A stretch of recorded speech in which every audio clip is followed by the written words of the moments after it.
Welcome back to In Spirit of Justice We Trust. And now for something completely different. Also, the GIF is incredibly screwed up on this overlay. Also, I don't have the other. Oh god, everything's broken. This is why I check these things first. No, not that either, good god. Let me see here. Pay no attention to this completely different overlay. It's fine, we're all fine here now.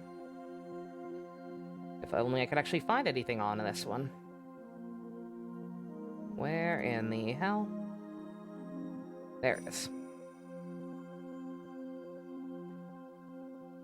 This is what I get for not having foresight. It's fine. I'd be giving people a minute. Surely, it's fine. I'm a professional still. I totally did this on purpose because I knew I'd just be hanging around here doing nothing while I wait for people to get in here anyway. Yes. That is all.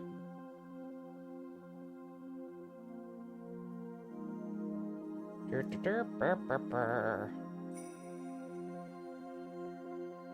can go away.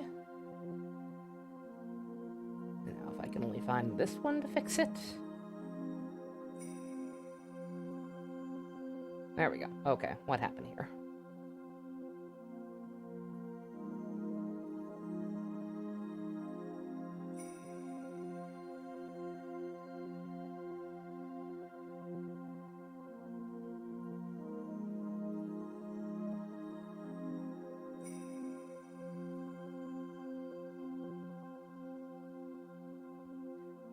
Hi, Secret. Don't mind me.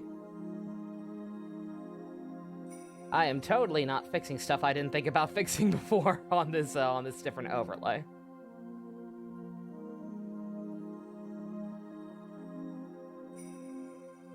Why wait for people to get their butts in here?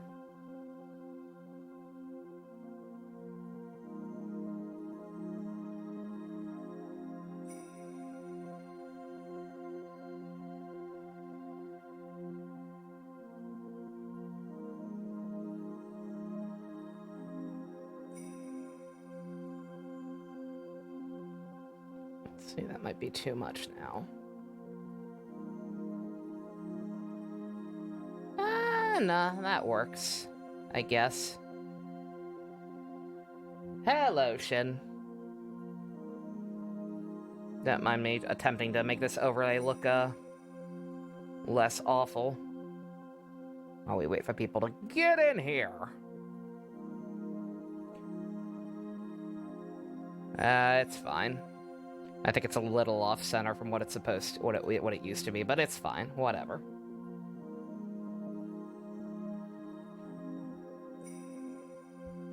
Would I believe you if you said that you got a 4-star Summer Sylvain from the latest banner? Oh, in 3 houses, I would, Secret. I would believe you. I saw a bunch of summer units were back on that banner. And as I saw with your first Genshin Impact pulls, you've got some pretty good gacha luck. So congrats.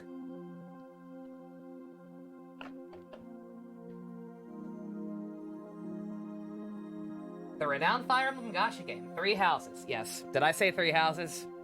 I probably said 3 houses. Whatever, my brain is dead. Hey, Abyss, how you doing? Hope all is well. One last thing. Let me switch over to the Stream Deck setup for the for this overlay. There we go. Alrighty. Proper introduction. Yeah. Sorry for the technical bullshit. This is what I get for not thinking ahead. Hello, everyone. We're going to be playing through the DLC case. I'm not sure how long this one is. I forget if I was told or not. I'm not sure if we'll be getting this done over the weekend, but at the very least, we're definitely starting it tonight. I was unfortunately spoiled on one aspect of this case, but the preview showed him briefly anyway, so it's nothing too major in the grand scheme of things. You went fucking ham in Devil Survivor 2. Nice. Good job, Shin. Glad you made up your progress. Gonna be a fun one, bloody yeah. Ahoy, MD. We're doing the time one? Yeah, Turnabout Time Traveler. That title is very concerning, but I mean, like I said, Ace Attorney is kind of at its best for me when it's just going full ham and being stupid, so... That's it's like I said, I explained the Kino Crinjo scale at one point back during Dual Destinies. I prefer my good to be either one extreme or the other. If it wants to be goofy, that's great. Let's fucking see what we're in for. Watch this preview again.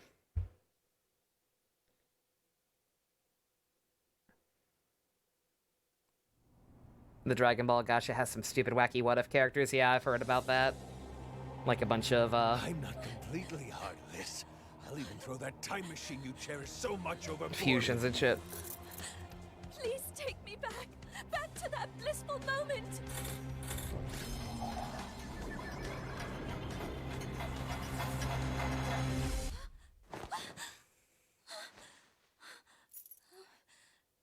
It's almost time for the reception, milady. It actually really worked. I'm not gonna be offended at if this is actual time travel that's happening. I'm gonna tell you right up front. Don't be looking for me to get offended and upset at the time travelers of this game. I've not played it, but I've dealt with Zero Escape. I'm desensitized to this kind of bullshit randomly cropping up in games.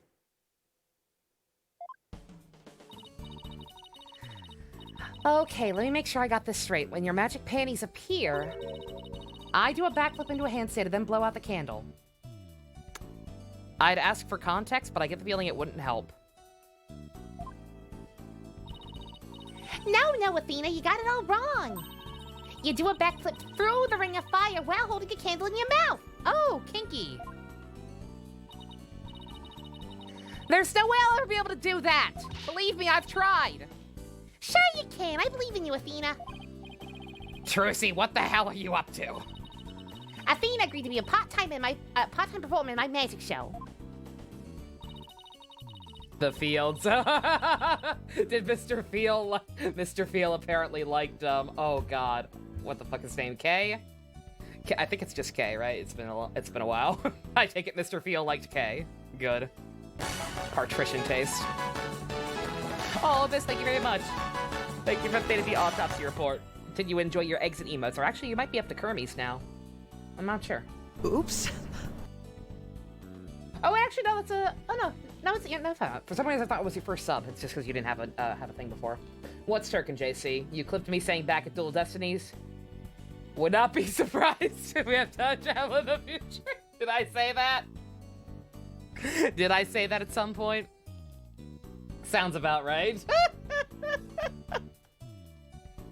Yeah, like I said, it's I've come to accept and embrace this game kind of just going for wacky bullshit. So if time travel is actually a thing that exists now, whatever. I'll roll with it. As long as they do stuff fun with it. I have not played Xenoverse. I have seen some gameplay. I watched the Team 4-star playthrough of both 1 and 2 when they first came out. I couldn't say no to some extra cash, but I should probably have thought it through first. Now it's human cannonball this, guillotine that. It's not like I have 9 lives, you know. You've made your bet, Athena. Now you gotta lie in it. No, I'm too young to be taking out a life insurance policy already. My name is Phoenix Wright. I'm the head of this law office. And since when did you become head of this office, Daddy? I mean, who exactly does all the cleaning, accounting, and scheduling around here, huh? Ha ha ha. You got me there, Trucy. This is Trucy Wright. She's my adopted daughter and a magician.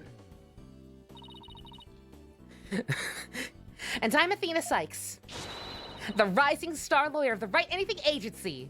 And I am still wearing my fucking maid uniform. Morning, darling. Theo card, darling, have fun and smile. Aw, thank you, Abyss. We should all take some advice from it, Silvando. Oh, I miss him. Or rather, the rising star assistant to Trucy, you mean. If I don't get back into a courtroom soon, I'm gonna forget everything I've learned. Speaking of the courtroom, we haven't exactly had any clients lately, have we? I was gonna say, I'm guessing this does actually full-on take place after the last trial of the main game, right? So Apollo's still in, Apollo's back in karate now, damn. Oh boy. Alright, yeah, this is what I was spoiled on. God damn it. Can we fill out an application and just like sub him out with DATs for the duration of this case? We knew it was gonna come to this. We knew he was the final boss. I've been calling this shit since the second game. Business as slow as ever, huh, Mick? Bet you made more money back when you played the piano.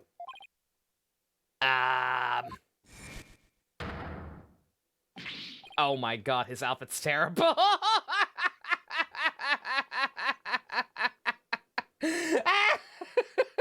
What are you wearing? Shut the fuck up. Larry was not made for 3D. He really wasn't. He doesn't look right.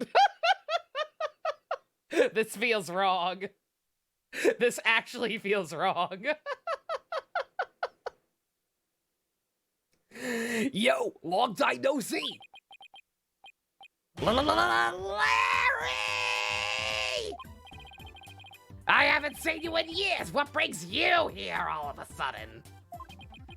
How long has it been? Do you even know what his do? Oh my god, his theme song.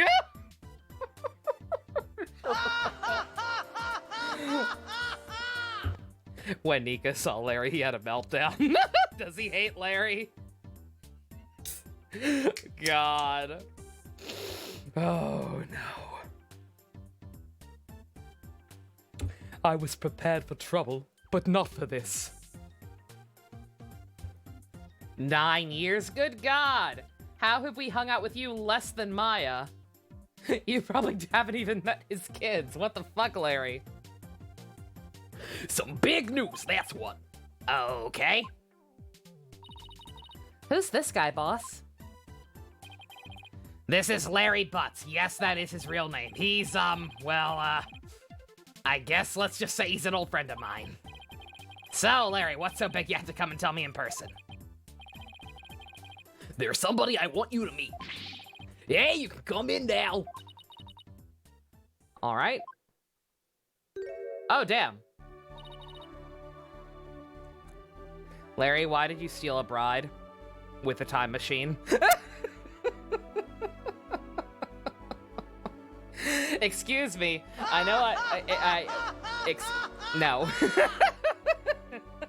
Possibly, JC. We'll see. We'll see if we have time. Your headcanon is that Larry ticked Phoenix off so much he stopped being BFFs with him, and now Miles is Phoenix's BFF plus boyfriend? Yes, I agree. BFF stands for best boyfriend in that context. Alright, ma'am. What are you? You sounded vaguely British in the cutscene, and I don't know what else to do with you, so until I'm told otherwise, I guess we'll just fucking, go with my first instinct. How do you do? Hi? That dress? Is that a wedding dress? Sonya voice, good call, Blebby. Yes, it is. My name is Ellen Wyatt.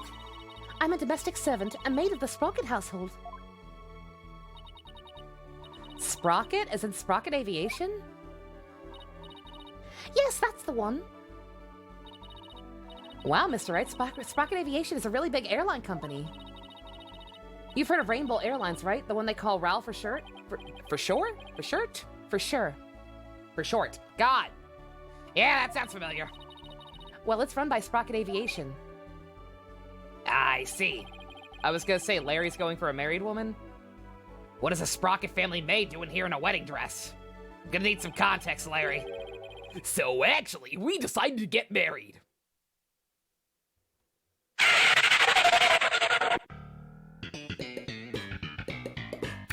What?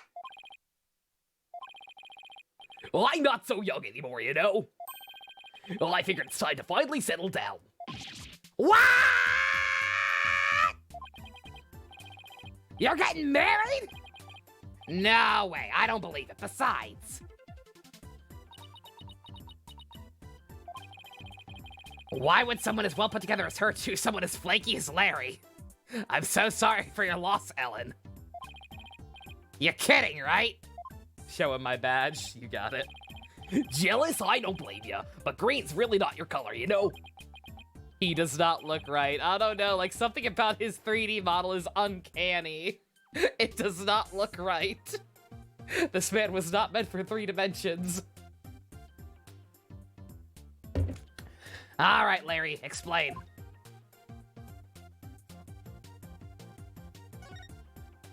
I got my badge back. Why are you showing me your attorney's badge for? Wait, are you saying you want me to take up your badge and hit the courtroom? Absolutely not. With you as the defense, you're liable to bring the whole courthouse down. Literally. Also examine the red jacket in the background. Oh my god, is that Apollo's? Oh no. It's one of his overcoats, ain't it? Or vest, rather. Lady, if you need help, if Larry kidnapped you, blink twice if you need help. Alan, blink twice if you are being held against your will. All I want is one chance to defend somebody in court. Objection! How was that pretty good, huh? Ready to let me borrow your badge now? Oh my god, he still does the sleeves thing. I hate you. You saw how awesome I am pointing, right? I'm starting to think I'm a natural. I am not lending you my badge, that's final. Besides, pointing isn't all that a lawyer does. Pointing isn't all that a lawyer does. Pretty please. What do you got to lose? My reputation, for one. I never should have shown him my badge. I've made a huge mistake. Yeah, that's one of Polly's. God damn it.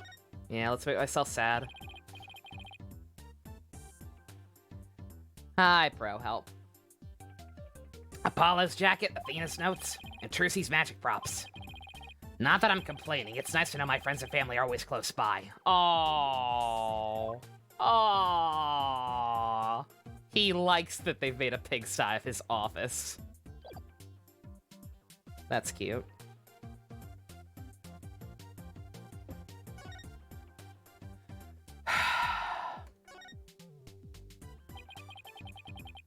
In all seriousness, Larry, are you actually getting married to someone who isn't old bag? I'm a little shocked, not gonna lie. Not right away, but that's the plan. We're gonna elope, see? Like love on the run, I guess you could say.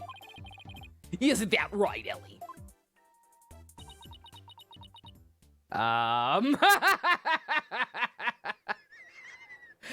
I get the feeling somebody jumped to conclusions again. All right, lady, you want to explain to me what's actually going on?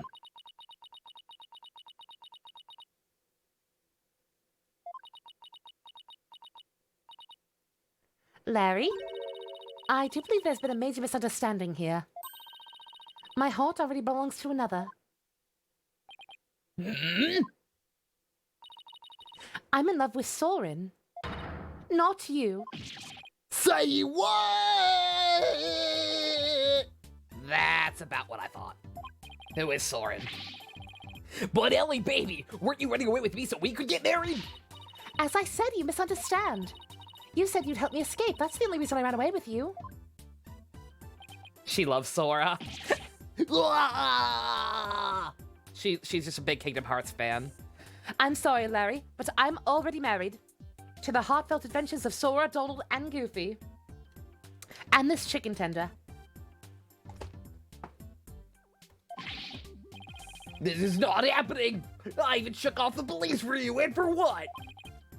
That's it, if we can't be together, my life is over. I'm gonna end it all. Wait, back up. Did you say you shook off the police?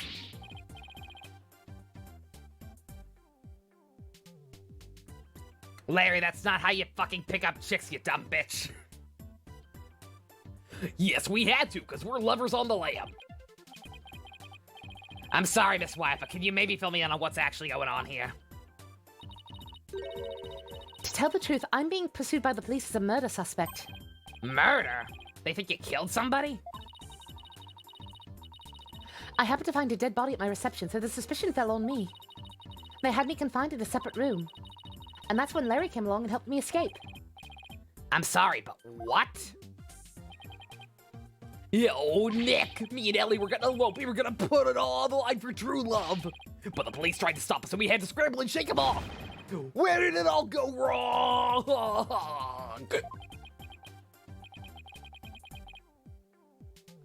I have a migraine. I already have a migraine. Phoenix picks up more chicks and he's gay or bi. Yeah, really? Phoenix somehow has better luck and he's a Capcom protagonist. Please help me. The police are sure to be intensifying their search. Look, it's even on TV. More news on the murder suspect. An unidentified man on the run from the police. A photo of the suspect, Miss Ellen White, has just been released by the police. Sources say the 21-year-old is suspected of clubbing the victim. The 25-year-old Dumas?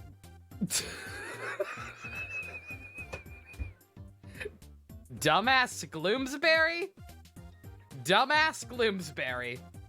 I know I had it right the first time, and it's probably Dumas, but I'm gonna call him Dumbass Gloomsbury. Ain't nobody gonna stop me. What a loser. He was found beaten to death at a wedding reception at the hall after the banquet. The two fugitives are said to be highly agitated and dangerous. If you see them, he looks like a non-emo Hubert. Yeah, really? You've gotta be kidding me. Oh, brother. I was gonna say, what's the pun there? Other than Dumas might actually be supposed to be dumbass.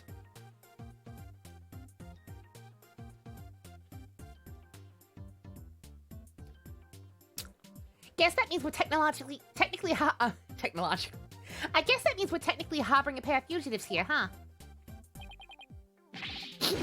Oh, Nick, what's a guy to do? Ellie stumped me hardcore. I'm the one who should be crying. What did you do? I haven't seen you in ages. Where have you been all this time? You mean you don't know? You've got to really be living under a rock and get out more. Stop living under a rock and get out more. I'm the hippest, hottest picture book author in the business. Laurie Stoneham! I want to fucking stab myself in the face with a rusty soldering iron.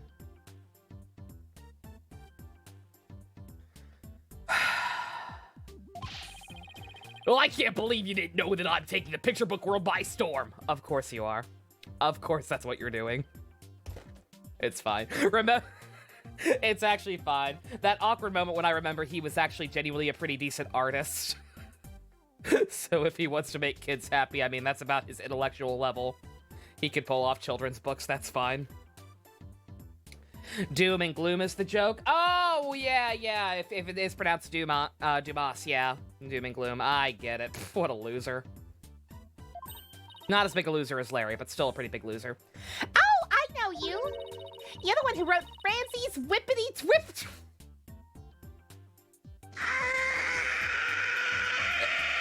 Abyss, thank you for giving voice to my brain.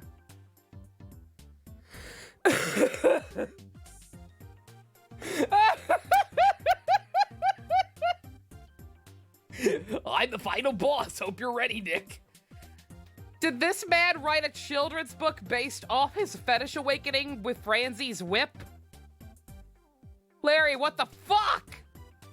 I was gonna say, is that the only success he has? I'm guessing every book he's written since then is on the discount rack at Walmart.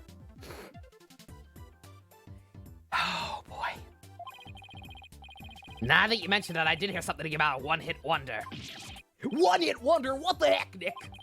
I'll have you know, I just created a brand new character to moderate acclaim. Saying they even made it to Walmart is generous. Oof. He's mildly popular with 18 to 24-year-old women everywhere. Look, you can see his cute self all over this jacket. I thought that was a fucking...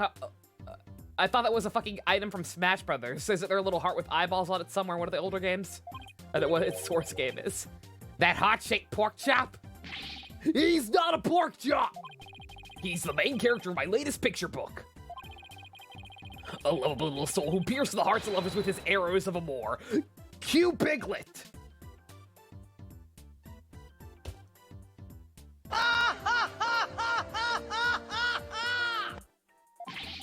And you can see this adorable fellow make his debut in Q Piglet's lovey-dovey lark. It's in stores now. You sure about that? I've never seen that one in stores. Now or ever. Well, if you ever do see it, do me a favor, buy a copy or 10, will you? I thought you were taking the picture book world by storm. Anywho, you'll defend Ellie in court, right, buddy? Please, I'm begging you. I didn't murder anyone. I swear I'm as clean and pure as this pure white dress. I don't believe you. Oh, never mind. No Cyclops, guess that means she's telling the truth. For now. Technically.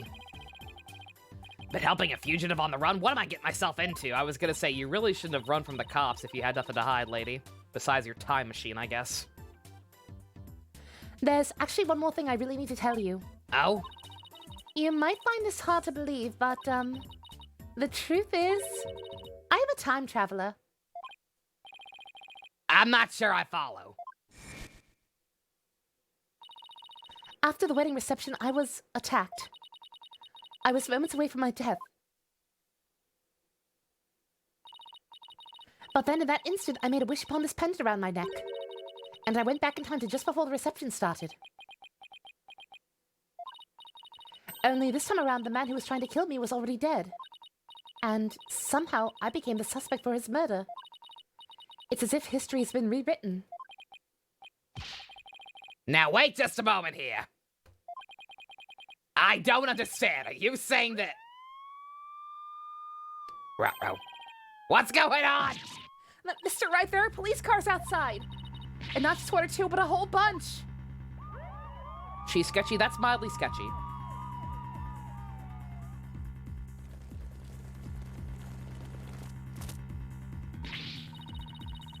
Daddy, a whole squad of officers has the building surrounded. What? This is the police. There is no escape. Drop your weapons and come out with your hands up. Nick, what do we do? Fuck if I know, dude. I see a bunch of armed officers out there. 1, 2, 3... 44, 45. Okay, talk about overkill. Listen here, you criminals. Think about what you're putting your poor parents through. I'm sure this is not how they raised you. You are not a gun. You are what you choose to be. I'm just saying, if Larry's in a case called Turnabout Time Traveler, we could very well go back in time and start some shit between a sculptor and a pastry chef, effectively making him the mastermind of the entire series. Pro help? It could still happen. It could finally come full circle. That's the best part. That's the other reason I'm totally cool with this. It could actually all come together. Think about their smiling faces and their warm home-cooked meals. Ah, who the heck are you? A detective? Now hold on there. You can't go in there. It's too dangerous. Wait! Gumshoe, please? Everyone okay in here, Mr. Wright? Who? Aw, damn it. Damn it. No offense. I should have known. They wouldn't make him a 3D model just for a DLC case. But I was hopeful. Why are you back here? I thought you were playing patty cake with Yudi. Emma! I'm sorry for all the commotion. So what in the world's going on? Well, I raced over as soon as I heard it was Mr. Butts who'd holed himself up in here. With the murder suspect after he made off with her. And the fleet of patrol cars? The police are being extra careful. Because apparently a certain somebody yelled out, "Stay back, I have a bomb." I'm sure you can guess who I'm talking about. Well, the police were being so persistent, I had to do something, so I tried bluffing. It always worked out so well for you, Nikki. You know, like you do in court. Please leave me out of this! Well, Mr. Wright, I'm bringing this young lady in for questioning. So if you want to talk with her, you'll have to do it down at the detention center. I suppose I should thank you for your thoughtful gift of trouble and mayhem, Larry. Come on, Nick, we gotta get down to the detention center right away. Listen, Larry, I haven't even decided whether or not I'm actually gonna take this case on or not. But I know you will, because it's you. Guess I've got no choice but to tag along and help then. What? It's skip out on me? We only just started practicing your repertoire, you know? Huh? You'd better stay and practice with Trucy, Athena. A promise is a promise, after all. That's cold, boss. You've got to get me out of this. I can't take it anymore.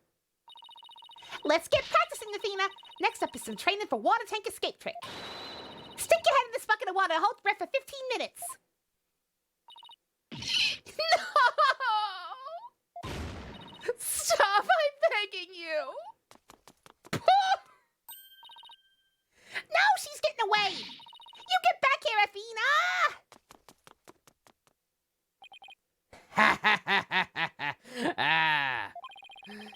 Guess the only person cut out to be Tracy's assistant is Apollo.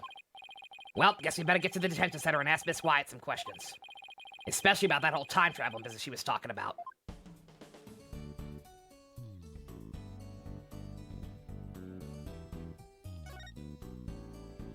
She's more athletic than most circus performers, you're not wrong. But also, no. Holding your breath underwater for 15 minutes. What does she look like, a blitzball player?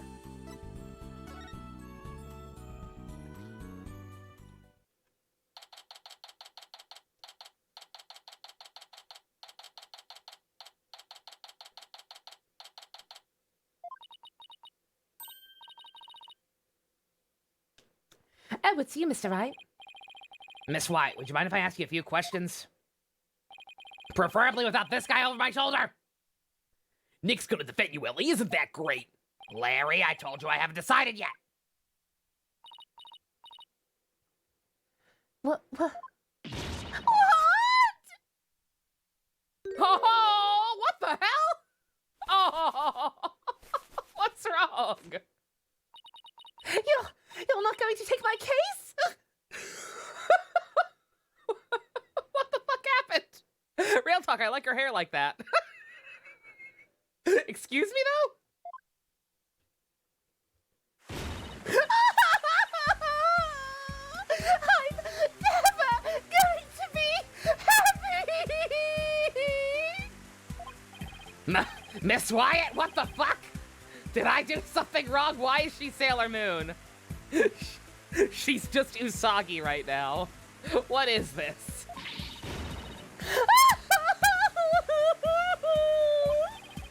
Miss Wyatt, please calm down. Why do you instantly adore this character? Because she's making Sailor Moon faces, Pumpkin. Look at her. What a Stacy.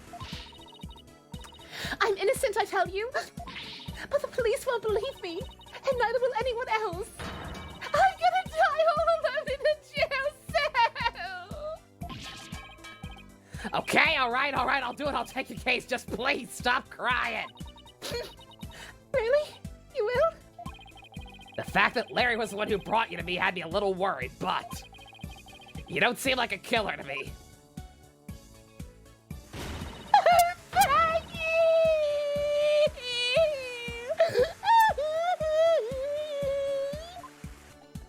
I like her. I'm down with Ellie.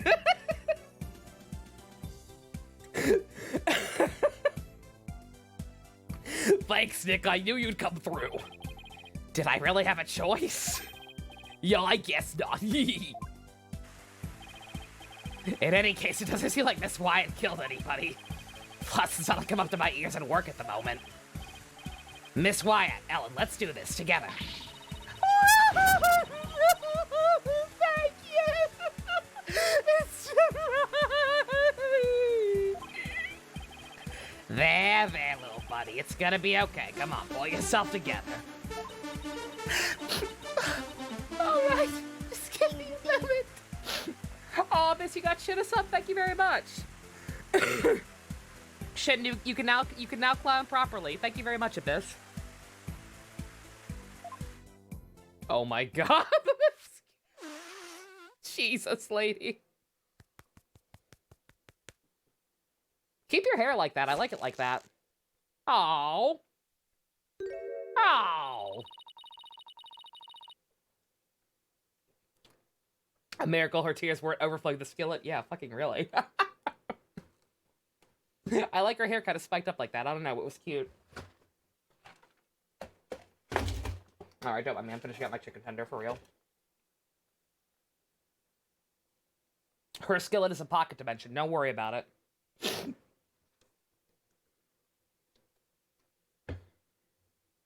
I'm truly grateful for you taking on my defense, Mr. Wright. Moments ago, she's suspicious.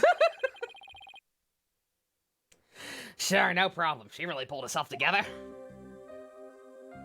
Well, no, it's mainly just because of the time travel thing. Because while that is, like, the fact that I'm okay with it being a concept, but it is, like, why does this random person have it? Is this a time machine I found at a yard sale situation? Real talk, we need to watch that movie someday. It's fucking free on YouTube as far as I know. We need to watch that movie so we can all experience purgatory together. The Time Machine I Found at a Yard Sale. That is the full title. I call it, it's Purgatory the movie.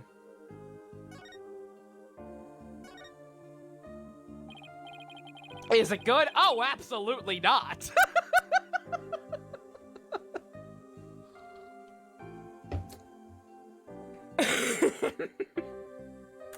Ellen, please, tell me everything you can about the incident. All right. It happened after the wedding reception. I was attacked by Mr. Gloomsbury. Wasn't Glimsbury the name of the victim in the news report? Someone changed the bottle and made Kiryu sing 24 Hour Cinderella. Good. Excellent. Maybe I should listen to what she has to say first, though, before I start asking questions. How dare that guy lay a hand on somebody who, well, how dare that guy lay a hand on somebody else's blushing bride? What a creep. I am good at talking. That's rich coming from you, Larry. Any idea why he'd attack you? Whoa, God, that sounded disgusting. I'm so sorry. No, but... But what? Well, to tell the truth, Mr. Gloomsbury didn't seem very happy about getting married. About me getting married. And now we just need Majima singing Bakabitai. Exactly. Larry's shark animation is weird in 3D. All of his animations are weird in 3D. Because Larry was basically a fucking Looney Tunes character in the first place. Like, he was so animated and exaggerated that seeing the same poses he's always had in 3D, like, it feels and looks weird. All of his sprites have this weird uncanny thing going on. Jeez, jealous much? What a loser. Mr. Gloomsbury had forced me to the Vista deck and was about to push me off Oh, how frightening it all was. I was just about to lose my life, on what should have been the happiest day of my life. So that's why I made a wish upon this pendant. This pendant? Yes, it was a gift from my husband-to-be, Soren. He said it's a symbol of our love. So you made a wish on it? Now, you may think what I'm about to say is very strange, but... I beg the pendant, please take me back to that blissful moment.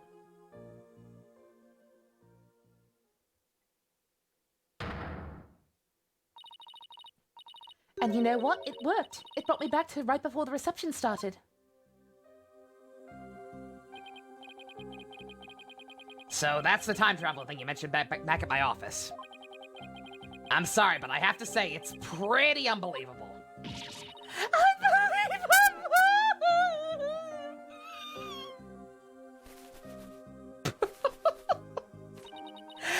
knew you'd never believe me!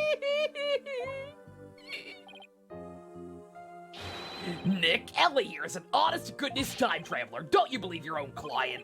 The magic of that pendant sent her back to time just before the creep could kill her. Ha ha ha, sure, Larry, sure. But it's really true, I tell you.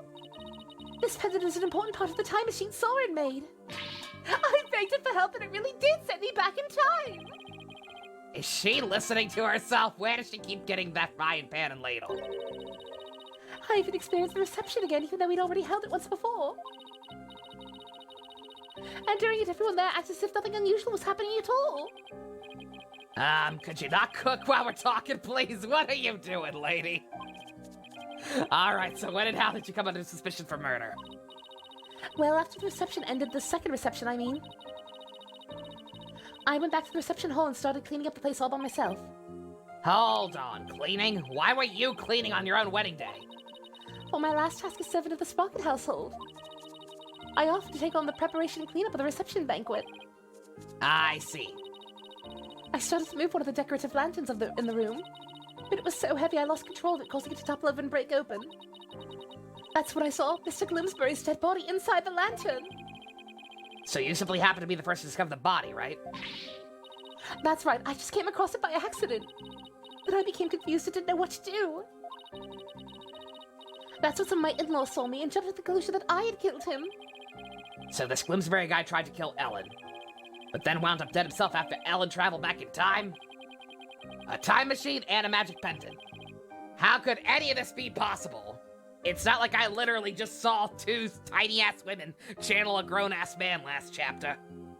This is the crazy part.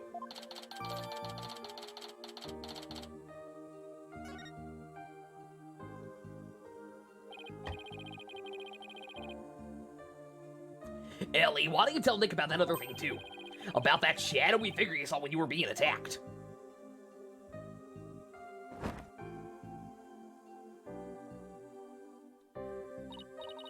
Yes, good idea, Larry. Just keep your hair like that. It looks good, girl. So you and Larry here were never planning on getting married, right? That's right, we've only had a few brief interactions, so I can't say I know him at all. Oh, Ellie, how can you say that? You and me are bound by fate, I'm telling you! We're meant to be together! What?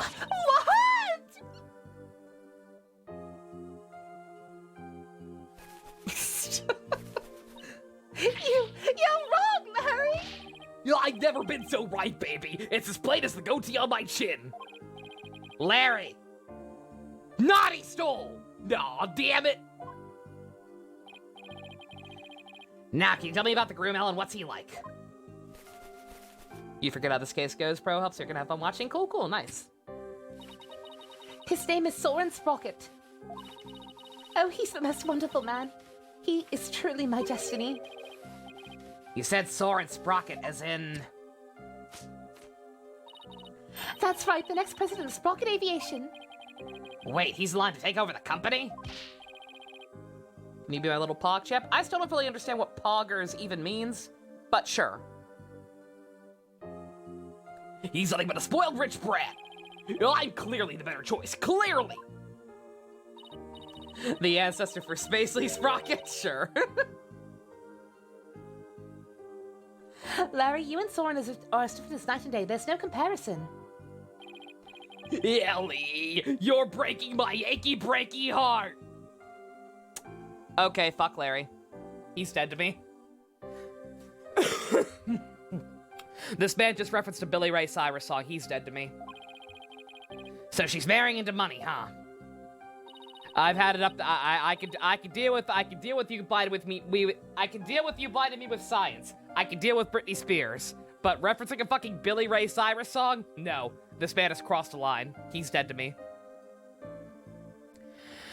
I can't believe Soren chose me, a simple house servant. He's my knight in shining armor, my prince. Oh, my Soren.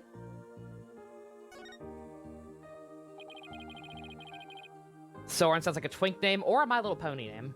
In fact, I'm pretty sure it is. So what's this shadowy figure you saw, Ellen? Oops. It was when Mr. Glimsbury was attacking me. You wonder if there was also a story in real life that a noble rich man falls in love with his maid? This is a tale as old as time. I'd be hard-pressed to name many specific examples, but this has absolutely been at least one Lifetime Channel original movie. It's also the big plot twist at the end of Mr. Deeds. You can't come to my wedding, Larry, and Miles wants words with you.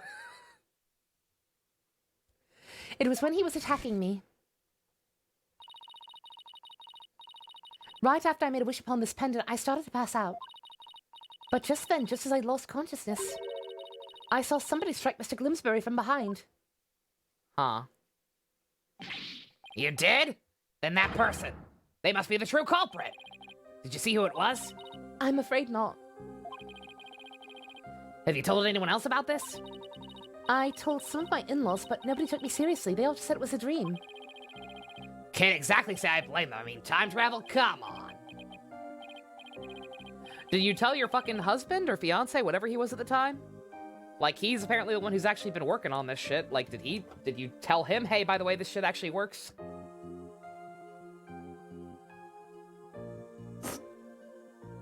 You're wanting to give celebrities date regular people instead of another celebrity? Oh, they totally do, JC, yeah. Yeah, they absolutely do. Once again, I wouldn't be able to name any specific examples off the top of my head, but yeah. Larry, for my peace of mind, please tell me that figure wasn't you. Yeah, of course it wasn't. It was.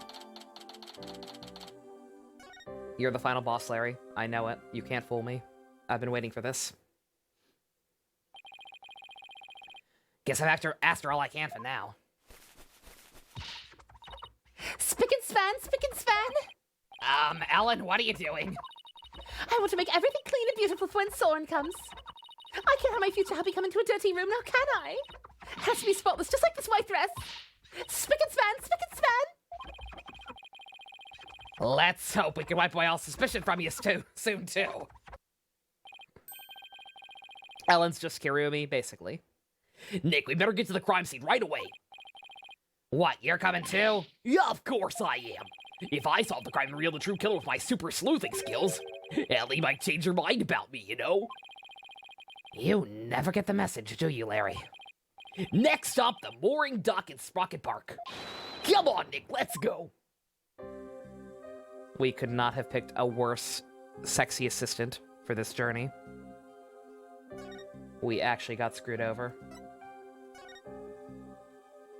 I'm gonna fill out a form for a new lovely assistant.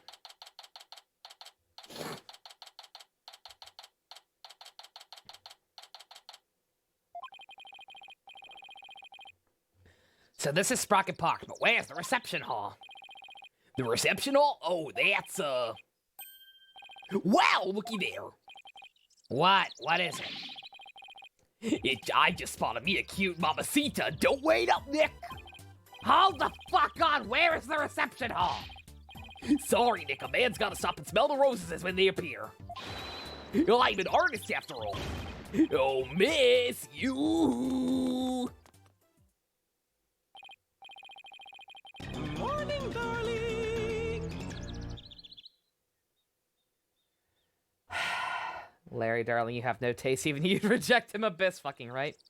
Apollo. My dad finally came back to my life only for me to lose him again. I know how you feel. My father Steph scarred me for life and set me down a twisted, challenging path. Boy, I sure do love spending time with my dad. We spent today throwing the football and even went for ice cream afterwards. What a great guy. What are you two talking about? He would never. We don't even know Phoenix's dad. He never talks about his parents. They're just gone. Well, I'm sure I'll come slinking back when he inevitably gets rejected. Unless it's old bag he just spotted. Take a quick look around until then. Oh, boy. Oh, Larry, Larry, Larry.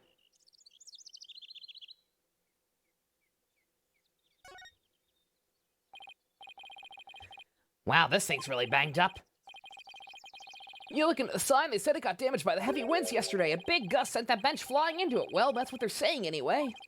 I see. The wind caused that? More like a tornado. The repair guy was saying, don't touch, it's dangerous. I see. Thanks for the heads up. Poor guy. Looks like it was a lot of work.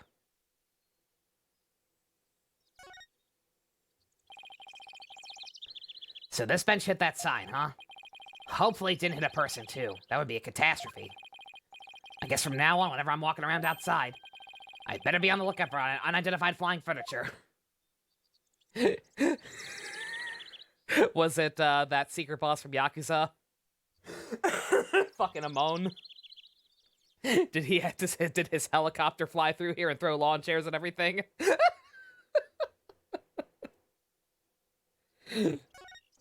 Why is everything connected? I hate this.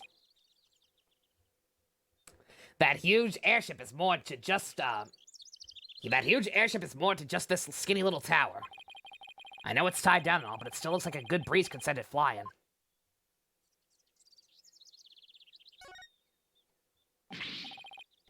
Wow, the airship is huge! Oops, didn't mean to say that out loud.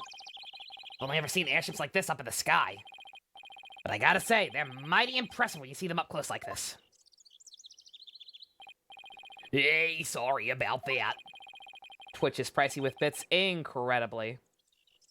One day I'll spit to get 10k Abyss. I mean, I'll appreciate it immensely if it ever happens, but that's a lot. Phoenix nearly gets crushed by a flying bench. Where the hell did that come from? Sorry, my bad. Boss fight got out of hand. I actually thought you'd be back sooner. Didn't work out, huh? Lay off, man. I wasn't on my game today. So, now that you're done, you mind telling me where the reception hall is now? What do you mean? It's right here in front of you. Huh? Right in front of... Wait, what's that say? Flying Chapel? You don't mean... Yep, Ellie's reception was on that airship. Dude, that's fucking awesome. A sky-high reception hall? Yep, that's where you'll find the crime scene. Man, not only does that airship fly through the sky, but the space-time continuum, too. But the happy couple's honeymoon got left behind for, got left far behind when it made that time skip, though. Here, check out the airship for yourself with this pamphlet. Extra as fuck, extra as hell. Privileged as hell, but cool. By the way, I figured you'd use some backup, so I called in some help for you. You did? Yep, should be here any minute now. Who the fuck would you call? Edgy? Like, who the fuck else do you know? We don't hang out, apparently. Edgeworth, hopefully.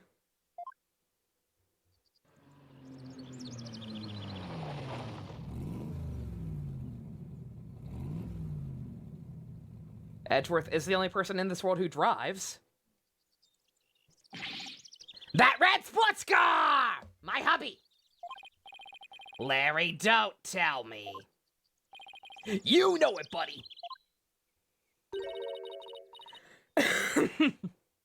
I trust you've been well, right?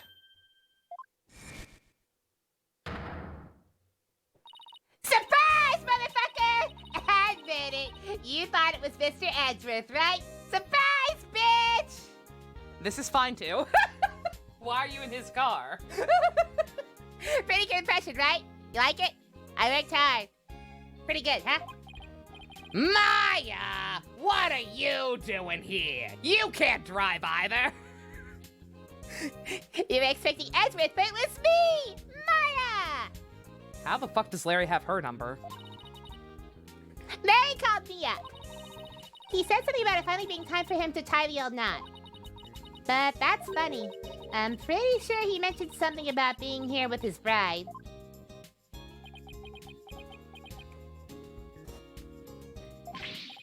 Maya, I know this son, but please marry me! Ew! That's illegal.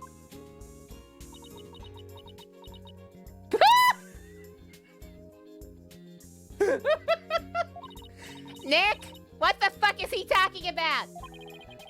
He got dumped by his bride. I think he's having a midlife crisis. Don't worry about it. His imaginary bride. Maya Grand Theft Auto? Yes. What the fuck? Ew! Wow, poor Larry. That's a new low even for him. But hey, imaginary girlfriend's never hurt anyone, right? More power to him. This is Maya Fey. She's been abroad for training as a spirit medium. But now that her training's over, she's back home here in the States. I am Maya Fey, and I support all of your imaginary waifus. There's nothing shameful about hugging your body pillow at night. You are valid. The new and improved Maya Fey is on the scene. Spirit and dead girl power at the ready. Hey, dead girl power? No. Spirit and girl power. Oh, look at you, Maya, all grown up and cute as ever. Oh, you know what? I just realized something. If I ever got married, I'd miss out on all the fun of always meeting somebody new.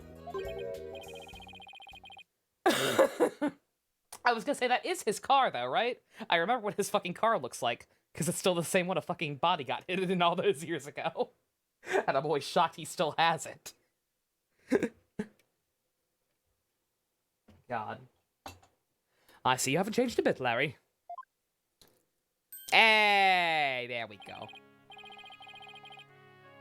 Edgeworth, I know what your fucking car looks like. You give me rides to work all the time. When did you become Maya's chauffeur? It's nothing like that. I just happened to run into her en route and picked her up. En route, whatever. And by run into her, I mean she jumped out in front of my car. I actually nearly ran her down.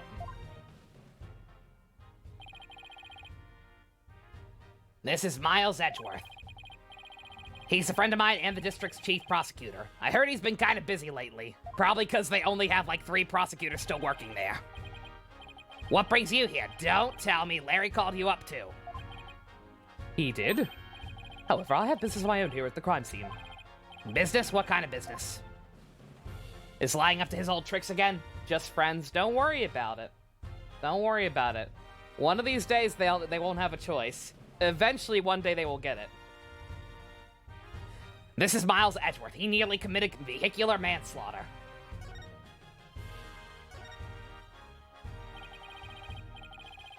Just so you know, Wright, I am the lead prosecutor on this case. Oh, we're actually showing down against you again? I guess that makes sense. I was trying to think, like, is there any conceivable way that we could bring Clavier and... Or not Clavier. I mean, I wish Clavier. Is there any conceivable way that we could bring, Nayuda and Apollo back into this? And I don't know that there necessarily is. You were thinking Simon? Simon also would have been nice. Yeah, so, yeah, we're gonna assume that Clavier moved to, Karatin as well because of Apollo. So that leaves the prosecution's office with Simon and Sebastian. And Payne, possibly. They might still have one Payne. Oh boy. Turnabout fan service minus Larry, basically. What? You? Yes, of course me. You didn't fight me in the main game, so you have to fight me here. It appears we'll be standing at opposite ends of the battlefield this time around. So I'll be up against Edgeworth tomorrow. But I don't get it, Edgeworth. What about this case warrants the personal attention of the district's chief prosecutor? It's a bit complicated, to say the least. In what way? The groom is a member of the Sprockets, a family with immense influence. If his bride were to stand trial in court, it would sully the Sprocket name. So they tried to apply some pressure on the prosecutor's office. Pressure to settle it amicably, right? What do you mean settle it amicably? It means they're trying to sweep this whole thing under the rug. Apollo, you need to come back. There's not enough testosterone here with you gone. The TV's always on Bravo, and I haven't eaten red meat in 5 months. The bathroom has 30 different scented candles. Would Athena bother? I don't know if Athena's the type to bother. Also, Bravo, please. Trucy controls the remote. It'll be on, like, the fucking Travel Channel or something. Wow, Sprocket Aviation really has that much clout? Yes, they have especially strong ties in both the political and judicial worlds. To the point where no one dares oppose them. Don't tell me that includes you. Don't be ridiculous, right? It's quite the opposite. The prosecutor's office is filled with cowards, as I found out. Every last one of my subordinates was loath to prosecute a Sprocket. So that's why you decided to take on the case yourself, right? That's right, I will personally see to it that justice is served. I always prosecute to the utmost of my abilities, regardless of who I'm up against. But that is part of my creed. You see Trucy at Adult Swim? She turns on Adult Swim at night. Travel Channel during the day, Adult Swim at night. Even Simon, a man who was in prison for 7 years, yes. No. Simon, I'm guessing the competent prosecutors are busy. I'm going to assume that Simon and Sebastian are both busy. They all agree to watch Toonami on Saturdays? Yes, yeah. Simon comes over and watches Toonami with them on Saturdays. Everyone agrees that Toonami's fine. The one constant, the bonding. Nothing and no one can sway me from that, not even the almighty Sprockets. Right. If they think they can use their influence to bend the truth, they have another thing coming. You know, I almost feel sorry for them. They were only trying to protect their interest. You want to know the best part? Something I realized just thinking about the ending and the idea of Clavier moving to Karatin. Something I thought of. I like to imagine Emma sitting around an office back there, working for Nayuda after a long round of patty cake or whatever. And she's just like, you know, I was apprehensive, but I'm really glad to be working here. It's a lot nicer here. All I have to put up is Apollo. There's no glimmers fop like fucking Clavier. It's so much more peaceful here. And then fucking Clavier moves in.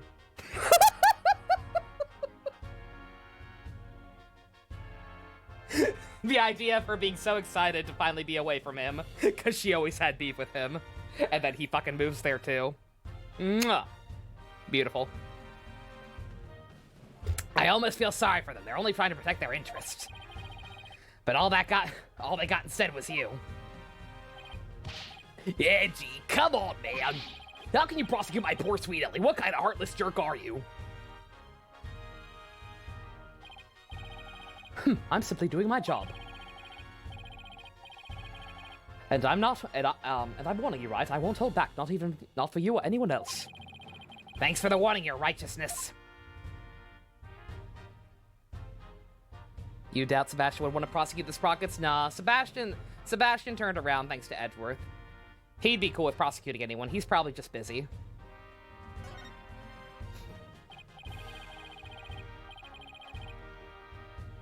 Larry movie is kind of creepy. You too, Spice?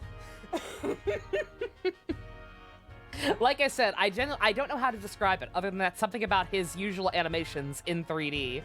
There's just something very uncanny about them. Oops. You'd kill for an AA Apollo game where Clavier is your temporary assistant during his vacation. That'd be so good. Oh my god. Yeah, just split up the series, have games with Apollo back in Karain and Phoenix and Athena back here. God, that'd be so good! Ugh. Capcom, please, feed me. How's it going, Mr. Chief Prosecutor? Busy as always, I presume. Of course, unlike somebody who has too few clients and too much time on his hands. Or wait. God damn it, I'm sorry, I cannot read tonight, like, at all. Or talk, for that matter. Of course, unlike somebody who has too few clients and too much time on their hands. Guess that explains why your brow is more furrowed than the last time I saw you.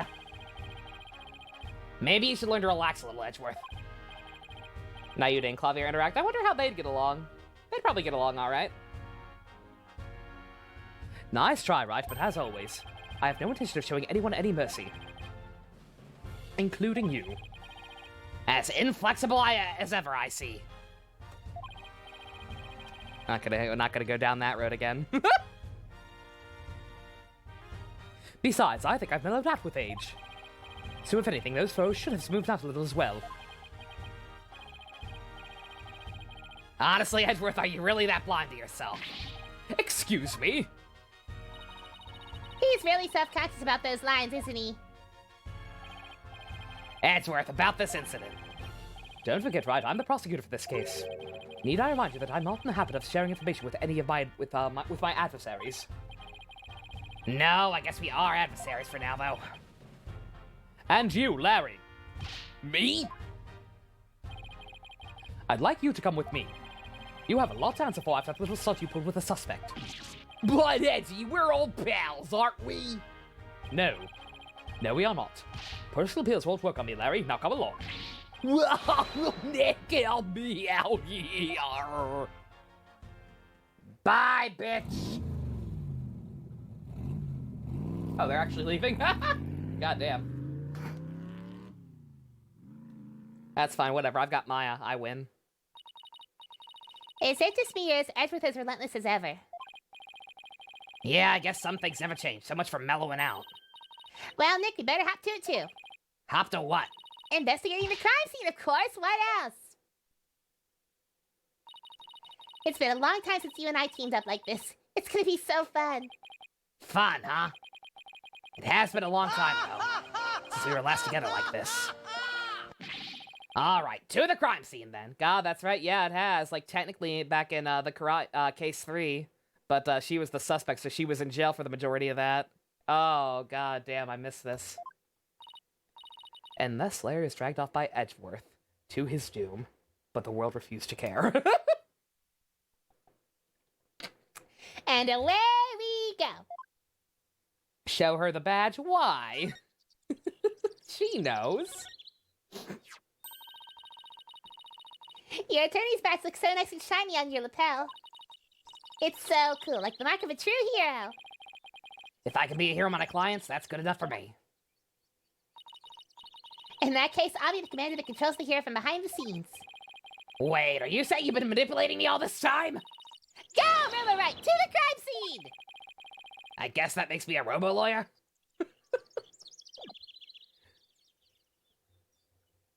You had an idea for if Athena gets an independent game, Clavier would be a decent prosecutor for the first case? Given that Athena always has anxiety in the courtroom, makes us have Clavier, someone who isn't opposed to pushing the defense in the right direction. Introduce the game. Oh, Clavier is an intro prosecutor for an Athena game instead of a Pain. That could work. Clavier's pretty chill.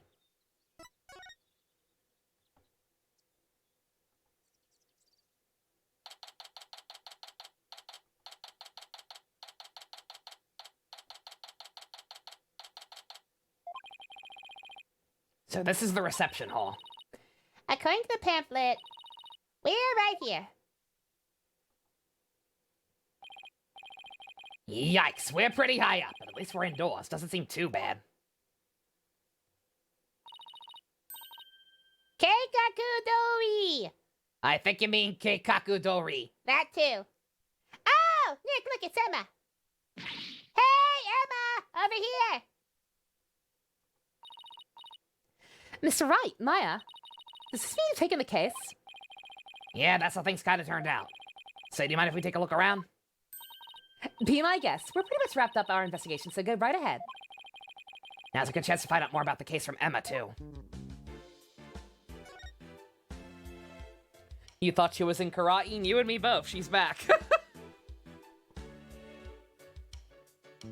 It was either bring Emma back somehow, or make a new model for Gumshoe. So they just like, Emma's back here, don't worry about it.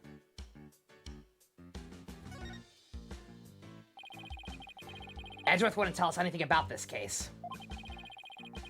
No, I mean, she was going back and forth. Like, she wasn't permanently moving there like Apollo, actually, I don't think. At least not now. But yeah. Think you'd give us a rundown?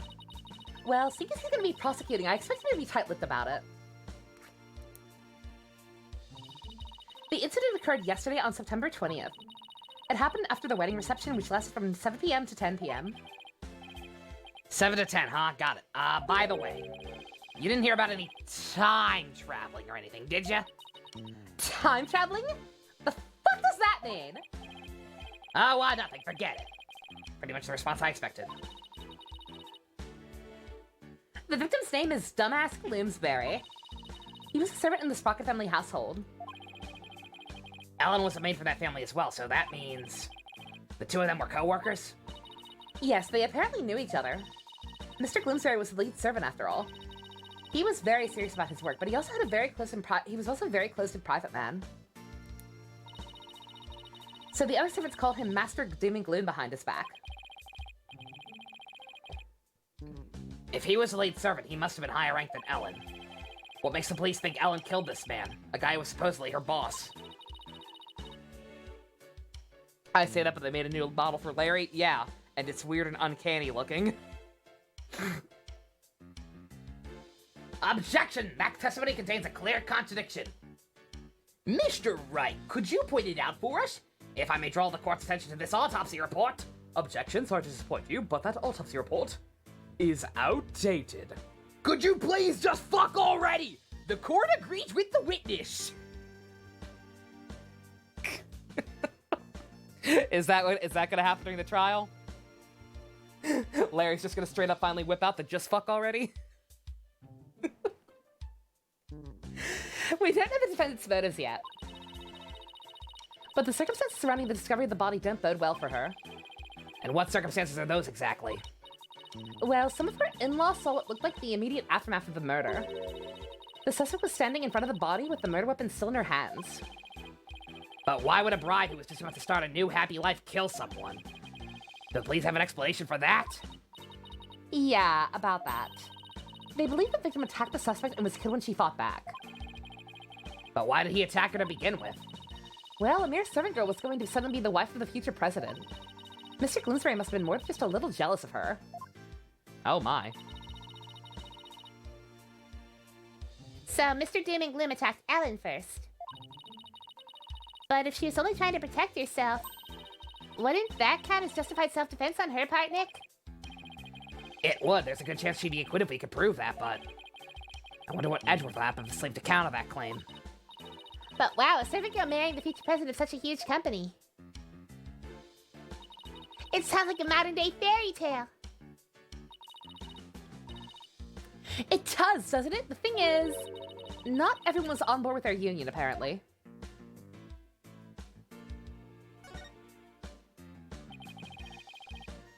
So what was the murder weapon, Emma? This clock with a secret mechanism built into it. It was on display here in the reception hall. A piece of art that is actually a clock? Was that not the very first weapon in the very first game? A game which also involved Larry being suspected?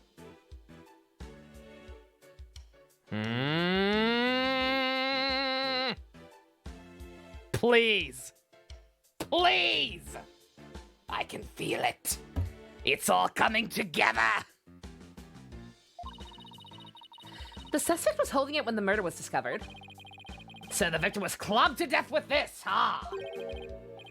That's funny. There's no blood on it as far as I can tell, though. Maybe it was wiped off in an attempt to tamper with the evidence. But there was definitely a luminol reaction. And it matches up with the shape of the injury, so it's gotta be the murder weapon. What a funny-looking clock. They call it the timekeeper. The idea is that it's a time machine.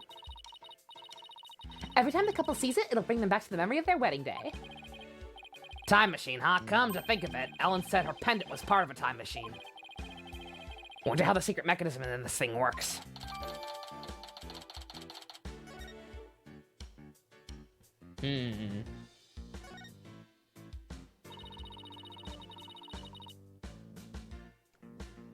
The suspect never had any family or relatives to depend on. So she was working as a live-in maid for the Sprocket family to support herself. So a maid with no family or fortune was set to marry the president's son, huh? Guess it's not surprising that ruffled a feather or two. Yes, apparently the groom's parents and all his other relatives were strongly opposed. But that didn't stop the young couple from deciding to go ahead with their wedding. Love flourishes in the face of adversity. Is that how it works? Yep. If you ever have any questions about love, just ask me. I am a qualified expert. Shaking my head. I spent all my time in karate watching soap operas on TV. I'm not sure that's enough to make you a qualified anything, Maya. Also, don't lie to me. You watched Kamen Rider. Oh, by the way, I heard the suspect faced her fair share of harassment too. Oops. And from the sound of it, it got pretty ugly for her. Larry killed all the victims throughout the entire series and framed our friends. Can you imagine? Can you imagine? Every single murder that's ever happened was somehow actually Larry. Or he was somehow using all the people who he caught as culprits previously as cat's balls, and he's just been masterminding the whole thing. I'm waiting for it. Don't disappoint me, game. So even though this incident could cause a huge scandal for the company, it might be a boon for those who oppose their marriage to begin with. Kamen Rider doesn't make you an expert on relationships. Oh, it totally does, Spice. It absolutely does. She's just lying about why she's qualified. After all, with Ellen's arrest and everything, the marriage is most definitely off now.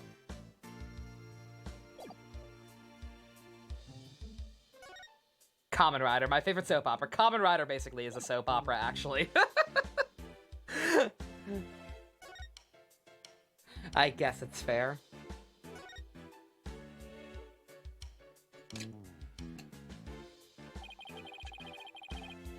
This must be the lantern the body was found in.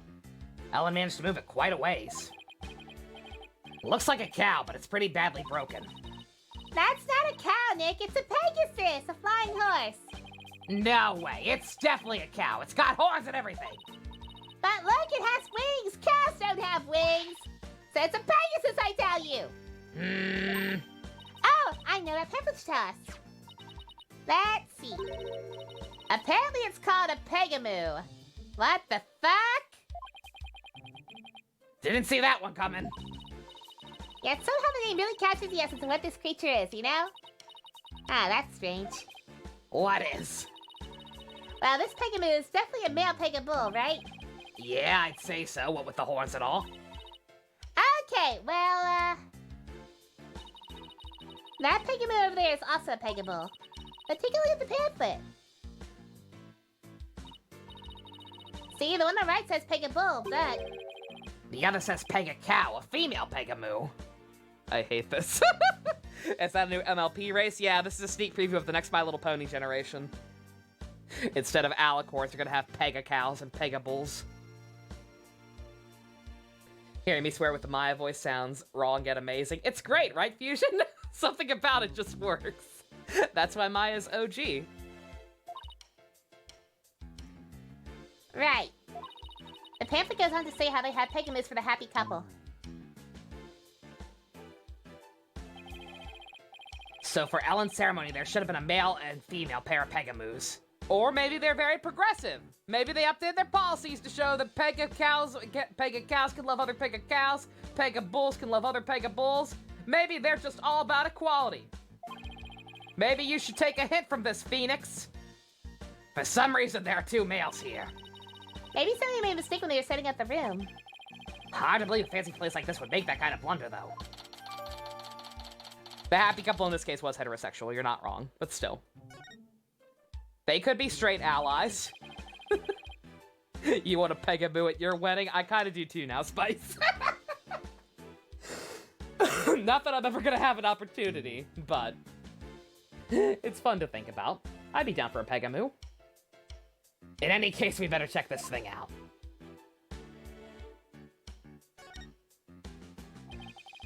So this is where the body was found. The first person to find it was Ellen.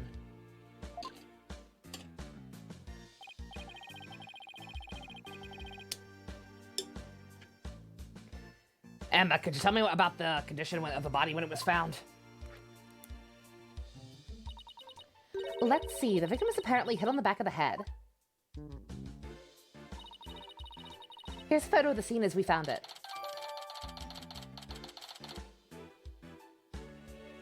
Larry mind swaps with the culprits to commit the murder. It's all because a person killed and stole his art from him. It makes too much sense. It's like Agent Lang himself cracked this one. What's this? Oh, let me take a look. Grab Ellen when convenient and then send her off from the Vista deck. What the fuck? It looks like a note outlining of the murder plot. Whoever wrote it has better handwriting than me, but it looks like they wrote it in a rush. Why do you say that? Because the writing is only smudged when starting from the middle of each line. That happens when a right-handed person with a slight hook writes in a hurry. I do it sometimes myself when I'm not paying attention to where my hand is on the page. Guess I'll take your word on that, Miss Bad Handwriting Expert. Hey, even I don't smudge my handwriting this badly. All right. Let's get back to the note itself. That note was apparently written by the victim. Why would he feel the need to write instructions to himself like this? You sure the victim wrote it? I sometimes write it out myself before I go shopping. Potatoes, carrots, onions, flour. Maya, are you craving curry rice or something? Oops! So, Emma, where's this Vista deck the note mentions? Larry was angry at Mia for calling him hairy butt, so he killed her with the clock he gave her. Oh, God, no! God! My name is Larry! Case closed. It's that heliport you see right outside the window over there. So he planned on pushing Ellen off from here. What a monster. If the time travel, unless there's some kind of explanation for the time travel, which I'm already kind of thinking there might be, but I'm guessing it's supposed to be a note to himself, maybe. Real final battle of the series is Lang versus Larry. Oh, man.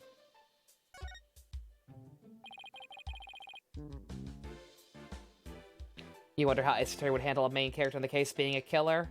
Yeah, it'd be interesting. Not sure how they managed to pull it off, but it'd be interesting. Did this come from the lantern? It's covered in blood! Maybe it got on there when the killer was putting the body in the lantern. Can you imagine going to open the door and finding the knob covered with blood? That'd be bloody awful, to say the least. You'd low-key pay for Larry versus Lang? I probably would too. It'd be the equivalent of like watching monkeys in dumb party hats beat each other up. It's like, it's incredibly stupid and possibly inhumane, but I wouldn't be able to look away. What do you think this is, Maya? It looks like a flower petal to me. What an unusual shape for a flower petal. You suppose it's from one of the flowers here in the reception hall? Nah, I don't see a single one like this at any of the tables. Wonder where it came from. Guess that does it for this lantern.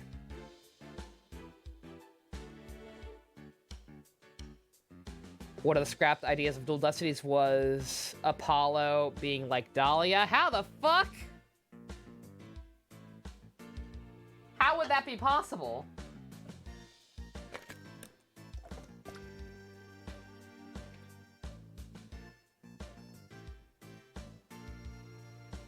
Also, let me go ahead and ask now. Does anyone know how many parts this case is? Just so I can think about spacing stuff up appropriately.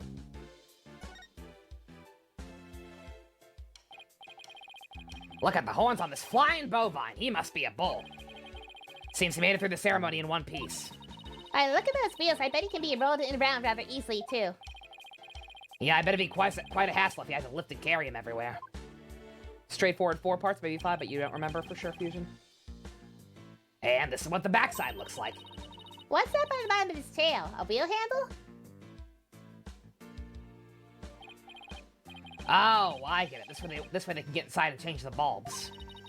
I see they left the wheel handle on the inside unpainted. I guess I figured nobody will see it, so why bother? Makes sense to cut costs when you can. Well, overall, I can't say I see anything strange about this thing.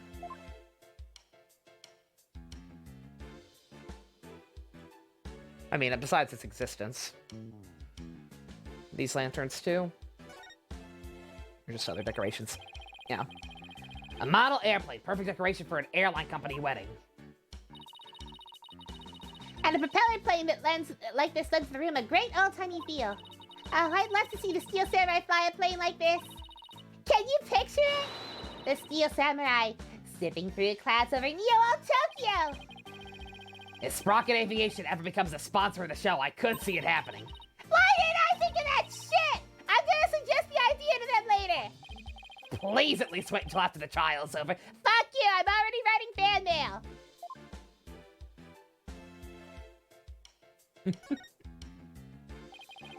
It's a hot air balloon, a symbol of humanity's ambition to take the skies. Kind of a romantic notion, don't you think? Yeah. But I just noticed it doesn't seem to be tied up to the ceiling all that well. I'm sure it's fine. Please don't let it fall on my head. Please don't let it fall on my head. Please don't let it fall on my head. A good swear for 7. The defendant actually did it, but unlike On Guard, it was self-defense, and you have to explain the motive. And parting of the dead person, goddamn. Yeah, that'd be interesting. Oh shit, hi, Cuddle. What up, my dude? Anything else? This part.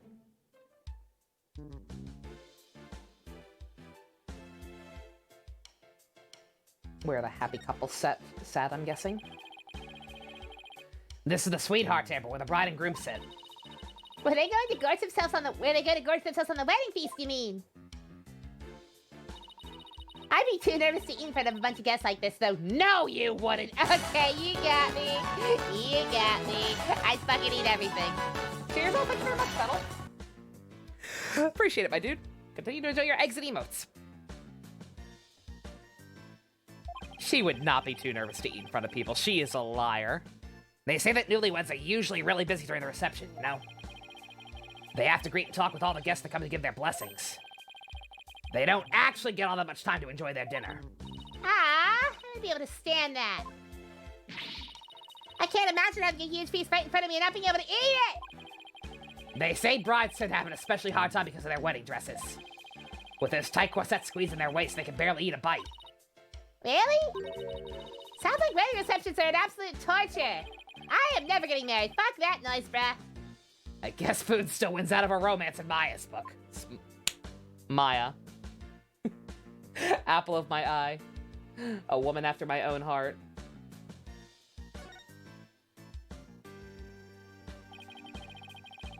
This must be where the time machine was placed. I can't believe that such a beautiful memento was used for murder. It's just awful. Nick! We have to prove Ellen's innocence no matter what it takes. I agree. We can't let this go down as the saddest flying wedding reception in history. Or, you know, the only flying wedding reception in history. The answer, get a women's cut tuxedo, fucking right. Or just don't waste thousands of dollars on a stupid dress anyway. So that's the Vista deck out there. I bet the view is amazing. But I guess it must also kind of freak you out, huh, Nick? Yeah, kind of. Mostly because there's no surviving a fall from way up here. Think that about does it for this area. Game really out here just instantly telling me when I'm done with stuff. It's weird. Spoopular. What sucks is this dress you only wear once? Fucking right. Again, even if I did somehow ever get married, it's like, why would I? I don't give a shit about any of that crap. Fucking expensive ass, gaudy ass ring? No. Get me a ring pop. Dress? No. Absolutely not. Looks like a business card wallet. It's Larry's. That face looks awfully shitty and familiar. Yes. Yes, it does. I'll bring it to him later, after I steal all the money out of it.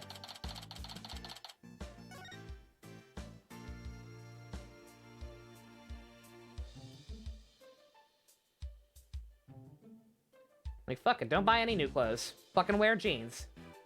Get married in jeans and flip-flops.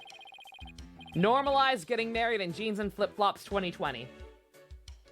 There's, that's one big partition. One big partition screen, industrial size even. I bet it cost an industrial sized mess if it fell over. And that's why you're not allowed to touch it, Maya. What? Then who's gonna test how stable it is? Just leave it alone, please. Well, now I have to touch it. I can ask for it.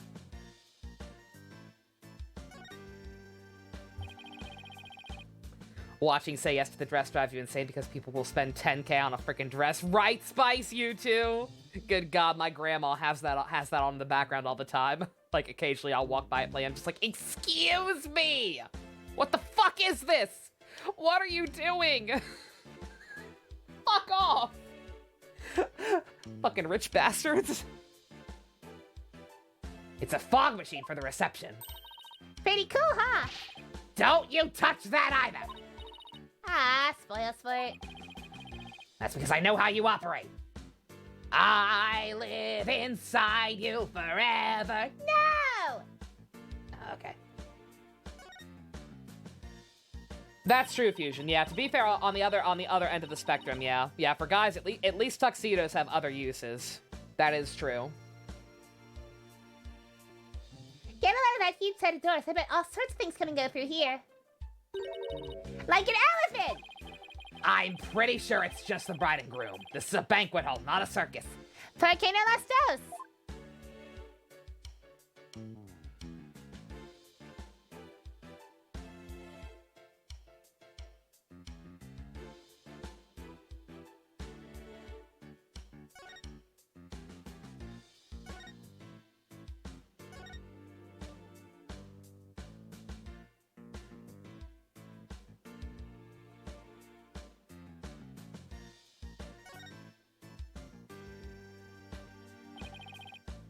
It's a fog machine. I wonder if they use it during the reception.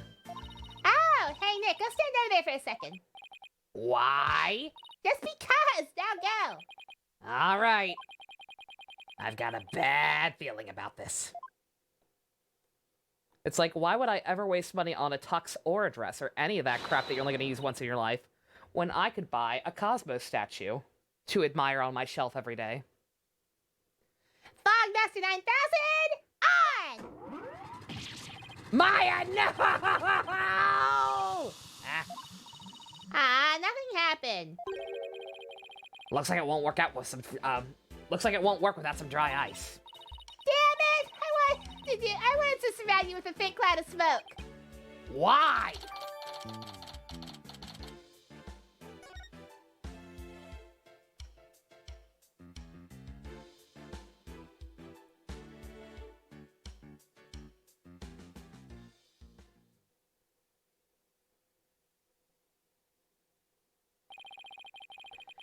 Well, I guess that just about does it for the crime scene.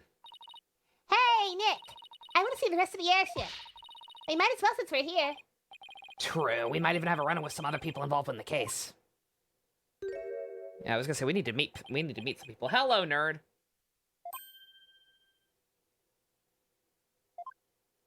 Why would I ever stream in a tux? Good God, I get sweaty enough as it is doing this shit. If I wanted to sweat it out while streaming, I'd wear my Dante coat. Nick, how long has that guy been standing there? What guy? I don't see anyone. Ah!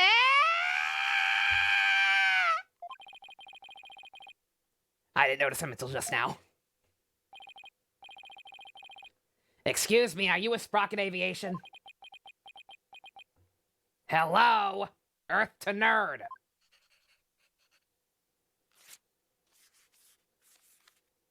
If you draw a dick butt, I'm gonna smack you.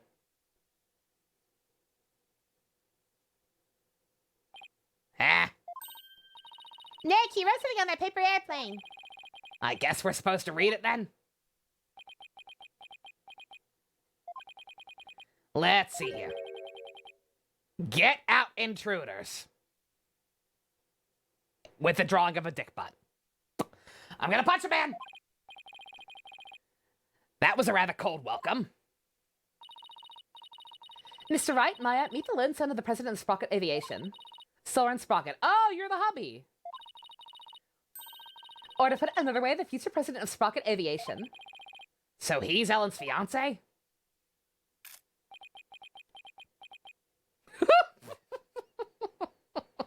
Does he got a problem? And there he goes. Plane. Of course she's marrying a twink. Good for her. Good for her.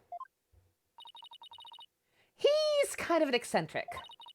I hear he's the genius inventor behind many of Sprocket Aviation's business successes. An inventor, huh? Yep, he designed this airship.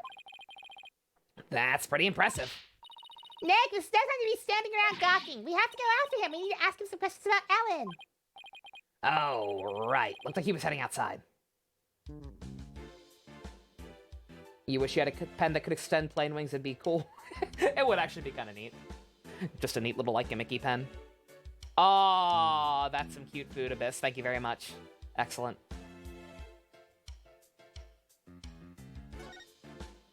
Do you go outside?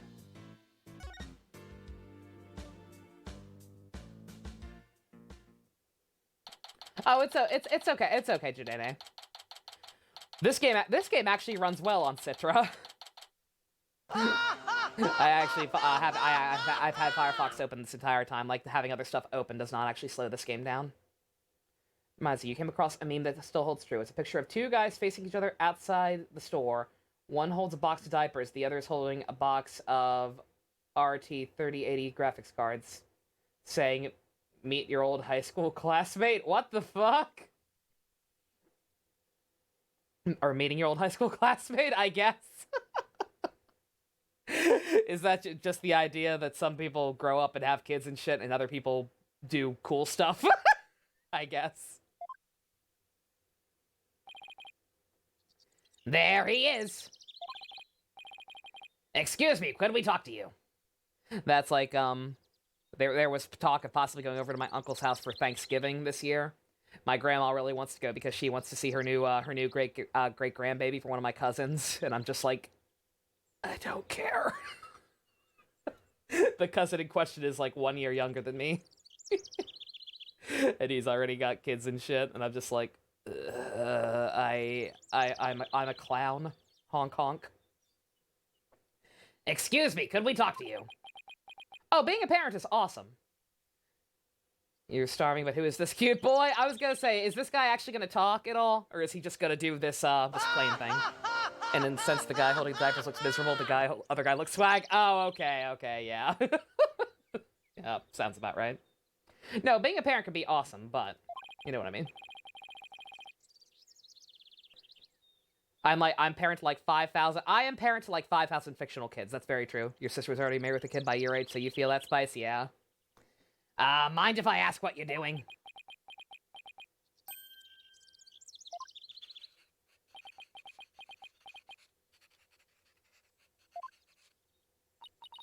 He sure is riding up a storm. He's writing Jesus Jesus Empreg fix. Don't worry about it. Oh boy. Okay, he does talk. Damn it. Oh, Jesus! He's also not letting me... Let's just see what he has to say about Ellen and decide on a voice for him quickly before he keeps rambling.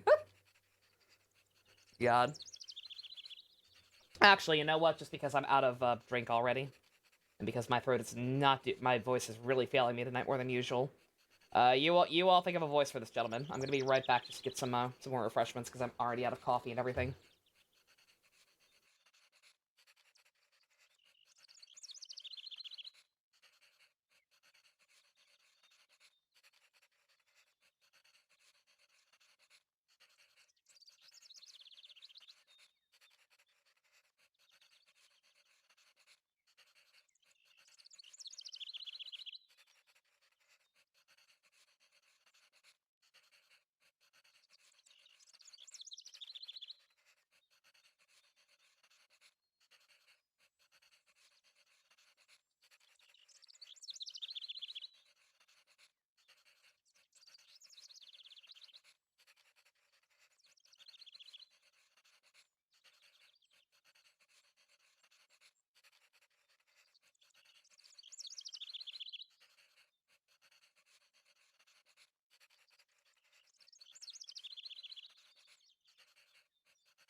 Soft stern. What does soft stern sound like? Apollo-ish. Tagami? Do you people remember what our version of Tagami sounded like? I don't think you want that.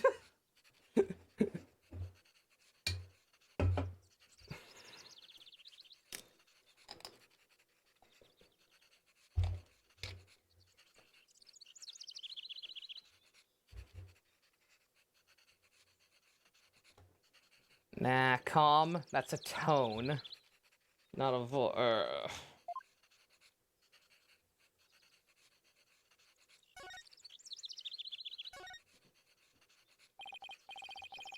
Excuse me, but we'll be representing Ellen in court tomorrow. He seems Russian.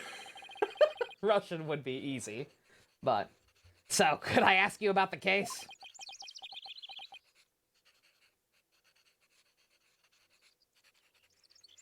Nayuta, but no accent. Something close to Edgeworth. Okay. Make him Russian, move on. I mean, he actually has to talk again, first and foremost. Ow! What the? Not interested. Excuse me? Not interested? How can you say something like that? It's your fucking fiance. This is about your fiance, you fruit lip dingus. She's under arrest, you know.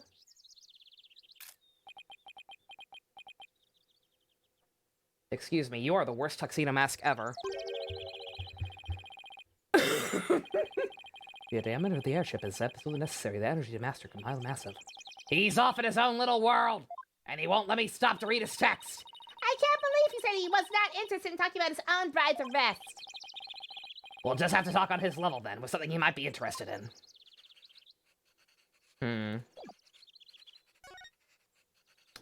Do you like boats? Could you take a look at this? Ah! God. Is that Ellen's? Ellen told us she traveled through time during the incident. She said it happened after she made a wish on this pendant. You mean to say you two are Ellen's lawyers? Yeah, I just told you that a minute ago. Sorry, I was lost in thoughts all alone. He wasn't even fucking listening! Oh boy. He is not at all what I expected, based on Ellen's gushing testimonial anyway.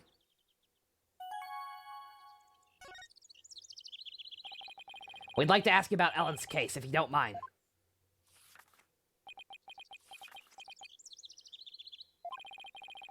I don't know a thing about it, so why don't you go ask the police? In other words, not interested. This guy is the worst. Now I feel sorry for poor Ellen. I'm a bop him on the head. In that case, can I ask you about how Ellen traveled through time? Are you interested in that? Go on. Finally, guess that got your attention. So is time travel really even possible? Yes, it is possible. Alrighty then, to the point. At the same time, it is also impossible. The pendant I gave Ellen is not supposed to operate as a time machine by itself. What do you mean by that? The timekeeper, that clock we had in the the clock we had displayed in the reception hall. That is the body of the time machine. The pendant is simply a part. That clock was the murder weapon, wasn't it? But it's a time machine too? What Ellen experienced is akin to traveling down a road by car key. Physically and metaphysically, it should be impossible. Unless, maybe the quantum system inside was somehow accelerated by tachyon particles and midichlorians. We're losing him! He's referencing the Star Trek prequels! Star Wars prequels! Maybe we better ask him some more about the time machine instead. So you've been researching time travel, have you? Moving through space-time continuum would be man's most ultimate means of travel. Time travel as a mode of transportation? Since the dawn of time, man has developed multifarious methods of transportation. Horses, steam engines, gas engines, airplanes, spaceships. But they are all fundamentally similar in that they constitute three-dimensional movement. Travel through the space-time continuum would shift mankind into a new paradigm.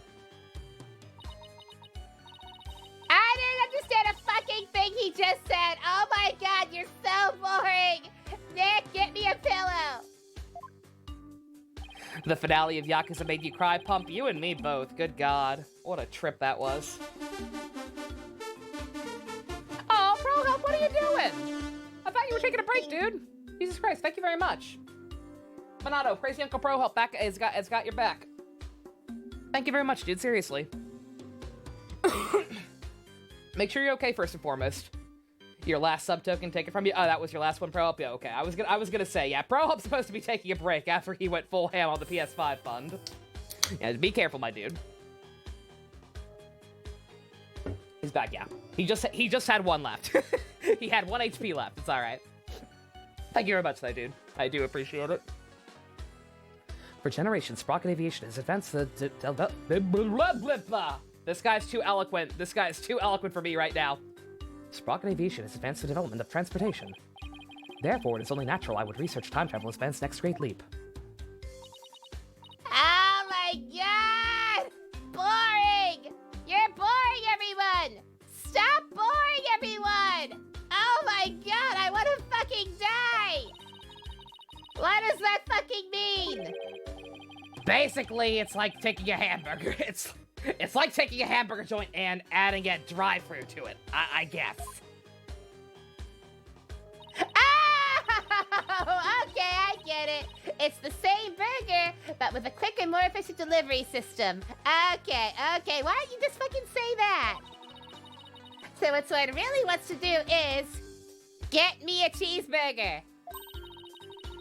Launch humanity into the future. Launch, not lunch.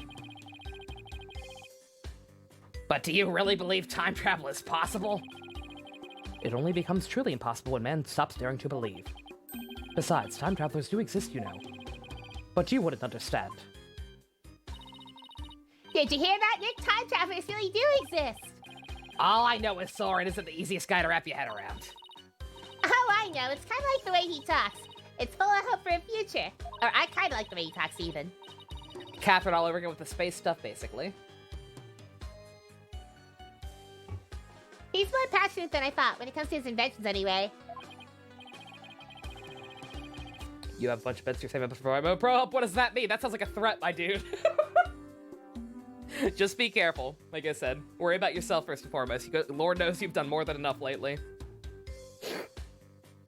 His apparent lack of concern for Ellen is a bit troubling, though. Like, yeah, really. Like, how the hell did someone with this kind of attitude get wrapped up in this kind of whirlwind romance with a maid?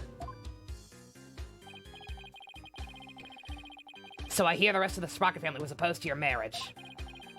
What are your thoughts on that?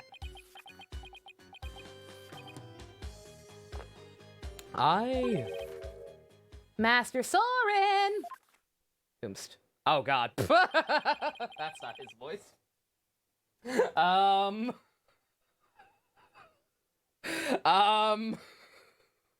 Okay.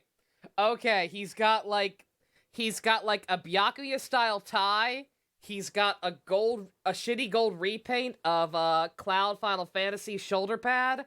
He's got like a shitty weird monocle that kind of reminds me of that one filler plushie from Bleach. And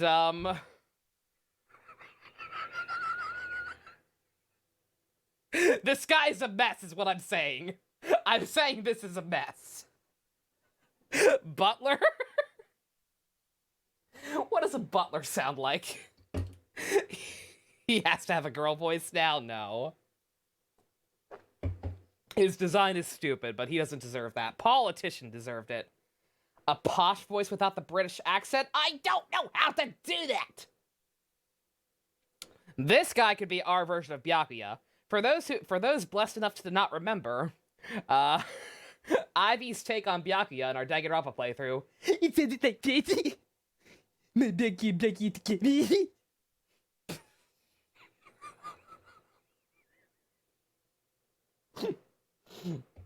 No, damn it.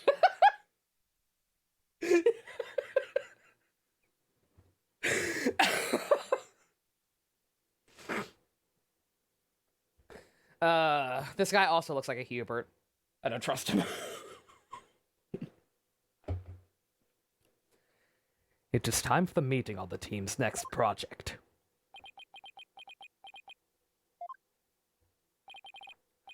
What is this, daydreaming about your inventions again? Hubert doesn't have a voice. I didn't voice Hubert. I'm not Robbie Damon, and I never will be. He can't just be fucking British or whatever, because I don't know what to do with him. I hate this. I hate getting new male characters. Goro? He could be Goro, I guess. Byakuya voice? No. I won't do it.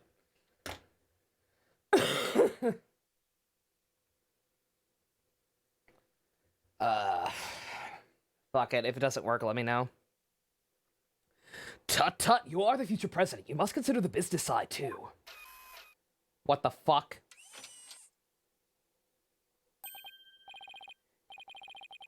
It is I found Soren. Send a car over at once. Nighty-night, Shin. You have a good one. I'm not interested. Oh, Master Soren, you do give me quite the headache at times. In any case, your attendant is waiting. Please go to him now.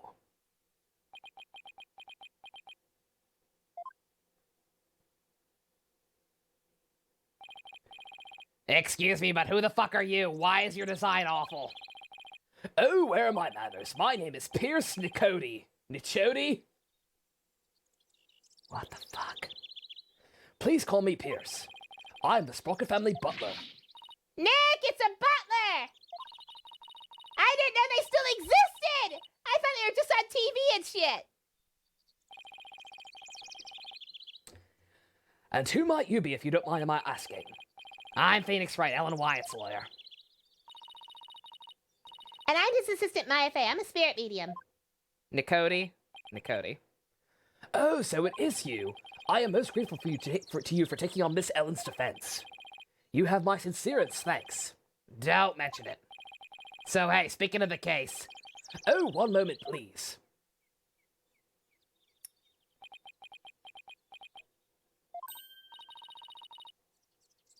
Wow, what a beautiful pocket watch. It's pronounced Nickety? Of course it is. Of fucking course it is. What a loser. Oh, this? Just a bit of a good luck charm. That's one expensive looking good luck charm. But I guess it makes sense knowing the time is pretty important in his line of work. So I guess that pocket watch is as important to him as my attorney's badge is to me.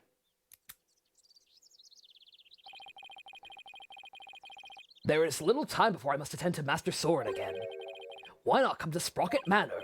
Huh? You mean to Soren's home?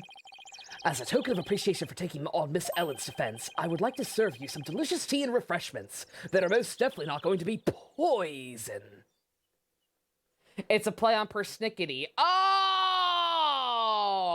I get it. I get it. Good one. Oh boy, Nick, a fancy high society tea party with high-class snacks and everything. You realize that means just like fucking little tea cakes and shit. There's not gonna be any burgers. God damn it, then what's the point? What about the investigation? Are you kidding? What's better place to investigate next than Soren's house? I don't know. You really think his house is gonna give us any new leads? Of course it will. I say you take the butler up on his kind offer and go to Soren's place. All right. You win. Very good. To Sprocket matter, then.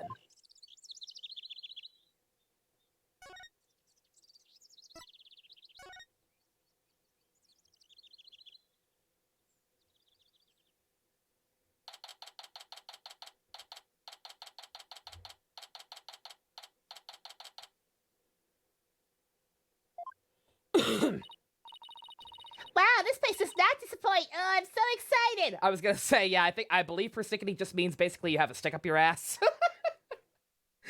And are like really uppity about everything, right?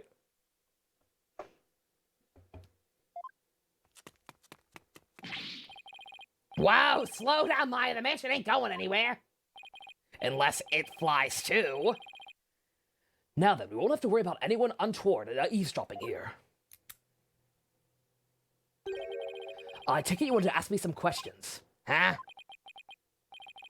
That's why you invited us here? I'm sorry to have tricked you like this, but this is a murder after all. I couldn't talk openly about it in public and risk sullying the Sprocket family's reputation. I really wanted all those fancy snacks too. There, Maya, don't cry. We'll get you some freedom fries on the way back. This Pierce guy is one shrewd man. Hey, Nick, look at that cute little vintage radio. Radio? Huh. What's going on with that radio? It's under the stuffed bull's head. I'm gonna take a closer look. I thought I told you to settle down. I'm sorry. Not to worry. Hi, Godzilla. What the fuck?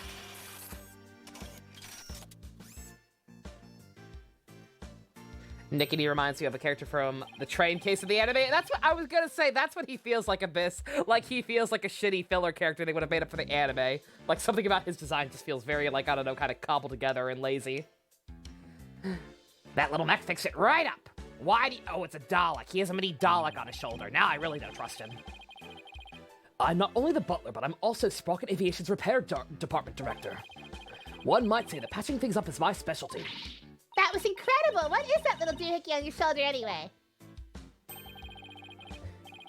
It's my fixer upper shoulder mech. Master Soren made it for me. It has too many features and functions to effectively enumerate on at the moment, though. That's so cool. I wish I had one. Fixing things is a simple matter, but fixing people is a different matter. Even a skilled physician can't bring back the dead. Oh, but forgive me. I seem to have gotten sidetracked. He must be in shock over Gloomsbury's death. Still, I do need to ask him some questions about that case. Should I go look around and see what I can find while I'm here, too? His hair's fine. It's just the combination of the giant, gross shoulder pad, the Byakuya tie, but with bling, and the dumb monocle. Who the fuck are these other people? Excuse me, but there's a card here on the floor. Well, look at that. It's a Flying Chapel keycard. The Flying Chapel? What areas on the Flying Chapel require a key card, if I may ask? Mostly areas we want to keep the public out of, such as the staff room up the hold and such as the staff room and the hold, which is chock full of machinery. So you can't enter those areas without a key card. That's right. This one here belongs to Ellen. Wait, what's Ellen's key card doing here? Did she come back after the incident occurred? I don't believe so, and she was arrested by the police straight away this morning. Although there was a strange man with a gaudy jacket in here earlier. Was that man wearing a beret by any chance? And a fake mustache?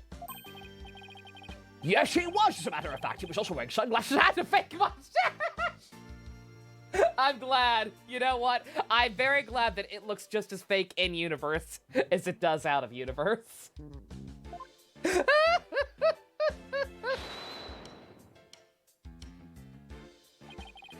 I knew it. Only question is, what was he doing here?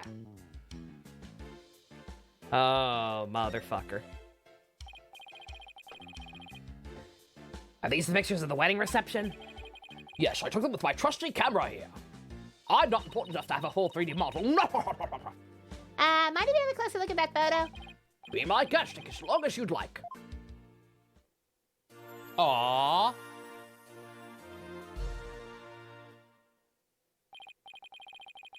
Well, what do you think of this gorgeous dreamscape? A thick fog billows across the room, making it look as if the couple are walking on the clouds. Wow, look at how beautiful Ellen is here. She looks a little nervous, though. She does, doesn't she? Hey, look, there's Pierce. Really? Where? Right there behind the sweetheart table. That's not fucking creepy at all. Hey, you're right. Bet he was there attending to the happy couple the whole dinner. So, what do you think, Nick? Does any of this photo stick out to you? No, not at the moment, anyway. That is genuinely a cool-ass concept for a wedding. Hey, Nick, if Ellen really did travel back in time, do you think this photo is of the second reception? You know, after the time jump? I wonder. Excuse me, sir. Yes, can I help you? Ellen told us she traveled back in time. Would you happen to know anything about that? Oh, no. I have the foggiest idea what you're talking about. He clammed up faster than a clam.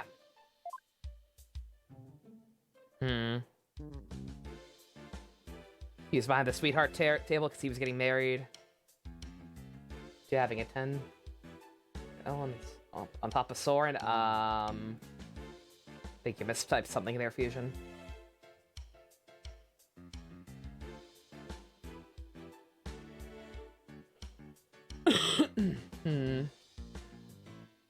Okay, so immediate hard read. Immediate hard read. I'm not sure how the hell whoever the culprit is. I'm not sure how the hell they would have gotten everyone to play along, or like what the fuck they thought was actually happening. But I'm gonna assume that she did not actually time travel, and that just for whatever reason everyone reacted the event out as if they hadn't. I have no idea why they would agree to do this or why they would think it was suspicious, but just solely based on that, that's what that's where my brain's going immediately. Hey, Nick, now here's a real lady. Oh my. She looks smart as a whip, doesn't she? I wonder who she is. We didn't see her on the airship. That is Selena Sprocket, Soren's elder sister. Beautiful and capable. She was a great lady. Soren's sister was? It's just a prank, guys. Trust me, it'll be funny. Just play along, all of you. I think I see the resemblance. Maybe I'll show Pierce this photo later and ask him about her. And that was past tense. Is she already gone, I'm guessing? That's sad. She looks like a nice lady. I like her design. Nick, look at this airplane propeller up there going round and around and around and oh god, I've gone cross-eyed. I see they've got an aviation theme going on. Makes sense for an airline family. I wonder if it doubles as a fan. Oh, what if the rest of the plane were on the other side of that wall? And the wall would open up so the plane could take off in an emergency! How cool would that be? If that's what's behind the propeller wall, then what's behind the bowl across the way? Oh, Oh, I know, maybe it's the rest of him. That must be where the sprockets get their milk. Nick. First of all, that's a beef cow. And second, bulls don't make milk. You absolute fucking moron. Oh, right. That's what I get for trying to play along. You're no fun. You act like a goofy goober. And I have to play along. I try to act like a goofy goober and you're like, Nick, shut up. You're fucking stupid. that's you. That's what you sound like. That's pretty good. Bull, come to think of it, there was a bull logo on the side of the Flying Chapel, too. The president of the company must have a thing for cattle. The bull is the symbol of the sprocket aviation. To be as strong and steady as a bull. That is the company creed, you know. Probably for all the back-breaking labor they put their employees through. By the way, that bull logo with the flying chapel, the one with the rainbow wings, his name is Rainy the Rainbow. Got it? I get it. He's a rainbow-colored bull, so he's a rainbow, right? What a memorable name, huh, Nick? It's key. Yeah, for the lameness of the pun. It's lovely having Maya as our assistant again. I miss this so much. Y'all have no idea. I fucking adore Maya. I missed her so goddamn much. How long has it actually been? Like,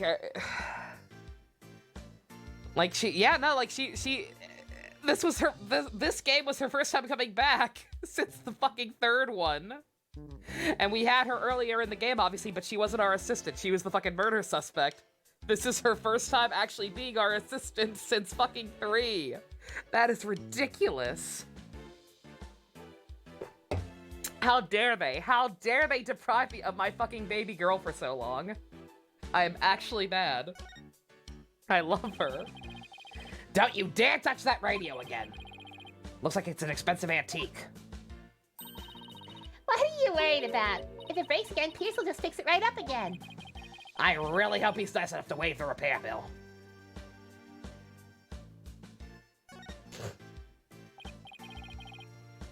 Case 3 of TNT, the Tiger case? Yeah, that's right. Cause then 4 was a flashback and she was also MIA for most of the final case. She has not been our assistant since Tigray. God! And this is a DLC case. She wasn't even actually ours in the base game of this. Oh, Capcom! You're evil! You're evil bastards! That's the bride's bouquet. Hey, Nick, how about I throw it? And you try and catch it! Then you and Edgeworth can finally fuck! Why me? You fucking know why! You'd also look hilarious flailing around trying to grab it. But doesn't tradition dictate that it's the ladies that go after the bouquet? I know what I fucking said! You're a bottom bitch, just catch it! Here! Ow! Hey, you threw it right at my face! Take the hint! Oh, you don't catch that bouquet, trust me! Why not? They say it's bad luck to catch the bouquet of a marriage that doesn't last. But I already caught it. Oops, too late now, huh, Nick? God damn it, they're never gonna get together! What is my life?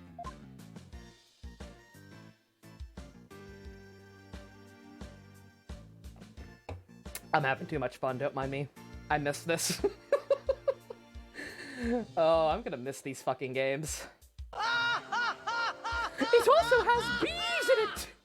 Some say Miles is bottom, but honestly, Phoenix is. That's the twist. I said Miles too back in like the second game. That's the swerve. Make you ask questions. Is there anything else fucking in here? It doesn't seem like it. Can't wait for 2021 for 20 years of Ace Attorney. Good God, will it be that long? That's insane. Remake one? I don't want a remake. I genuinely don't. They have their own Charlie. Knockoff Charlie.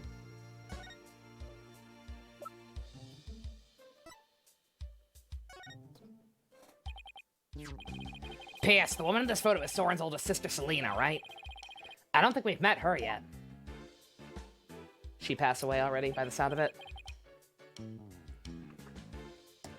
Yes, about that. He seems hesitant all of a sudden. Reset the timeline like FF7? No, I would hate that. If you wouldn't mind, could you tell us about her? All right, very well. She's a big part of Master Soren's past, after all. New Ace Attorney or Phoenix and Smash, I'd be okay with that as well. Soren's past? Ace Attorney 7 could have a lot of references in it. For the series 20 years, Gumshoe coming back. Gumshoe coming back would be fucking godlike, please. Again, even if he is actually retired and found a better job where he's not constantly getting pay cuts. Like, just, even if he's just, like, doing something else and settle down with Maggie or whatever, I would still love for him to even just cameo.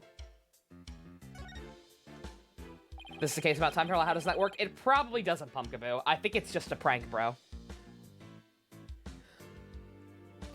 About the incident Miss Ellen was arrested for, do you think she did it? Well, I can't prove it yet, but no, I don't think she could have done it. She literally cries over nothing. You can call it a gut feeling, though, if you want.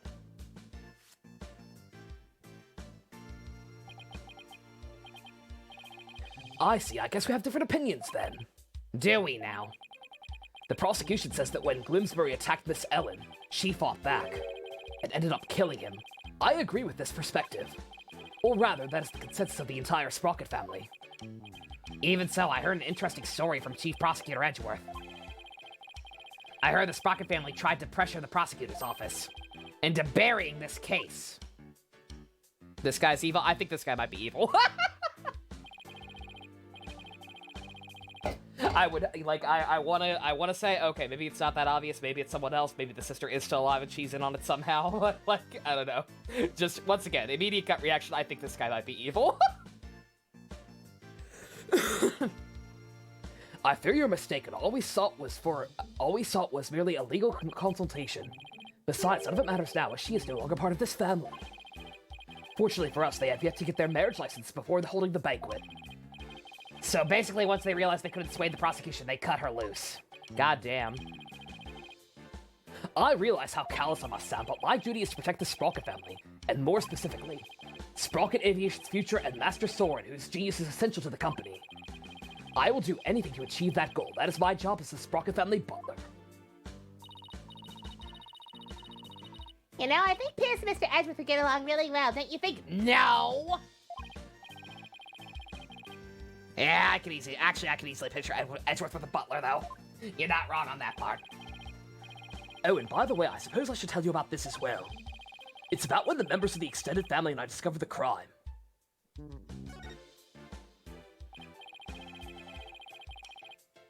Can't believe Ace Attorney is 20 years old. It's insane to think about, because, like, I know, that is right, because I know the games were on Game Boy in Japan only for, like, much longer before they finally came to America. But nonetheless, it's insane to me that these games have been around that long and I've just never been into it before fucking last year. The game's gift. No. I saw that old bag of this. No. Did Ellen say anything about traveling through time? She must have been delirious. There's no need to take such a claim seriously. Soren himself said time travel was possible, though. Master Soren said that? Wasn't much longer. I don't know. Fusion 4-year localization is a pretty significant gap.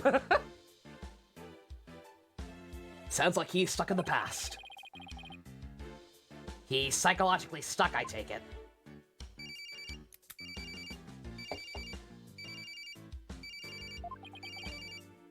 Excuse me. The butler did it. The butler always did it. What is it? Oh, I see. I believe I told you that Madam will be having milk tea. Still, have lemon slices at the ready, just in case. We must not disappoint her, understand? The fact that he's taking phone calls at that thing is worrying me. I'm having flashbacks to LaBelle. Help me. Oh, God! Oh, Jesus, that's disgusting. I'm so sorry. I don't know what was in those chicken tenders. Something bad, apparently. If the butler did it, he should have a Tim Curry voice. Oh my god, I wish I could. Jesus. Or Larry. It could also be Larry. You're sure busy. LaBelle is his uncle? Of course he is. All in a day's work. Still, we really need Master Sword to start focusing on the business side of the thing soon. Yeah. Now remember, Fusion, we established during that last that last case that LaBelle is apparently still living in my head rent-free. Because I fucking recognized his hairspray without even fully examining it. I hate my goddamn brain. Master Storm will become the next president of Sprocket Aviation. However, that wasn't always so. Miss Selena Sprocket, Master Soren's elder sister, was next in line. So why isn't she becoming the next president? Because she died in a car accident. What? How old is Pierce? Good question. Yeah, I figured. They referred to her in a past tense. 26. I had no idea. Actually, Master Soren was also in the car with her at the time of the accident.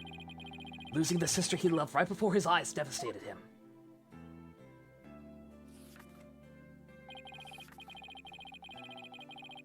She got into a car crash. The driver of the other the driver of the other vehicle was named Eenie Miney. Ever since then, he's buried himself in his research on time machines. He also became quite a meticulous, almost compulsive note-taker around then. He seems so stiff and robotic. I had no idea he was carrying all that around inside him. Master Soren has abandoned the company business and spends all his time on inventions. As the family butler, I am truly concerned. I believe it's high time he let go of the past. Damn. Yeah, poor guy. How old is he? I didn't even think about that. Is he on the younger side as well? 24? Okay, not that young, but still. Alright. Nobody can have a happy family in Ace Attorney? Nope! It was sometime after the reception. All the Master's relatives and I went to clean up the reception hall. That's when we saw it. A woman standing in front of the victim with a bloody murder weapon in her hand. It was none other than Miss Ellen.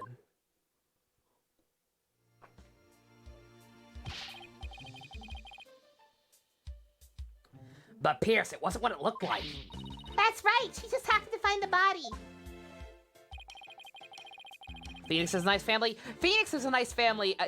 Phoenix does have a nice family, but you know what I mean. It's all found family that he slowly but surely absorbed into his unit. His actual original family, we have no idea. Is Miss Ellen rich or something? No, she's a maid, Pumpkaboo. She's broke.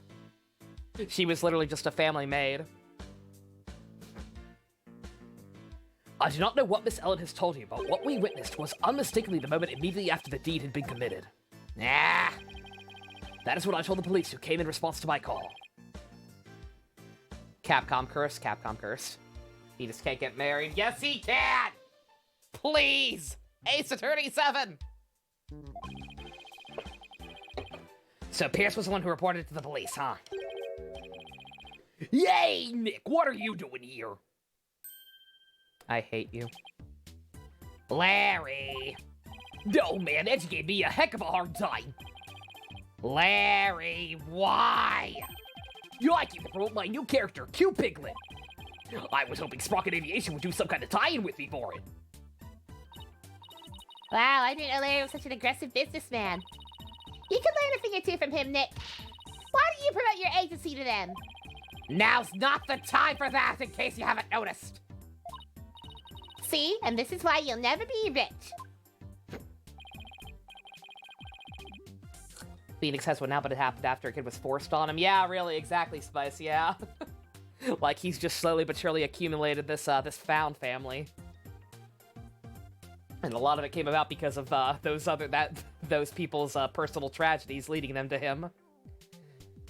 Actually, Larry, I've been meaning to ask you something. You were there on the Flying Chapel yesterday, right? Yeah, was I? Right. What were you doing there? Nothing. Whatever it was, I bet it wasn't anything to be proud of, but never mind that. Did you see anything that had to do with the case? Scratch it. Let's start with you weren't involved with this case. Were you?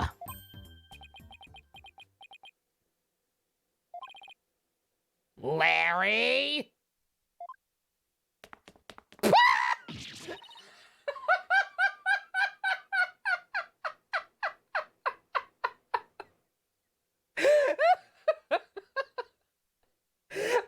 He ran away! And there's a trail of yellow liquid after. Ew! I knew it. When something smells, it's always the butts. Come on, Maya, after him. Oh, leaving so soon? We have to run. Thank you for making time for us. I know you have to investigate, but please try to spare the family's feelings as you do. Yes, of course. He just dropped his lemonade. It's okay. Oh, of course. Oh, of course.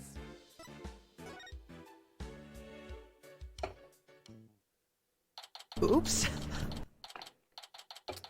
Larry is turning because Edgeworth is coming to kick his butt. Good. And I'll help. There he is, Larry! Hi there, friend. Fancy meeting you here.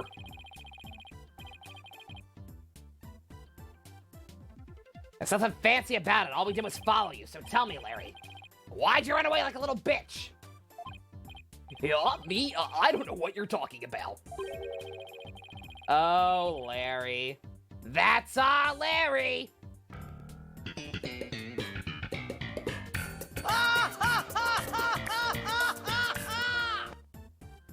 A bolt of inspiration for my new picture book hit me, and I had to run off, is all. It was like a Cupiphany, you dig? Right. Maybe he's just gonna keep playing dumb, isn't he, Nick?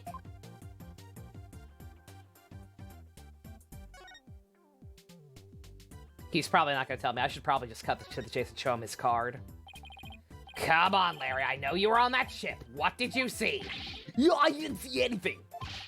I didn't see anything because I was never on that stupid airship.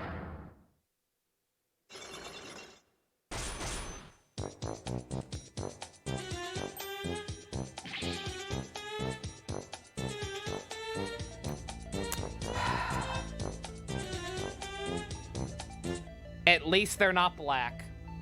It would honestly not surprise me at this point. Cyclops! You say something? The spiritual power of this Makatama allows me to see these mystical locks that appear when someone's trying to hide something from me. They're called Cyclops, and when I see them, I simply touch the thing. I know, King. I know. Take that!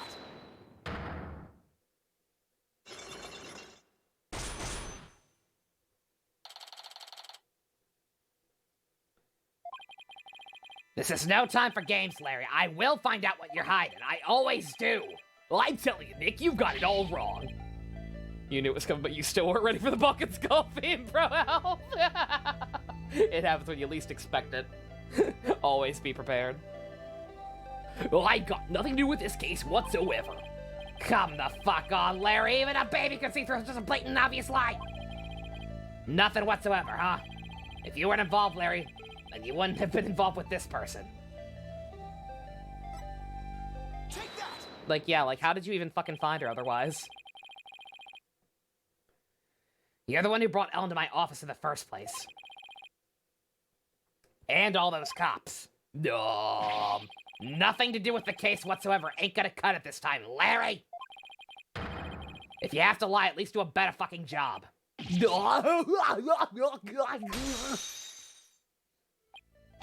Don't diss me, Nick.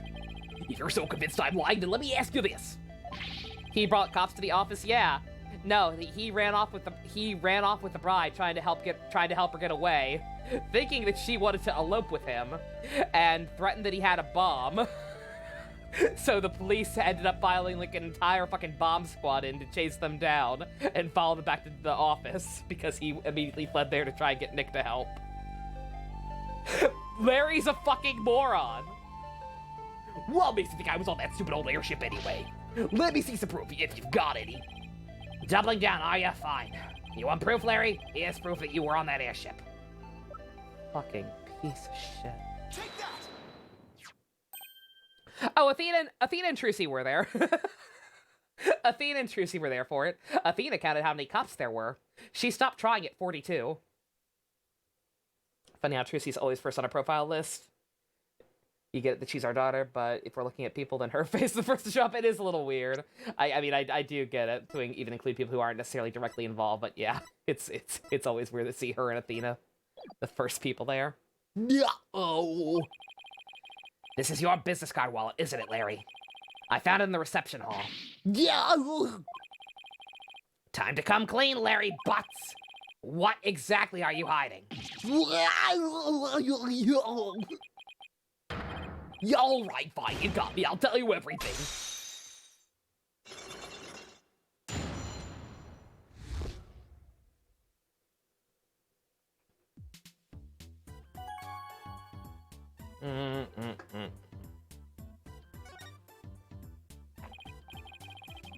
You miss Dats? I miss Dats so much. If I could hack this game and do a model swap to replace Larry with Dats for the duration of this case, I fucking would. What were you doing there? Well, I went to deliver the welcome to our wedding sign they ordered from me. I didn't know you took on real jobs like that, too. Well, for your information, my wedding welcome signs are very popular on the net. And that's how you met Ellen? No, I mean, I'd seen her in the photo for the welcome sign, but seeing her in person, the way she smiled at me and said thank you, I felt like I'd been hit by lightning. And that's when you fell in love with somebody else's bride, huh? So you were invited to the reception? Can you believe they told me the only family relatives could attend? They wouldn't even let me in the reception hall. Smart move on their part, I'd say. Yeah, I got upset and started wandering around the airship. That must be when I dropped my business card wallet. So somebody else must have found it. And brought it to the reception hall then. But you know what? I saw something incredible while I was down that flying chapel. Like... Get a load of this. What the heck? What do you mean, what is this? It's obvious, it's a drawing. You know, I sketched a picture of one of the cabins of the airship. He saw a pterodactyl. He saw a pterodactyl. A purple pterodactyl. Explain. Also, yeah, real talk, Larry is a good artist. He actually is a good artist. I'm not gonna give him shit for that. I'll give him shit for everything else. He saw Ridley! He knew! This game came out before Smash Ultimate. Larry knew. Phoenix for Smash confirmed. What's so incredible about a cabin? Look what was flying outside the window! Confirmed. It's one of those flying dinosaurs, a real-life pterodactyl. I looked out the cabin window, and there it was, just flying out there. The airship traveled through time, I tell you!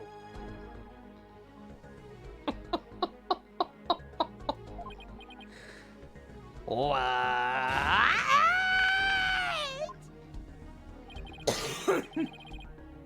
When I told that Pierce guy about it, he told me to never mention it to anybody ever again. Why would he try to keep you from spouting what is clearly just nonsense? Maybe Sprocket Aviation is secretly developing a time machine. No. Nick, this case is totally amazing! Larry! You didn't tell Mr. Edgeworth about this, did you? Of course not. Edgy would just roll his eyes and think I was off my rocker. I didn't even tell him I was wandering around the airship. I told him I met Ellie at the mooring dock and we ran away together. Yeah, I could see his eyes rolling right out of the back of his head if he heard about this. Good God.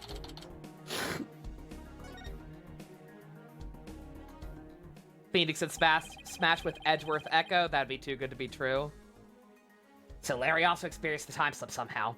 Can you imagine if they somehow just said fuck it and gave him alts for every prosecutor slash other defense attorney? You could just be any of them. It would never work because some of the models would be too different, but good god. Ace Attorney fighting game. When? Make it happen. Arxis, please. Larry also experienced the time slip somehow. How is that possible? It's not.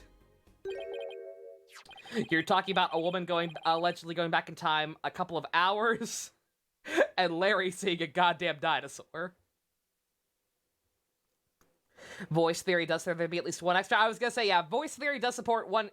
Voice theory does say at least one character will have an alt of either a different character or a different gender. Edgeworth could happen. Hey, Nick, I'll be taking my car back now if you don't mind.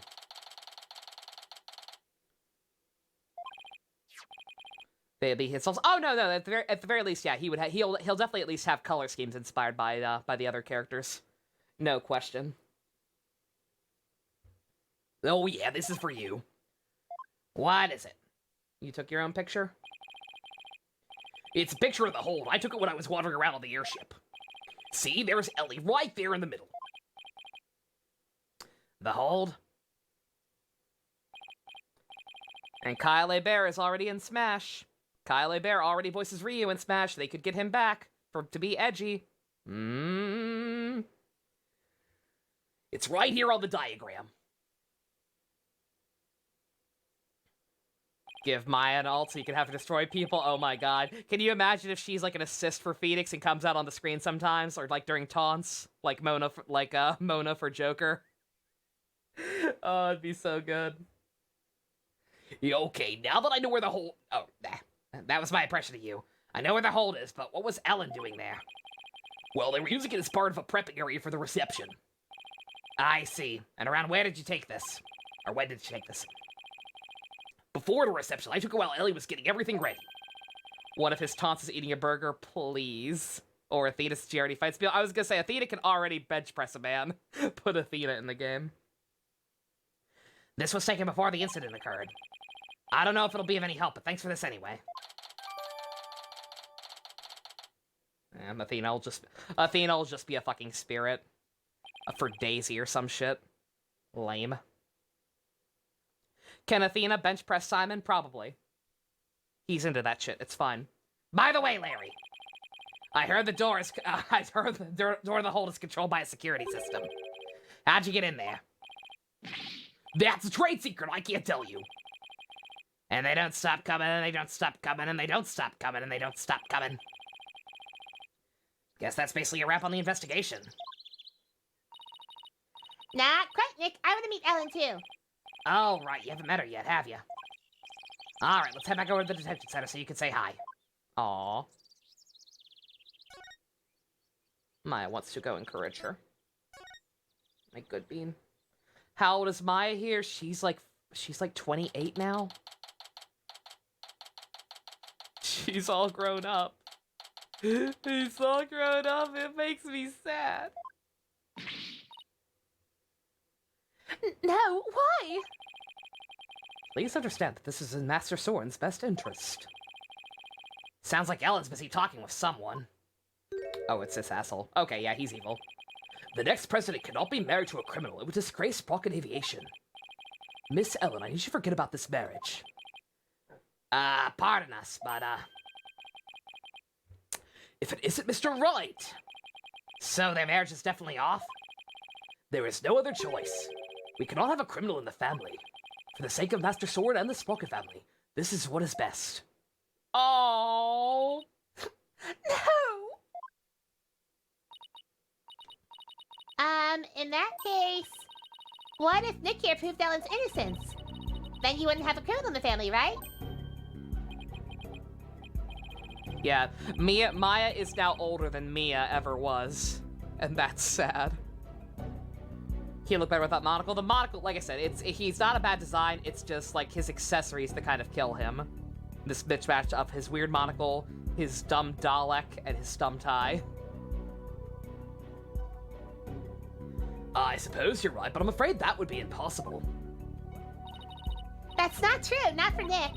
He may look like a nobody, but he can do some pretty amazing things. Oh. I don't take cases on lightly, so rest assured, I will prove her innocence. Mr. Phoenix Wright, I understand your name is quite well known in the judicial world. For better or for worse. P.S. I want you to promise me this. If I can prove Ellen's innocence, then you won't stand in the way of Soren and Ellen's marriage. Very well. But not even the most talented lawyer in the world can change reality itself.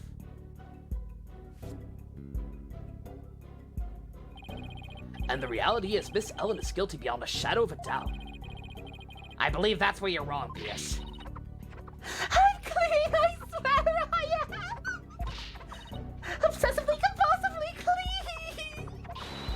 Just as clean of you as this fear I trust.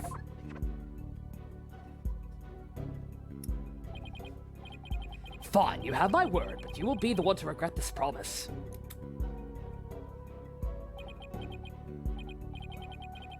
Now, if you'll excuse me. I got bad news, Fusion. The Goro voice, it was always Surfer Dude. I'm half tempted to turn her into fucking Butters' mom from South Park. That episode where she tries to kill him and then goes crazy. Clean. Everything must be clean. Everything new. Clean. I have all the more reason to win this case. Ellen, we finished our investigation. We'd like to talk with you about what we found.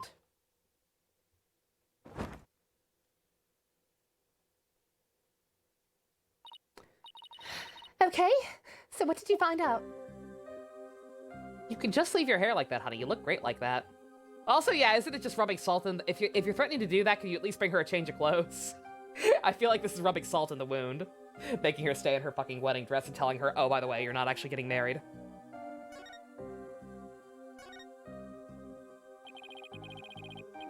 In the course of our investigation, we heard that you'd been standing in front of the victim with the murder weapon in your hands.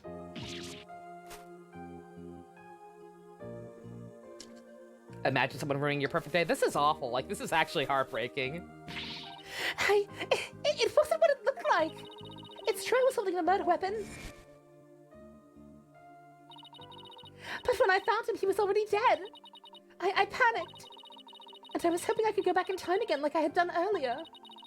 So I picked up the timekeeper from the pedestal and brought it over without thinking. You were so desperate you were ready to try anything, huh? Unfortunately, that sort of behavior makes you an easy target for the prosecution. No! And as for your little trip through time, none of your in-laws could confirm your story, I'm afraid. I see. The only exception is Larry. He said he saw something. Really? What did he see?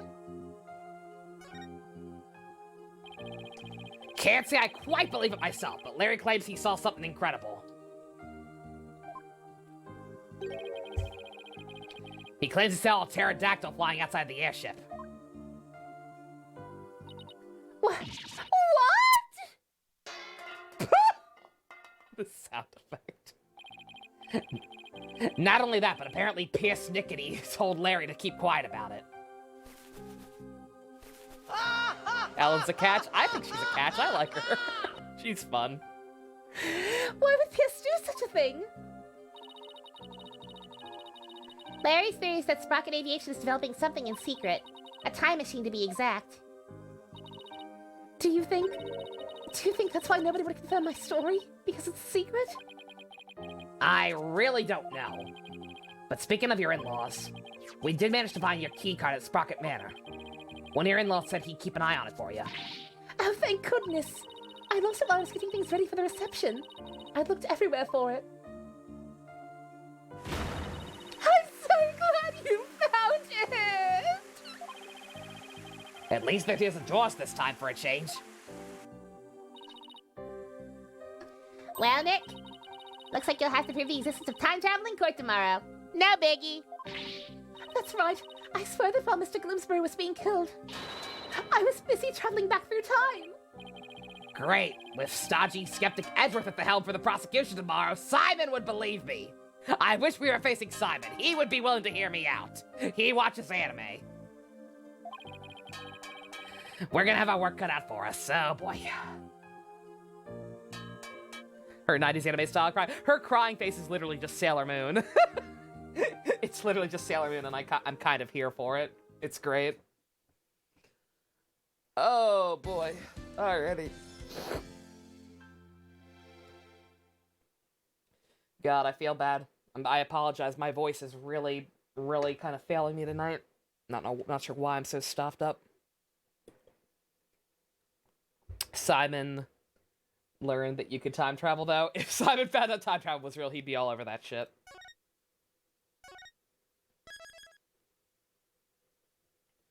But I guess we're gonna try to continue. I'm not sure, depending on how long the trial is. I'm not phase 1 of the trial. I'm assuming it's 2 days. I believe someone flat out said it's 2 days, but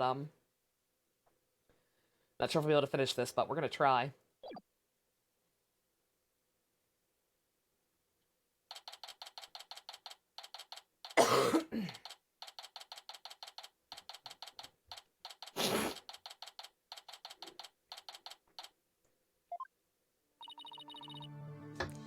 Good morning, Mr. Wright. 2 days, 5 parts. Is it 5 parts? Okay.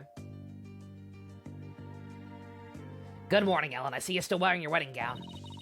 And I will continue to wear it until our marriage is saved. Oh, Soren!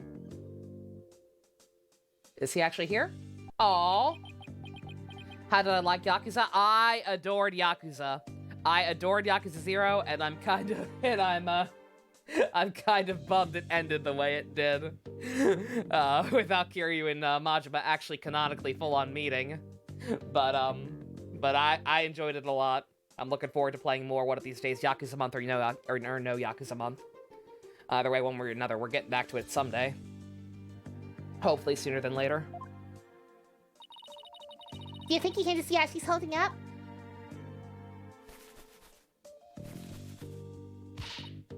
Soren, my love, you came all the way to the courthouse just to see me?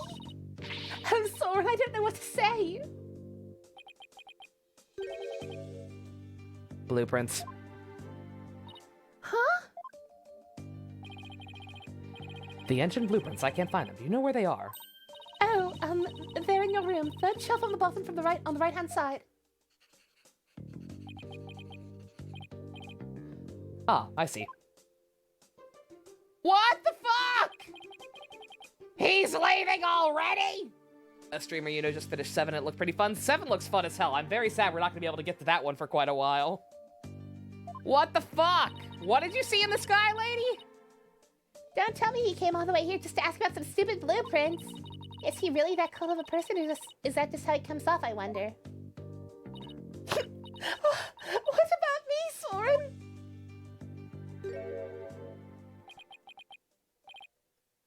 Ellen? He's back. I was gonna say, maybe he's working on a machine to save her somehow? Come home soon. I'm lost without... Oh! Okay, he's just bad at the whole feeling thing. Oh. I'm lost without you. Oh.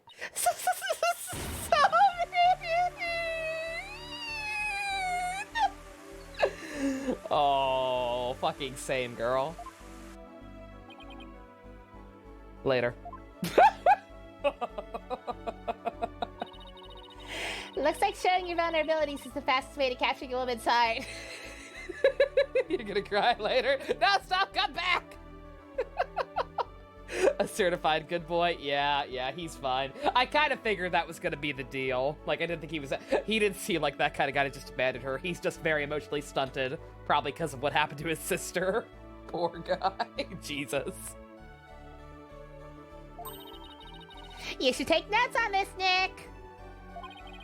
Please leave me out of this. Edgeworth has already literally seen me at my most vulnerable and vice versa. We have nothing left of each other to see, besides the dangly bits.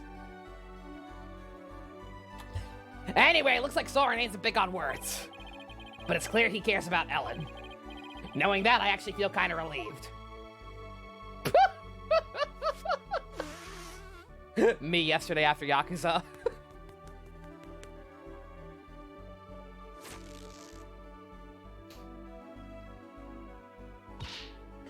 Mr. Wright, I just absolutely can't be found guilty, you hear? Don't worry, I'm gonna do everything I can to prove your innocence. Thank you, Mr. Wright. The trial is about to start, sir. Edgeworth. Knowing him, he's not gonna yield an inch. So I've just gotta fight with everything I've got and save Ellen. Need to know this lady's secrets are getting fixed up so fast. That's why I don't wear makeup. I'm too much of a bitch baby.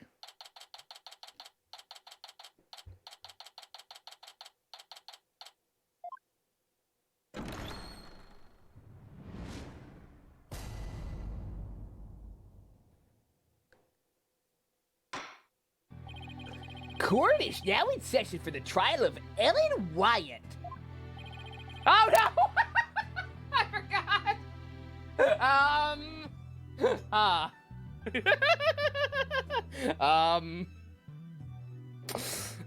Do I need to fix that? I think I might need to fix that. As funny as Yakuza Phoenix is, I might need to fix that.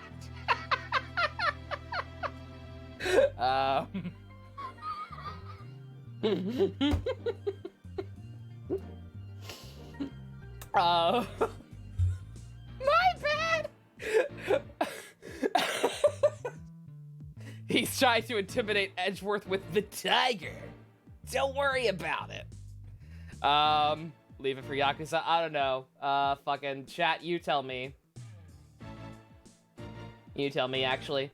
Do we keep the customer changed? I think I can do a manual, an in-game save, and then back out and change it real quick. But y'all let me know actually, because I'm gonna run to the bathroom real quick before I start. So actually holler off. Not gonna do a formal poll or anything, but just like let me know what you prefer, normal or LT gray. I'll be right back.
Alrighty. You're on Nico stream, what'd you miss? Not too much, just finishing up the investigation. Larry being a moron. Same old, same old. We're keeping it. Oh, why not? May as well keep it. I don't know, we didn't use it once during the main game. We're not gonna get the chance again. And we did finish Yakuza yesterday. This is for Kiryu-chan. Or, I'm sorry. Miles-chan! Phoenix needs chest hair, he needs chest hair. He doesn't quite work it the way Tigre did, but you know what? Hey, it's fine. The defense is ready, Your Honor. The prosecution has been ready for a while, Your Honor.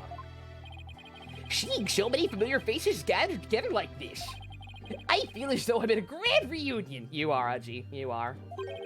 You are also part of the OG crew. Makes me want to go out for dinner and a drink. Reminisce with all of you. Oh, Uji. I was gonna say, what's his Japanese name? Reiji-chan. That sounds like a great idea. The more you think about it, the more you think Paimon is somehow related to the god that took away our sibling. JC, I honestly think that's probably gonna end up being a thing. Because it feels weird. Like, we have no context for, like, why I wish we'd seen how we met Paimon. Because, like, everything about her is just kind of like, yeah, I'm here, I'm not suspicious at all, don't worry about it. So, she might be. She actually could be connected to the god somehow. I don't know how, but somehow. Sounds like a great idea. I was dying for a real burger the whole time I was away. We could make it a welcome back party for Maya. How about it, Edgeworth? I have no intention of cavorting with my enemies. Shut the fuck up. You come over and play Monopoly every weekend. Now then, Your Honor, let us start this trial at once. No, still not one for lighthearted banter, are you, Mr. Edgeworth? We fished Paimon out of river. Is that how we met? I think that scene should have been filmed. Jokes and good humor are beyond worthless in a court of law. Guess we'll just have to have the party without him then. However, were it after the conclusion of this trial, I might consider joining you for your little welcome back party. Aww, Miles! Miles! Aww. I love these guys. I love these characters so fucking much. Aw, you thought the burger thing was a meme, but she truly loves it? Oh, no, we ain't farting around. She actually loves burgers. Shut up and kiss me, you big lion! What the hell does that mean? Honestly, Sprites might be the old games. Edgy looked buff. Edgy, like, I'm not gonna say he looked buff, but he looked sturdy. Like, he's definitely not a twink. He's still as emotionally constipated as ever, I see.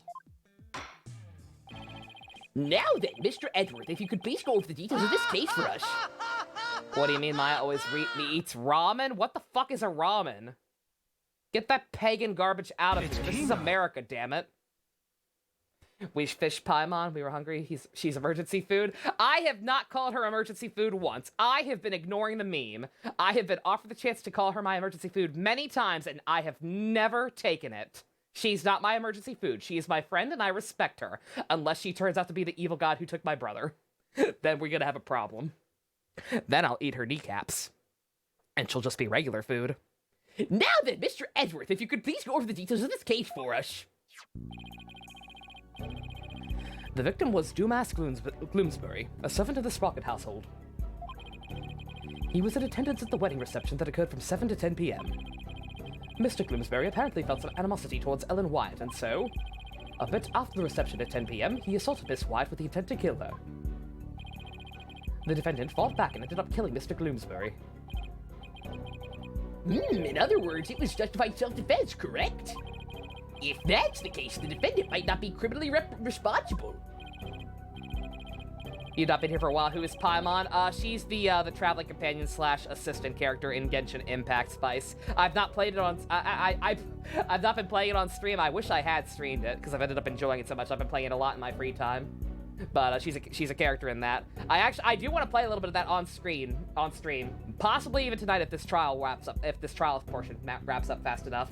Because I want to progress the story. I was told I need to do the next story part on screen, so I've been holding off. I want to know what I'm in for. I'm probably gonna have to fight Child. Worst case scenario, I could go for self-defense and avoid the criminal charge. You try to play that game, but the controls are weird on your tablet. Oh, yeah. Yeah, Spice, no. Like, that game on mobile is hot trash. You gotta play on PC or on PS4. Yeah, the game's actually really good. It's a mobile game that is not designed for mobile, if that makes any sense. I wonder how Edgeworth plans to counter that, though. The Switch version? I was gonna say, it will also be on Switch sooner or later. Oops. She's like Navi because she's a Zelda clone, yeah. PS4, you didn't want to play PS4? I didn't either, Spice. Yeah, that's why I was so apprehensive to try it out. Because I thought it was just a weird open world mobile game. Like, how the hell you play an open world game on mobile? You don't. It's also on PS4. She's like Navi. She's not as annoying as Navi. She's fine. Again, unless she's evil. Hi, Noodle. How you doing? Prosecution's first witness will make my view on the matter very clear, Your Honor. Very well. Bailiff, please bring the first witness. How's Larry? I hate him. He stinks and I don't like him. And also, is this someone new? Oh, no, it's Emma.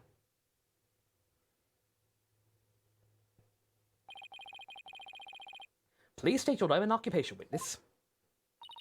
Emma Sky, forensic investigator. And I'd just like to say, sir, that being in the same courtroom as you is a great honor. Oh my god, that's right. She was a fangirl back in the day. I have not played Bravely Default. I've heard good things, but I've not played it. She's like Tatsu. She's not. I mean, I didn't think Tatsu was annoying either. So yeah, sure, she's like Tatsu. I'm doing alright, Noodle. How about yourself? Oh, that's right. You're a fan of Edgeworth, aren't you, Emma? We're good friends and all, Mr. Wright. But just this once, I intend to faithfully and fully testify for the prosecution. And I do mean that wholeheartedly. Huh, I expect no less from you. Did she just admit that in the past she's been biased in front of the chief prosecutor? Huh. Emma, you're, Edgeworth, shouldn't you be threatening a pay cut right about now? Or is this gumshoe bias? Edgeworth is everyone's husbando? I mean, can you blame them? Look at him. Yes, sir. I'm gonna do my very best. Looks like you lost the popularity contest to Mr. Edgeworth, Nick. It's okay. I like you better than him. I really could care less. Besides, she'll see who the better lawyer is once I win this trial. Yeah, maybe then you'll actually really care less. The Virgin Torah, the Chad Tatsu, basically. Now, Detective Sky, if you please.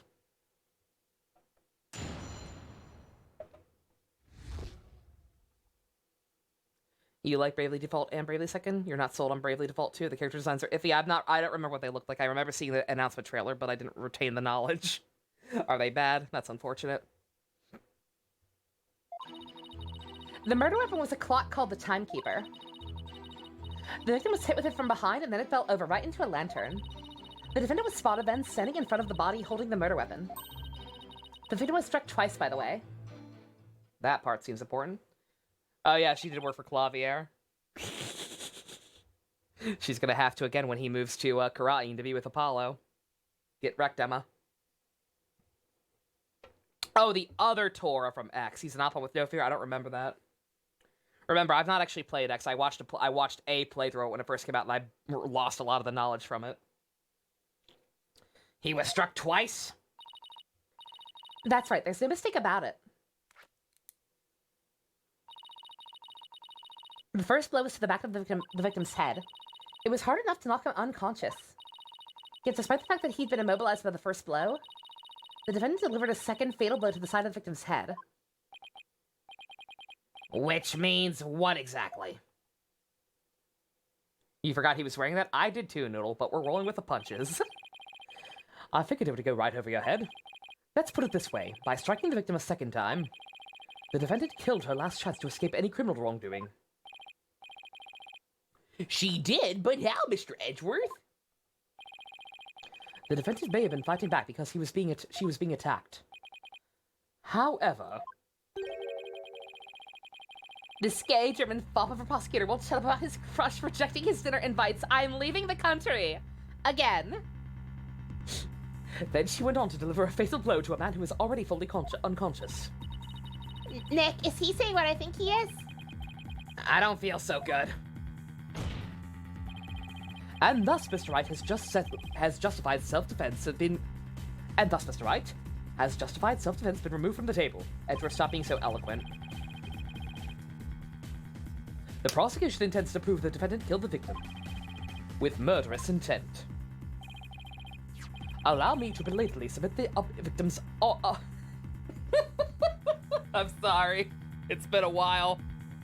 Allow me to belatedly submit the victim's autopsy report. An updated autopsy report, if you will. Ah! Ah! That's why he was acting all smug. Well, more smug than usual. It's fine, right? It's not like you're gonna plead self-defense anyway, right? Yeah, I guess, but now the judge has a negative impression of Ellen. Just get her on the stand and let her do her Sailor Moon cry. That'll win her some brownie points. He may not get to prosecute much anymore, but he definitely hasn't lost his touch.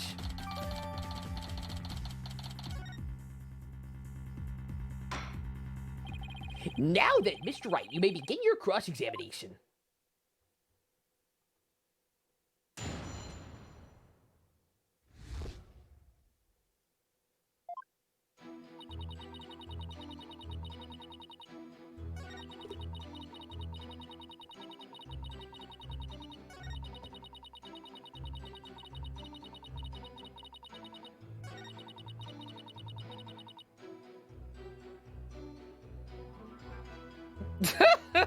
Aw, Isabel and Doom Guy voting for each other.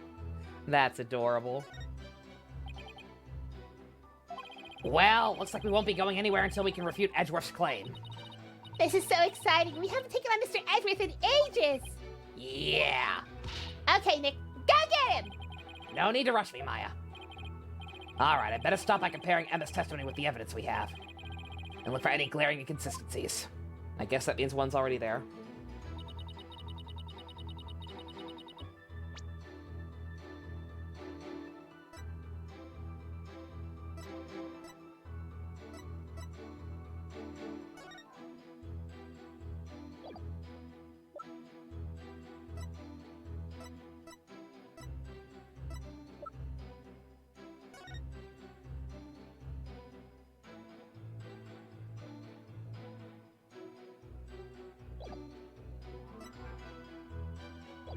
The fact, once again, Larry's a Larry drawing is evidence. That's probably gonna end up being super vital. Oh boy.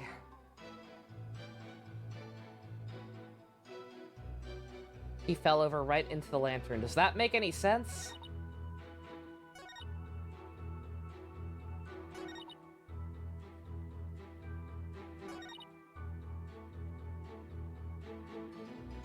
You would have had to open the thing, right? How did he conveniently fall into it? That's weird.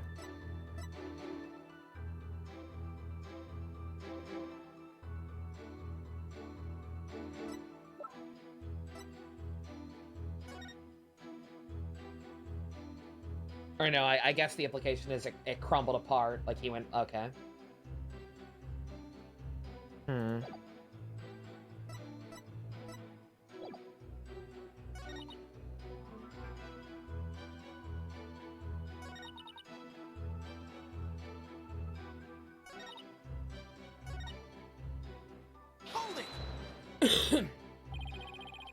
The defendant was fighting back against the victim, right?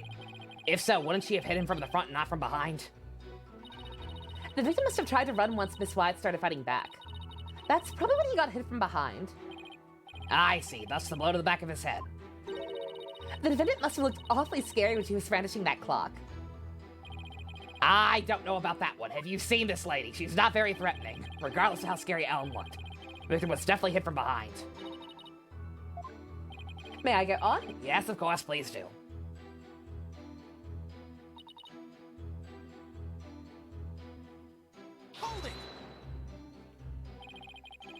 That's only because she was so panicked when she found the body. This is DR1 case 4 trickery on what comes first. I'm thinking the same thing, JC. Yeah. She used that timekeeper to go back in time. Mr. Wright, do you have any idea how absurd you sound? But Miss Wyatt really believes she could travel through time with that clock. You really should have come up with a more credible story, you know? Yes, I agree. Ah, me three, but it's all I got to go on. Anyway, under the circumstances, only conclusion we can draw is that the defendant killed the victim. She does carry around a frying pan as a weapon. Okay. If she was standing in front of him, then that means it wasn't right after the murder, right? If they're fucking back wounds? Like, I feel stupid having to argue this point, but, the wording makes it seem like it should be something obvious.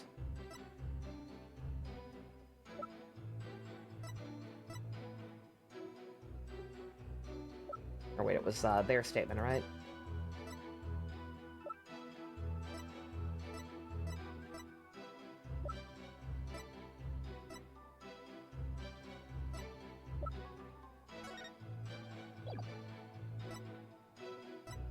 Where was we had something explicitly saying that they saw her from the front. Right, where the fuck is it?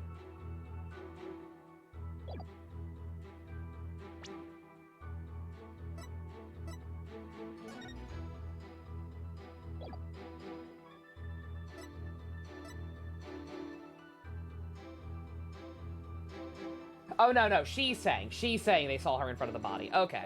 Alright, you're saying you saw her in front of the body, and you think this is right after the murder. But it's on the back of his head. So again, I feel stupid saying to say this, but maybe? Please? Objection! Nope. Okay.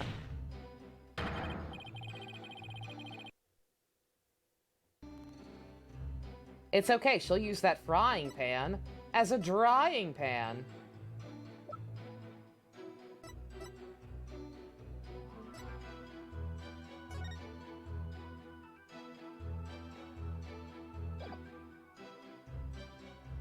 Objection! I was gonna say same idea, but with the photo instead.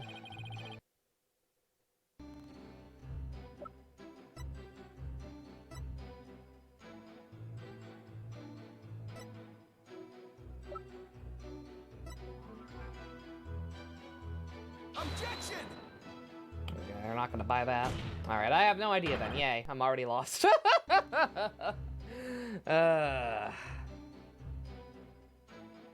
Outstanding.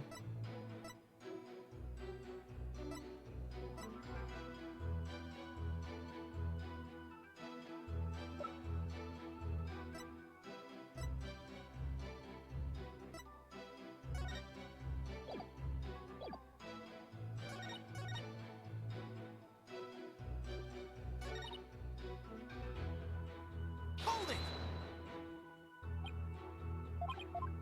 Oh, I did see this already.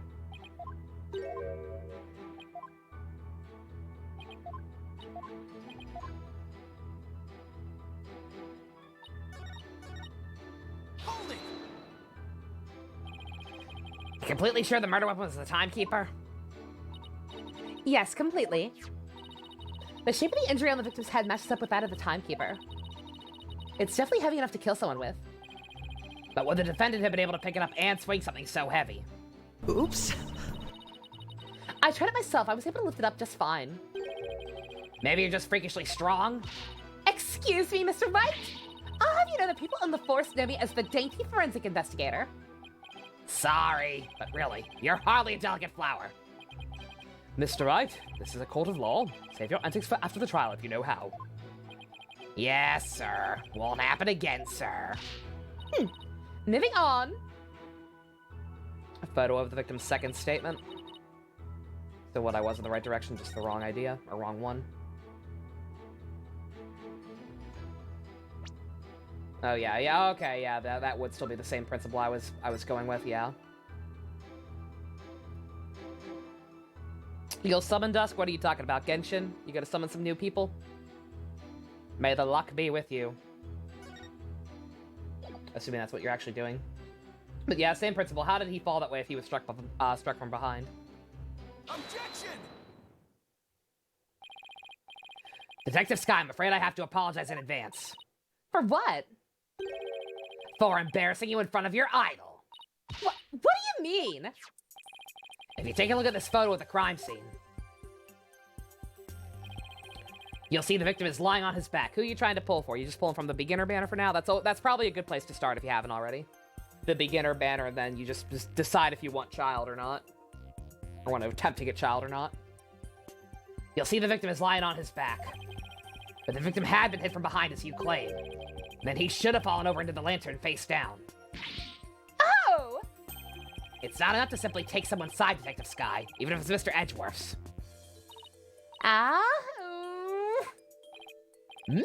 There does appear to be a flaw in Detective Sky's testimony. You just realized Emma counts someone from the first game, so this is a true reunion. Oh, that's totally true! I forgot. Yeah, shit, it's weird to think about the fact that she was in the first game. Yeah, she totally was. Only in the re-release, but still, she counts. God damn. Mr. Wright, if you're gonna, if you think I'm just gonna go, Good God, I'm sorry. I'm all over the place tonight. if you think I'm just gonna back right down, you're sadly mistaken. Emma's unusually fired up today. Is it the new boy banner out today? Zhang Li? Not that I know of. Is he? I know Child's banner still lasts like another 10 days. I assume they won't have 2 featured characters at the same time. Don't forget, she's in front of her hero, Nick. If the Steel Samurai came to watch this trial, I want to do my absolute best, too. Aww. The Steel Samurai's her hero. Even now. Oh. I love one girl. Listen, Mr. Wright. It's entirely possible the defendant moved the victim's body after he fell over. In that case, there wouldn't be any contradiction, right? Indeed, that would be... That was an excellent counter-argument, Detective. You can count on me, sir.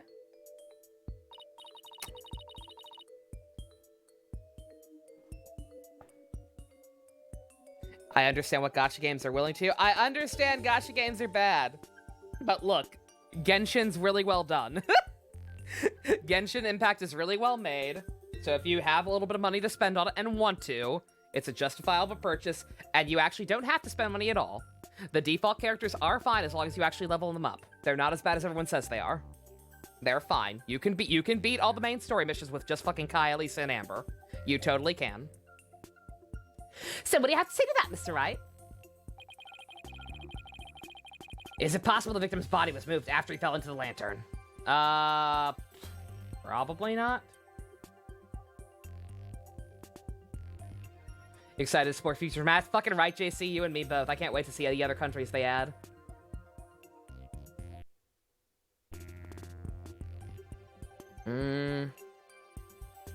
I'm gonna say it's somehow not possible.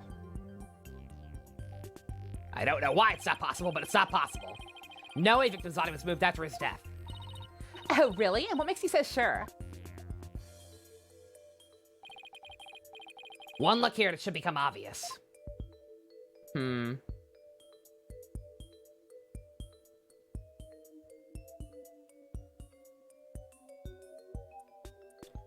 Gacha or not, you're an explorer, yeah. Like I said, you can ignore the gacha. Like, if you don't care about getting all the best characters, then you're fine. Just use the base characters. If you just want a cool-ass huge world to explore, that's your game right there. If Maya found out Larry was the Steel Samurai at one point, she'd be upset, probably. You sully his good name! You are not fit to wear that suit! God. I have no idea. I would think just the way he's caved into it.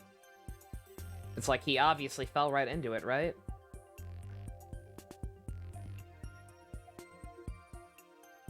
Oh, the stuff is on top of him. The broken bits from the lantern are on top of him. I'm a dumbass. Take that! Those broken bits of the lantern? Yeah, if the body had been moved after the fact, these fragments would have fallen off of it. But as you can see clearly, they're lying perfectly undisturbed on top of the body. This means the victim must have been lying face up before the lantern even broke. Oh, shit, you're right. But wait a minute, if that's true, then when was the victim killed? I mean, the lantern was still whole during the reception, right? Right, which means we've just overturned a major assumption about this case. If the victim was already dead before the lantern was even broken, then the body must have been inside the lantern since before the reception started. In other words, the defense asserts that the victim was killed before the wedding reception. What?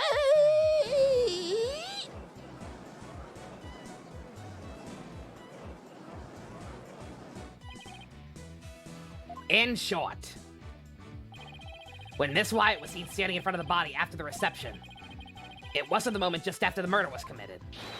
It was the moment she happened to discover the body, just as Mr. Wyatt claims, or Miss Wyatt claims. Whatever. Words are hard right now. I'm so sorry. I don't know what's wrong with my sinuses. Whether the act was committed before or after the reception is entirely inconsequential. After all, it was the defendant who prepared the reception hall for the event in question. Just like the glass pieces being underneath the protein bottle. What are you talking about, Nick? I've been playing a lot of weeb shit, Maya. Don't worry about it. Simon made me.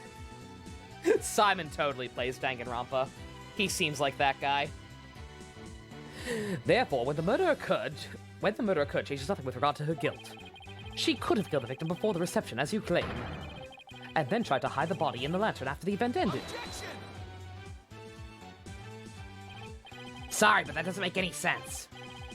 I mean, where would the body have been hidden during the reception in your scenario? That's... Even you have to admit, Mr. Edgeworth, that this has opened up a new possibility. Do explain, Mr. Wright. Well, if Miss Wyatt didn't commit the crime in the reception hall, then that means someone somewhere put the victim's body into the lantern. I suppose that makes sense. A dead body couldn't put itself in there unless his name was Bernie. Exactly, Your Honor. In other words, if the murder actually occurred before the reception, it opens up the possibility that... Yes, and yes.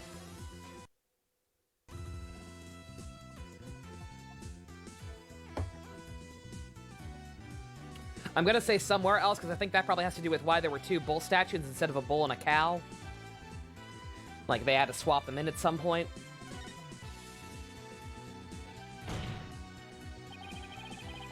If the body was hidden inside the lantern, then it's possible that body was moved along with it from somewhere else. Oh, you're right. You could run that math of yours all you want. But do you have any evidence to support what's coming out of it, Mr. Wright? Of course I do. I think the answer lies in that piece of evidence, and in something that was left at the crime scene that'll point us to where the victim was really killed. Very well, Mr. Wright, in that case. What proves the nature of the body removed from somewhere else?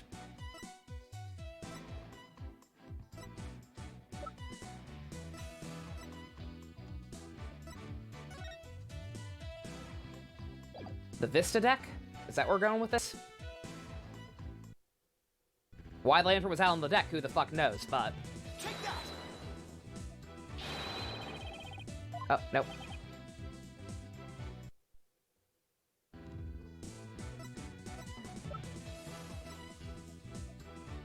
Oh, the hold, probably. Yeah, the statues were there back then. Oh, no? That also would probably fall right back on her, since it's a photo of her being there. Shit.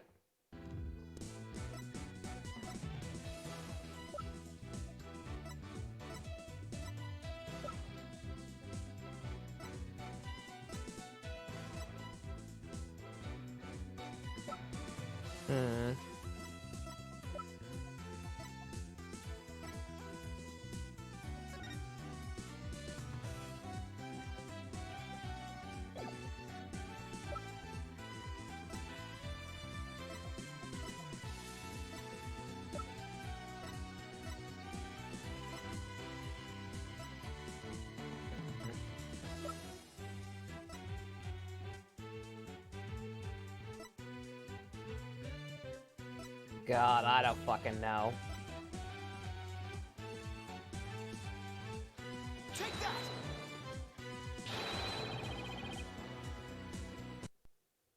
What is this? Oh no, child! Rip! I'm the opposite. I have plenty of materials for him. He's been consistently the easiest character to get materials for, besides having to fight the fucking Oceanoid. Goddamn, I apologize. My brain is clearly just dead today, along with my mouth. Maybe this same principle about it being somewhere else, but no. God damn it! Is this just a dead end? I wonder if I were to fuck up. Maybe it's not actually the where.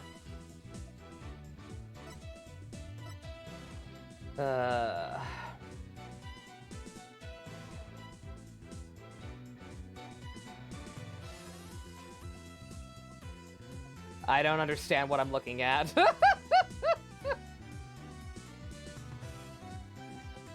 Tortilla, Tartali. Oh, are they just making fun of the fact that his real name is apparently Tartaglia? Yeah. Am I okay? I'm fine. I'm fine. I'm just sad that I can't do a better job. Not that my voices are ever anything to write home about, but nonetheless. Like, I'm very congested and gross for whatever reason, and everything's coming out worse than usual, even at least to me, it sounds bad. Fucking, I have no idea. I'm about ready to just fucking try everything.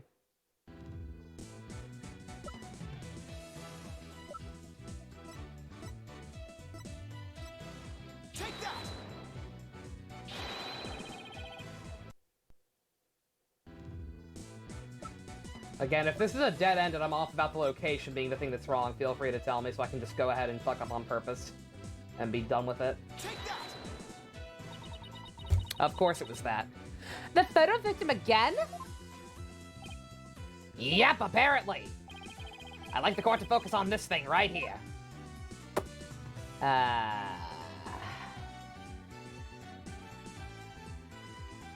Is it the tiling? Is it different from where we originally thought it happened? Or wait, no, that wouldn't make any sense. Because obviously the body was found there.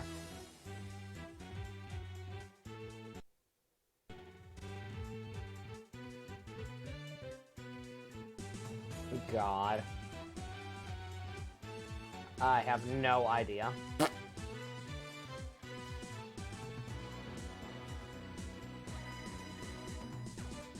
Is it the fact that this one had horns? So this was an extra one that they swapped in so the body could be found? I don't get it. Me neither, Raji. Me either.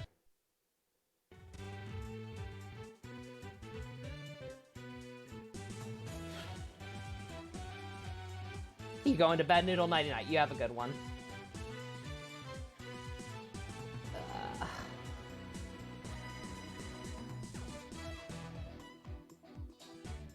Fucking the flowers. Flower petals, Mr. Wright? See what I mean? I don't know what the fuck is wrong with me. Like, it's bad tonight. These petals are from a kind of flower that were not present in the reception hall. That means they must have gotten into the lantern while he was somewhere else. And just where do you propose this somewhere else to be, Mr. Wright? I propose that this piece of evidence will tell us where the flower petals came from. Is it gonna be the hole now? Real talk, if it's actually the hole now, I'm a little pissed, because this is what I was trying to say. It is! Motherfucker! Why you make me answer it in a roundabout way? Oh, God.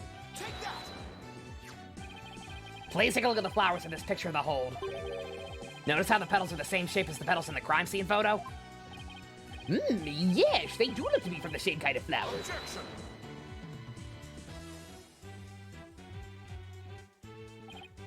Huh. Is that really all you've got? A flower is a flower is a flower. They're all the same! Edgy, is that why you've been ignoring my love letters? Because you don't speak the language of flowers? I would hardly call what you presented compelling evidence.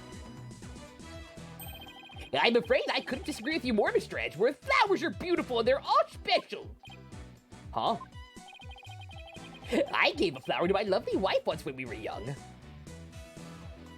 Oh, this is voiced by Ben Pronsky. Oh, nice. He was the, he's the main character from Disgaea 5, as well as Cromartie High School. I thought he sounded familiar, but I couldn't pin it. Neat. I gave this type of flower to my lovely wife once when we were young. Udgy continues to be very pure. I can assure you this is very meaningful and compelling evidence indeed. The soundness of my judgment on this matter is being backed by nothing less than pure love. I love my wife! I love Udgy. What a good fucking man. Aww. But Your Honor, Flower's a fucking gay, bruh. Cromartie Group Watch? Cromartie Group Watch would be really goddamn good. The new game Bug Snacks? I feel like I saw that mentioned in passing somewhere, but I know nothing about it, beyond its name sounding weird. Let it go, Mr. Edgeworth. It's clear you don't know much about flowers. It's not like you have anyone you'd actually give any to, after all!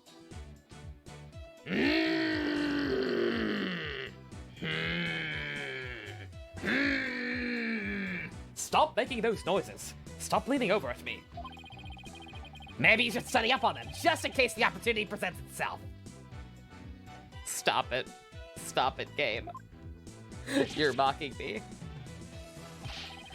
This is from the man who only knows the names of 3 types of flowers. That's hardly relevant to the case at hand. I still know more than you. Neener, neener. Robbie Damon voices a bug in the game good.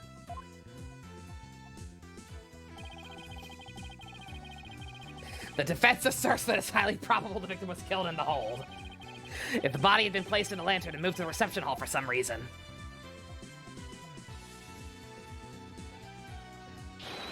It would completely destroy the prosecution's case. Then you mean the body was... Christina V's also in it. Nice. Yeah, the victim's body.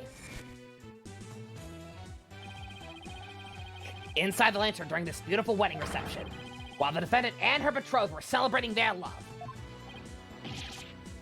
Let's see, 3 flowers by name. Iris, Dahlia, and, Objection! Maya?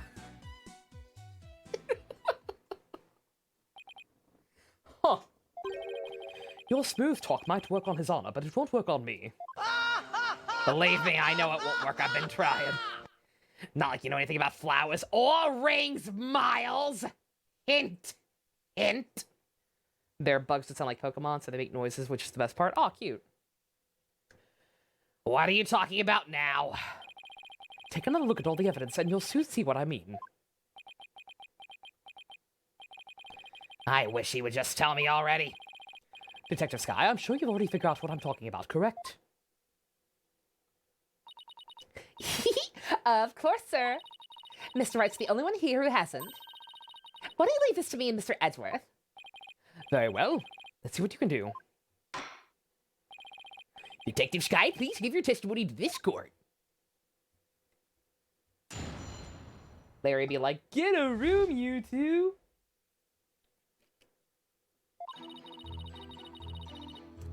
The victim could not have been killed before the reception. The autopsy report states the estimated time of death was after the reception. And that estimated time of death is correct. There's no way it could be wrong. I'm a scientist. Judge is just hoping Phoenix and Edgeworth get married before he retires. It's all he needs. That's the only reason he's even still doing this job. He could go ahead. He wants to retire and just be with his grandkids full time and his lovely wife. But he needs to see how this soap opera ends. For the judge's sake, boys. Let him rest. Just fuck already. It's clear Mr. Gloomsbury was killed after the reception. That completely contradicts your claim. Ha. I guess so. Tell me you at least took a cursory glance at the autopsy report, Mr. Wright. It appears you've grown rusty since our last outing. Might I suggest you go back and brush up on the basics? No, I don't think I will. Though I must say, you're as cocky as ever, Mr. Edgeworth. I beg your pardon. What are you trying to say, Mr. Wright? I'm just saying that I'll go back to basics as that Mr. Edgeworth. Oops. See what I mean? I'm awful tonight. I'm just saying that if I go back to basic, I'll go back to basics if that's what Mr. Edgeworth wants. Imagine a game with Edgeworth as a judge. Oh my god. Get some sip. I'm getting some sip, but sip's not the problem. In fact, I almost have to go to the bathroom again already. I'll prove how badly he's underestimated me with a good old-fashioned cross-examination.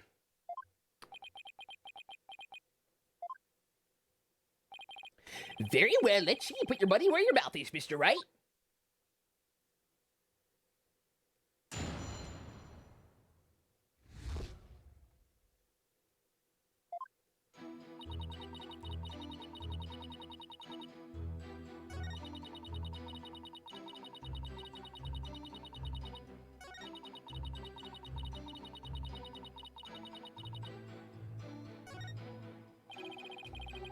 Prosecution's treating the estimated time of death as an absolute. But is it really? I take it you don't think it is, huh, Nick? In that case, we're gonna have to find a way to convince them otherwise. Yeah, there's gotta be a way somehow. Are we actually going there? But! Good job, Jadene. And also, good God, yeah, I'm very sorry, but I need to use the bathroom again already. I've been sipping like crazy in an attempt to clear my fucking head up with whatever the hell is wrong with me today. I guess it's just because it was hot again today. I don't know, the fucking weather changing is killing me every time it happens. It was freezing every night here for a while, and now today I have my fan on again. I hate South Carolina weather. Yeah, I'm very sorry, but I will be right back once again.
Okie dokie.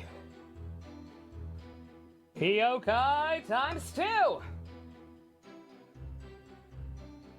I was willing to say that something else is wrong, that somehow I don't know, we're straight up saying they falsified the autopsy somehow. Not sure how the hell this works.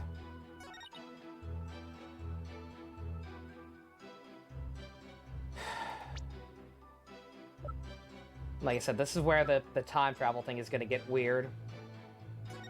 Because I'm guessing what actually happened was it happened after the first reception.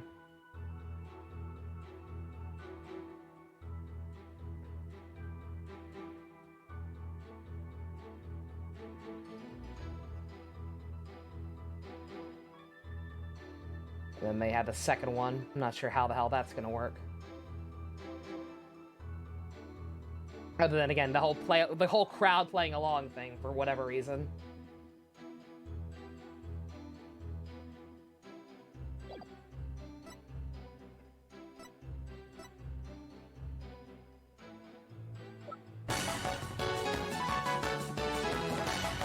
Oh, bro, thank you very much! Ooh. I hope that was just a delayed message that you didn't spend more money. or get a new token, or however that stuff works. But thank you very much. Continue to enjoy your exit emotes, or it might actually be Kirby's and emotes now. I forget how the evolutionary line works. Let's see. I really wish you could actually see both the bowls in this picture. We are all Kermit the Frog. A good chunk of people are at this point.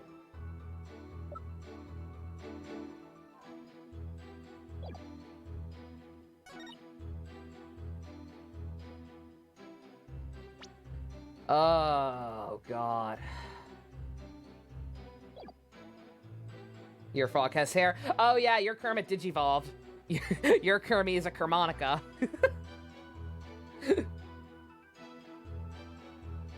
Hi, Mario. Did I end up watching the courtroom skit? Do you mean the acidine attorney? If you mean acidine attorney, yeah. Or oh no, you mean the special like promo for this trial? No, I did not. No, I might watch it. We might watch it at the end at some point. But no, I did not watch that first. Oh God. Hold it! Is it possible that the culprit did something to obscure the real time of death? Nope, not in this case. There was no snow or anything to keep the body from decomposing. And there's no fridge on that airship big enough to fit a body into. So you've already checked into that, I see. It all comes down to the estimated time of death, doesn't it? Couldn't the killer mess with the victim's time of death by keeping the body on ice? Yeah, if they had the means to. The prosecution is treating the estimated time of death as an absolute, though. Oh. We did see this. It's a fun thing we can end the series on. I'm cool with that. Yeah, I got nothing against watching it. It's just I wanted, like I said, because I already got spoiled on one aspect of this case, I wanted to have as much stuff be a surprise as possible. But I do still want to watch it. Seems fun.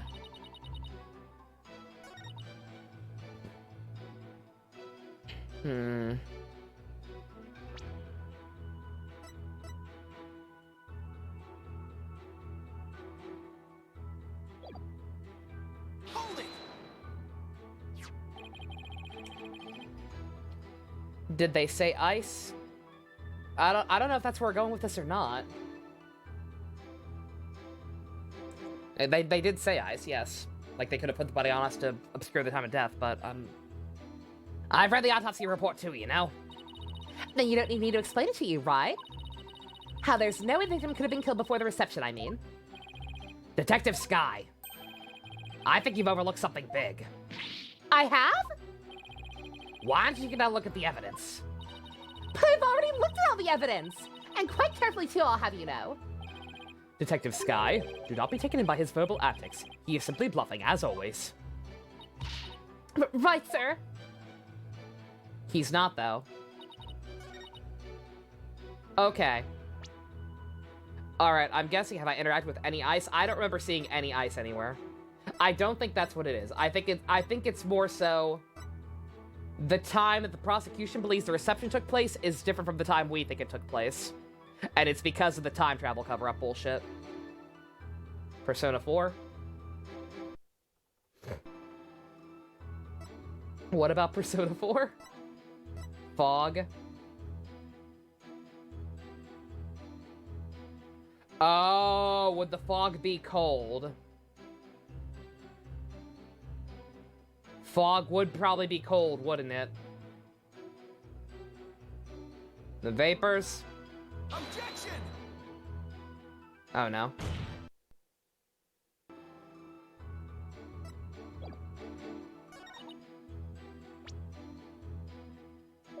The vapors. Objection! Yep, there we go. You have K-pop emotes randomly? Yeah, Twitch did like some kind of thing a while back that that unlocked K-pop emotes when people were subbing. Not sure what the heck was up with that, but yeah, that was a thing. I admit the estimated time of death does contradict my theory. Finally! And that means your theory that the victim was killed before the reception? It's still entirely plausible. Huh? What makes you think that? The killer could have falsified the time of death by using a certain item in the reception hall. Speaking of cold, there was a huge mist this morning that almost looked like Silent Hill where you live, Dusk. Oh my god, that's horrifying. You were in the other world for a while there, goddamn. Take a look at this. And what is that contraption, Mr. Wright? It's a fog machine, Your Honor, used to create a special romantic atmosphere in the hall.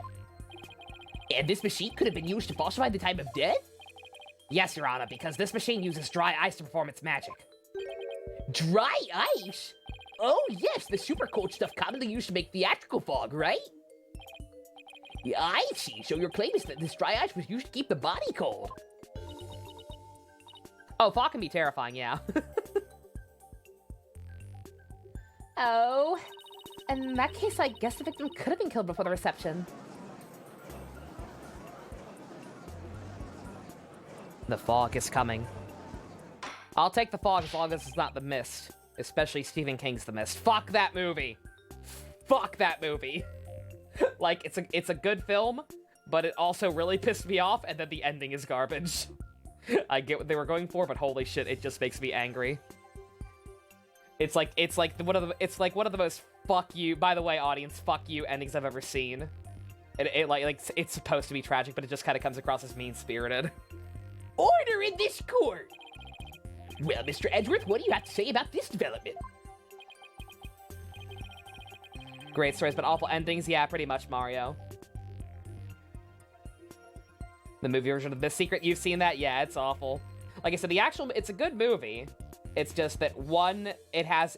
The first issue with it is that it has one of the most, like, stock, evil Christian characters I've ever seen in the film. Like, just this awful bitch zealot of a woman who just makes me actively hate even watching it whenever she's on screen. And then the ending is just like, by the way, fuck you. But a lot of the stuff in it is cool, just conceptually. The victim was killed in the hold before the wedding reception. The prosecution acknowledges the possibility of this claim. The book ending is different, I kind of figured. Now we're getting somewhere. The prosecution would also like to thank you, Mr. Wright. Uh-oh. For what? It's gonna come back to the fact that we literally have a fucking photo of her being in the hold.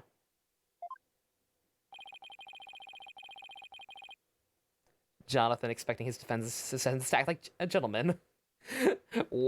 Joseph, a cheating Chad. Jotaro disrespects women. Jotaro doesn't disrespect women. Jotaro disrespects everyone. A gangster. Look. Look, Josuke's not that bad. He would approve of Josuke. He stole from his dad, but his dad had it coming. I didn't know a certain piece of evidence fit into this case, but now, thanks to you, I do. What piece of evidence? To get into the hold, one needs a keycard like this one. But yeah, most of his descendants, Jonathan would have a problem with. They would, most of them would at least warrant a stern talking to. But look, Josuke's a good boy. He'd let him off, I think. Here we have a record of those who entered the hold with such keycards. The times aren't specified, but these are the last 3 entries on the day of the murder. And as you can see, the last person to enter the hold that day was the defendant. Evil religious zealot is boring at this point. It's overdone. Abyss. Yeah, see, that's kind of my problem with it, because, like I said, I don't actually... While I am an atheist, I don't have any problem with people who are religious. So anytime I see, like, the stock, overly religious zealot just fucking ruin everything and be, like, the most stereotypical life ruiner ever in a film, I'm just like, oh, God, shut up. A lot of these people are just trying to live their life. I know. It's a Stephen King staple. No, trust me, I know. I'm just saying. It gets old. I was gonna say, also, Jolene's not actually guilty, right? Like, she gets falsely imprisoned. That's the whole setup, right? Jolene's fine. But yeah, Joseph is bottom tier on Jonathan's good boy list. As you can see, the last person to enter the hold that day was the defendant. What? So the one who moved the body out of the hold must have been... That's right, it was none other than the defendant.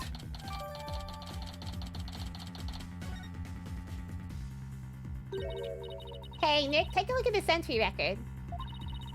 There are a couple other things in here names in here besides Ellen's. Hey, you're right.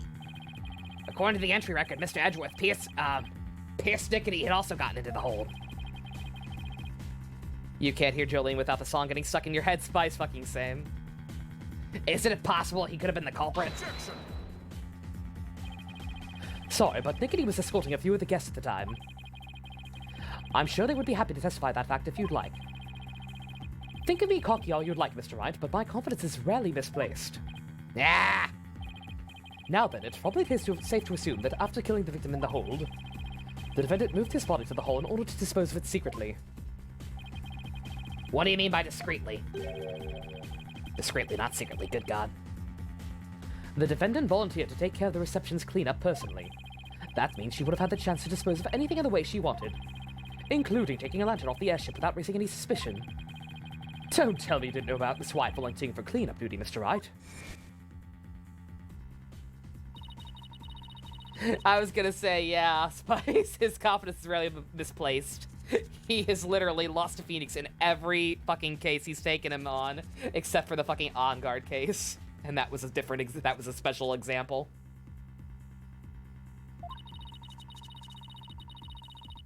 Yeah, I offered to do those things because it was my last hurrah as the mayor, and I probably shouldn't have done that. Ah!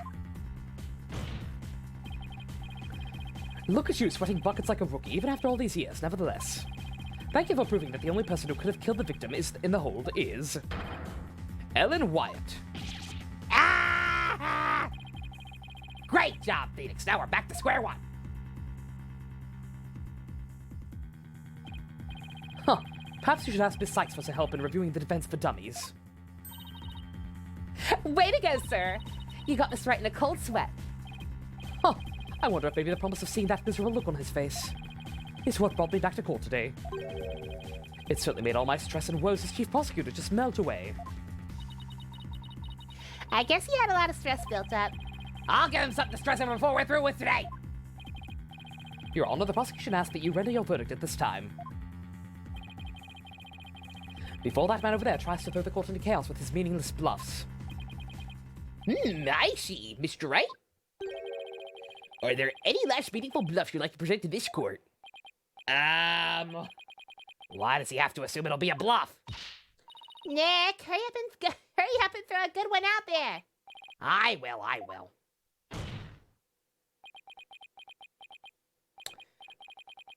Oh, well, all right then. Let's see. If Chewbacca lives on Endor, you must acquit.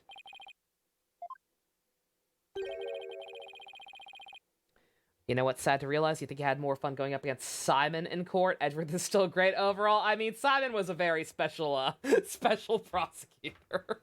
Just because he was always so done with everything.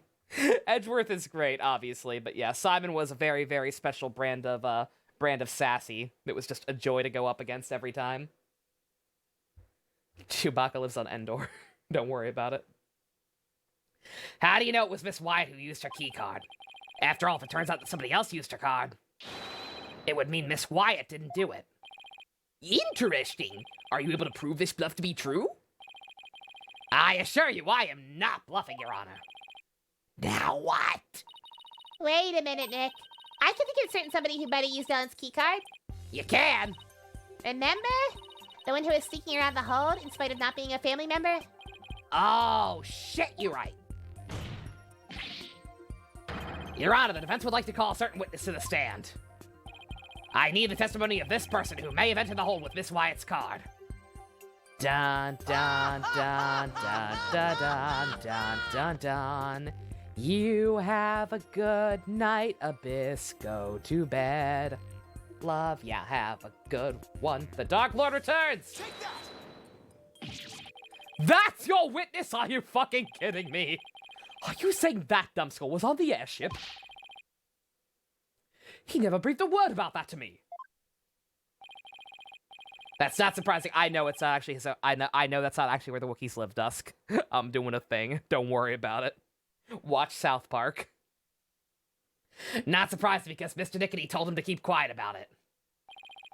But Mr. Butts himself admitted it to me. He claimed to have found a way to sneak into the Flying Chapel's hold to see Miss Wyatt. This is the photo he took and gave me as proof. Then was it he who moved the lantern with the body in it into the reception hall? You know as well as I do, with him, anything is possible. And this one possibility should definitely be looked into. I can't believe this. What the world is he doing mixed up in this? Wasn't that before episode 3 anyway? That episode? I believe so, yeah. Yeah, it might actually been. That episode was super early. When did episode 1 come out? Fucking 1999? Oh,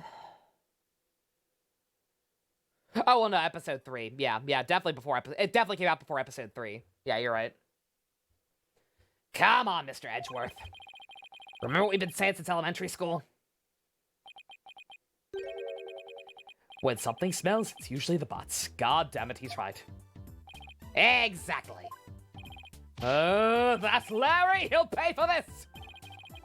Well, if you want to extract your payment now, he's right up there in the gallery. Yikes! Bailiff, seize the witness before he makes you run for it! No! Why does this stuff always happen to me? Sorry, Larry, but you brought this on yourself. There's break for a 15-minute recess. I asked if both sides were here for the next witness's testimony during this time. The Christmas special is where Kashyyyk is from? Then I hate to tell you this, but I don't think that's canon. I don't think that counts.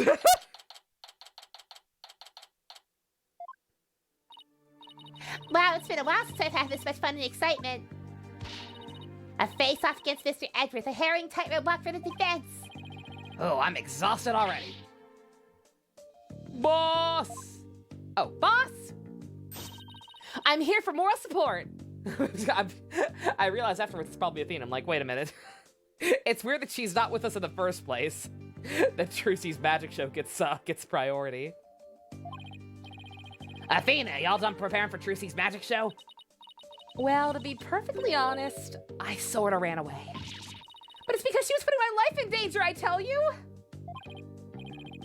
I see. I think I'll need to have a one-on-one with her.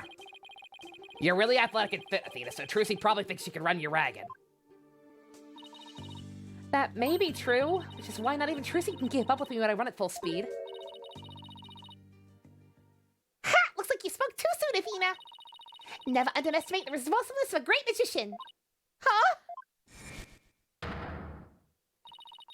Athena definitely has a six-pack. Magical girl Trissy Wright is on the scene. No! Now, Athena, it's time to practice human combustion magic. Go on, douse yourself in the gasoline. But don't worry, it's a magic trick after all, so it's perfectly safe. Run away! Hey, you're not getting off that easily.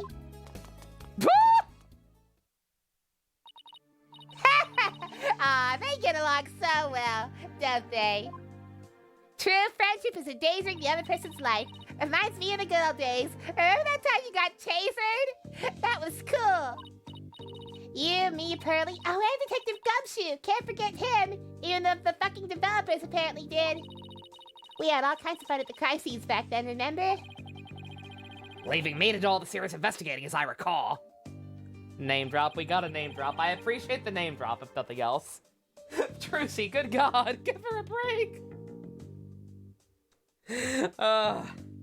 God will be back in session soon, Mr. Wright. Thank you. So Larry's the next witness, right? Can't wait to see what happens. You forgot she flat out said she's name? I'm glad she flat out said his name. He's gonna lose another attorney if Trucy keeps this up. Fucking right. Good God. Jesus. Sadly, I can already imagine it. This is bad. We actually do gotta have a talk with her about this. I get Trucy just wants a new assistant, but, if Athena actually feels threatened by the shit she's asking her to do, then eventually this is gonna become a problem with fucking Simon. We do not need Simon trying to start beef with Trucy. Exactly, Spicy! Yeah, does Simon know Trucy's trying to cover her in gasoline? That will not go over well. Once again, this is the man who threatened to kill Phoenix if he even attempted to put her in danger over in Karain. So, I don't think this shit's gonna fly. Simon can be her new assistant. Taka can be her new assistant. Court will now reconvene. Welcome back, MD. Nick, Edgy! The two of you are gonna hang me out to dry, aren't you? No, not both of us, just Mr. Wright. Nick, how could you? It's okay, it's just magic gasoline. Oh, never mind. Carry on then. What the fuck, Simon? I don't really think he did it, of course, but I've got to use whatever leads I can. Mr. Butts, there's a possibility you moved the lantern that had a dead body in it. So if you want to clear yourself of any suspicion, all you have to do is testify.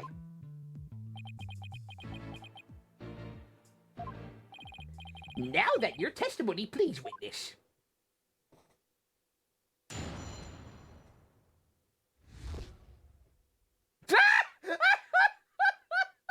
Larry, I hate you! Nick, you big fat stinking jerk. How can you doubt your best bud? We've known each other since elementary school. Well, get this, pal. Our friendship is over.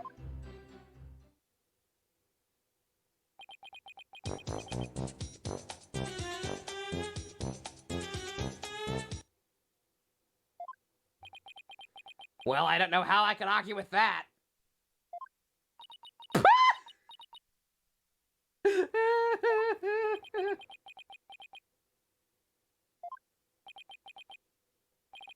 Well, go ahead, Mr. Wright. He's all yours.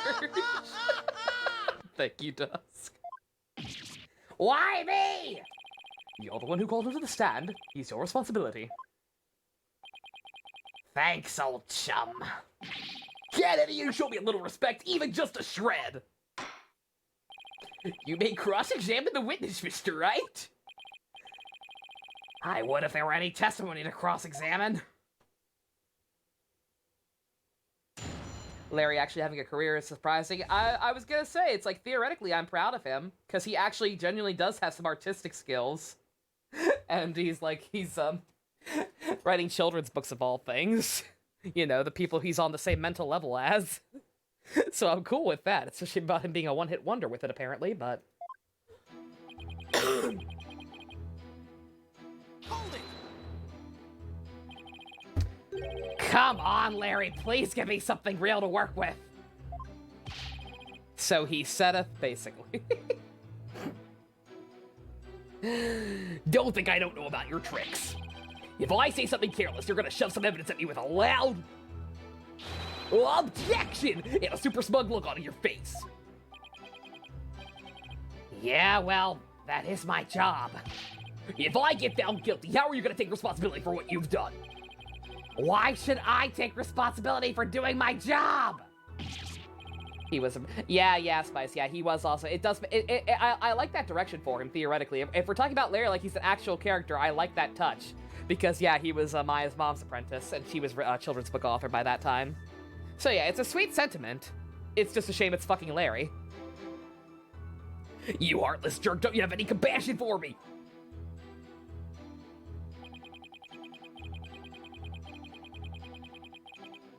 Hold it! I'm sorry, Mr. Butts, but if it wasn't Miss Wyatt that entered the hold with that card, then you're the most likely suspect. Nick, are you seriously doubting the innocence of your old childhood friend? Well, technically, yes. But it isn't personal, I assure you. Oh, a true friend would believe in you no matter what. Can't you see my tears? Don't they mean anything to you? Nick. Nick. Don't think he ever actually did any writing under her, but you feel Larry actually respected. Oh yeah, no, Lone. Like, he clearly did actually admire her. Like I said, it's sweet. It's just that Larry's not a real character. He's a fucking punchline. You don't really think you can cry your way out of this, do you? Yeah, okay, fine, in that case.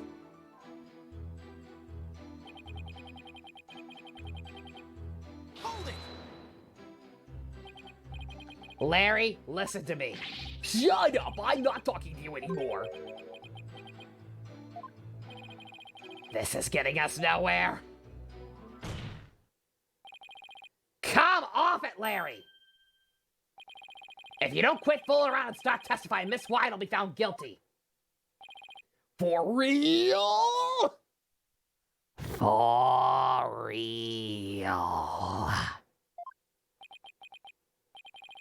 If no information comes out of this cross-examination, then yes, Miss Butch for real. Mr. Butch for real. Not that I would have a problem with that myself. For eel. Make Larry the new assistant for Trucy. There you go. There's the 5-brain plan. Larry, just tell us the truth already. Did or did you not go into the hold and move a lantern up to the reception hall? I never moved any bull lantern, I tell you. Ball lantern. What? Did I see something weird? You told me you didn't attend the wedding reception. No.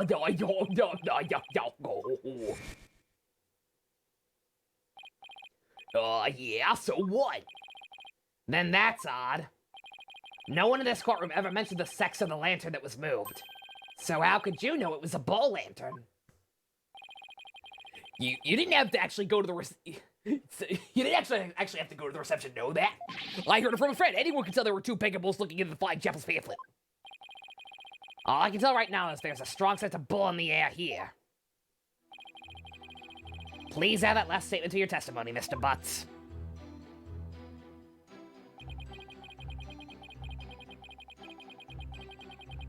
No. No. No. No. No. No. Objection!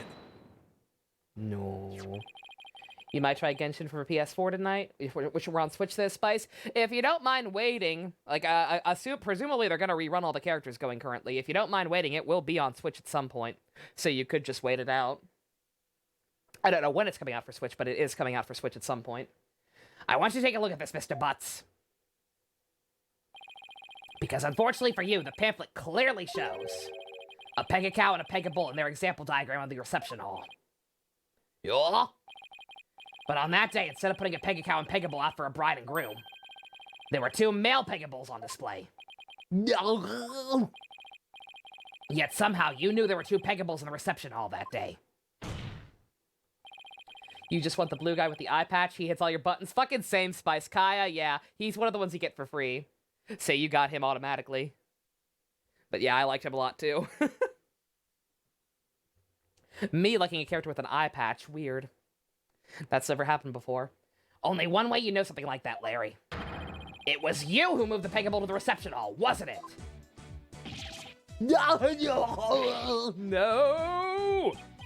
Larry, you didn't! Mr. Butts, did you move the lantern containing the victim's body to the reception hall? Can people's accounts be transferred? I think it's cross-compatible with PC and mobile. I think PS4 might be separate. As far as I know, there's no way to transfer it from PS4, sadly. Because I wouldn't mind getting on Switch either when it actually gets moved there. That's what it looks like. What? You got Cosmos and Xenoblade 2 last night? Nice, Mario. Yeah, that happened to me when I started replaying it. I actually kind of fell off of it, but I was replaying it on my own time, and I got her, like, super early. Like, less than halfway through the list of them.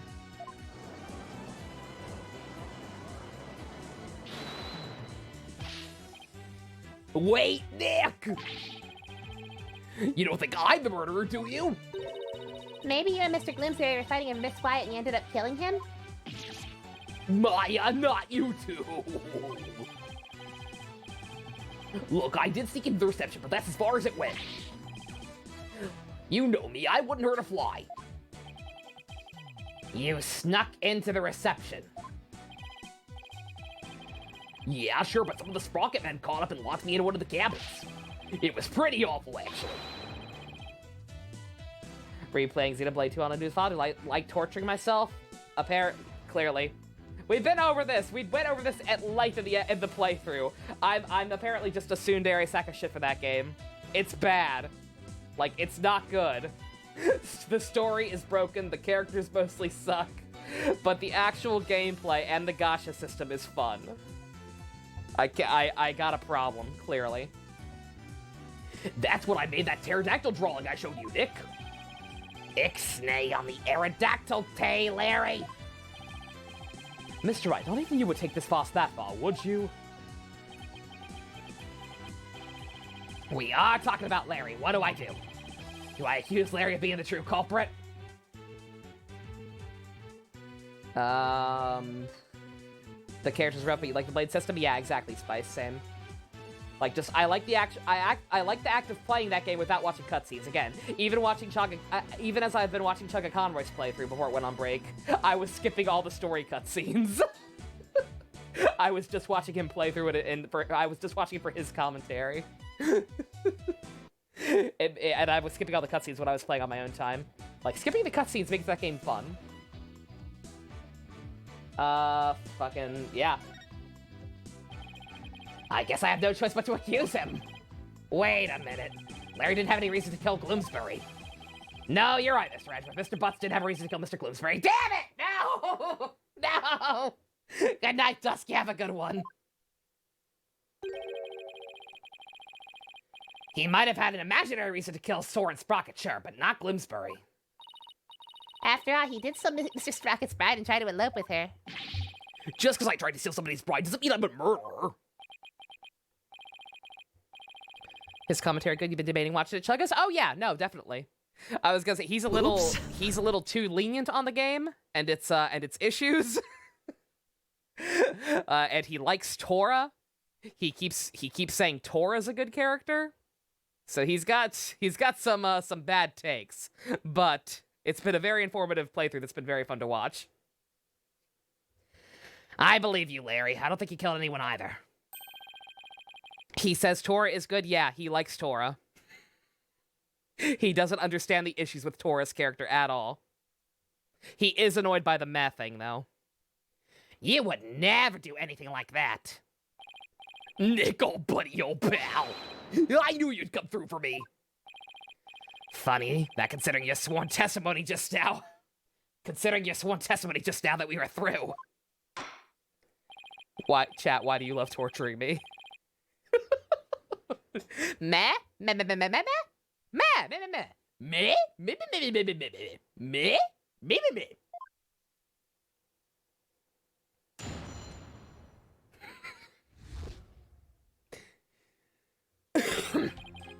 Meh? Meh, meh, meh, meh, meh, meh, meh, meh, meh, meh, meh, meh, meh, meh, meh, meh, meh. Meh emote when, oh my god, what would that even be? Just a picture of Tora? What would a meh emote fucking look like? Can I do the falling back sound? I need to find that. I do need to find that. Or a karma option. Just like Nick said, I'm the one who moved the lantern. I'm guessing you didn't know there was a body in there, though. This is fucking Investigations 2 style. The Dover case. Karma. Karmatrine. Yeah, he describes Tora as a tragic character. Comic relief has been done well before. Tried to reinvent the wheel and failed. Yeah, Minato, exactly. Like, I see what he... Again, we talked about that, like, in our playthrough. That if they really played up the tragedy of Tora's backstory with him being alone for so long, then he could have been fine. But no, it's glossed over for more lol otaku jokes. He's bad. I was poking around the reception hall before the main event and saw a lantern was broken. There was a note on it that said, exchange with the one in the hole, Ellen. So I decided to do Ellie a favor. Huh. Okay, yeah, so there was a swap. I was right on that part. I called that shit. So you switched the lanterns before the reception, did you? That means the victim really was killed before the reception.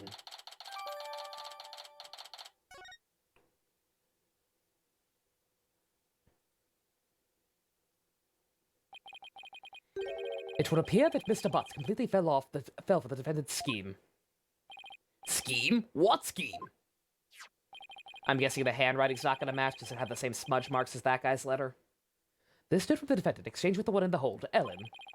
Mr. Butts moved the lantern with the body up into the reception hall because of this note. This is last testimony? Is it? Nice. Thus, he became a murder suspect in Mr. Gloomsbury's murder. Well, that second lantern did feel pretty heavy. But I never would have thought there was a dead body in it. Ah. What was a note like that doing in the lantern in the first place? Actually, wait, time for what? I forget. I'm sorry, JC, I'm blanking. My brain's dead.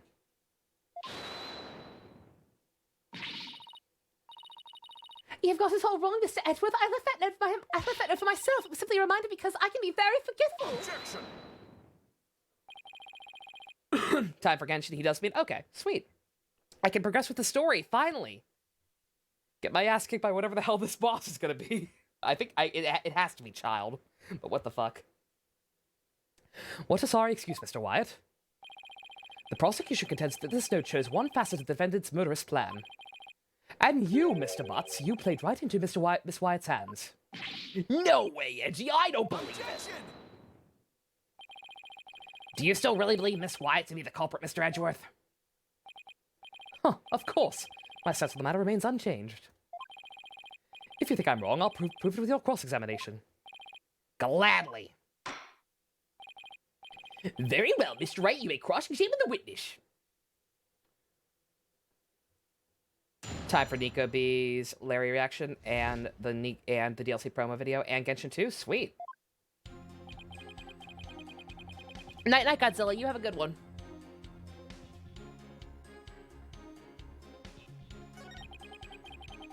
Okay, I mean, I believe him. Larry's stupid.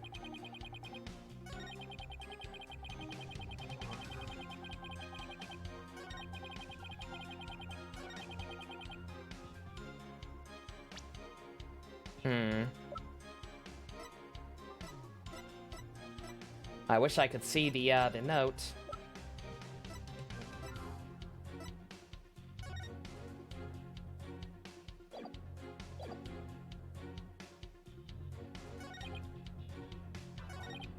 Hold it!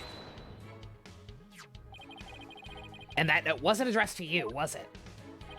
Well, I guess not, but how could I let my dear sweet Ellie do all that hard physical labor on her own? It's precisely that thought process that constantly gets you in trouble, Larry. Besides, it was my big chance to show her how much I cared about her.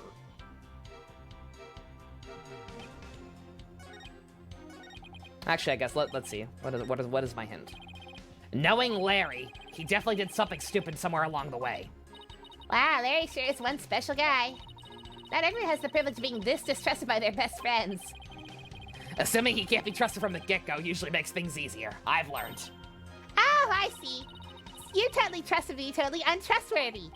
Yeah, I guess that about sums it up. Just like Nick said, I'm the one who moved the lantern. Hold it! Okay, it was already broken? The lantern you swapped out was a female Pegamoo, a Pegacow, right?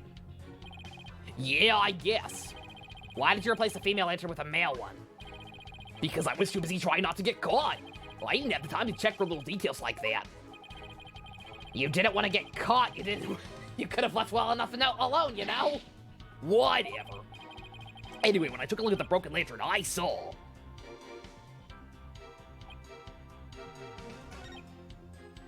Hold it! Nobody saw you the whole time while you were switching the lanterns. Nope, I didn't get caught. Not that time, anyway. Not that time? Yeah, when I tried to sneak into the reception hall the first time... Oh, I didn't have so much luck. Those Sprocket guys spotted me and nabbed me. All of my words are failing me right now. Pretty exciting, don't you think? Larry, you need help. And then they locked me up in one of the cabins. Nick, what are you asking about stuff like this for anyway? Shouldn't I be trying to prove Ellie's innocence? Well, is that last statement as important to this case? Probably. I got nothing else to go on. Mr. Bus trying to crash the reception and subsequently getting locked up in a cabin.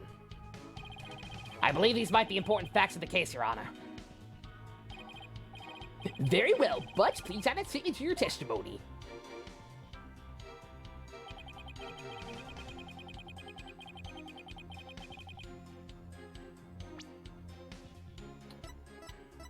What's important about this?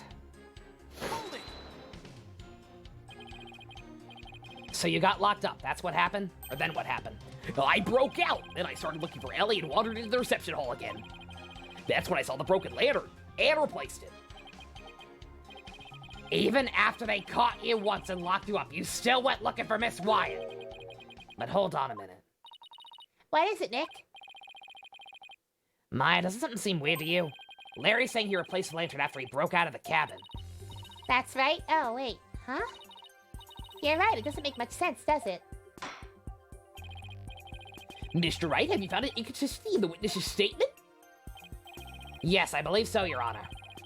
Mr. Butts moved the lantern after he broke out of the cabin, but that contradicts with this. Oh, boy.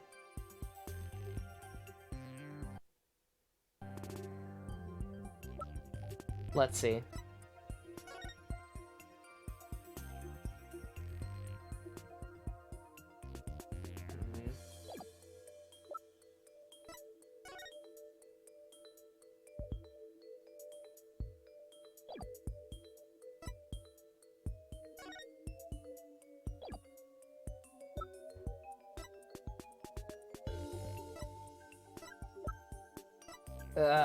I'm guessing once again, like I said, something about the reception happening twice, and the time travel being bupkis.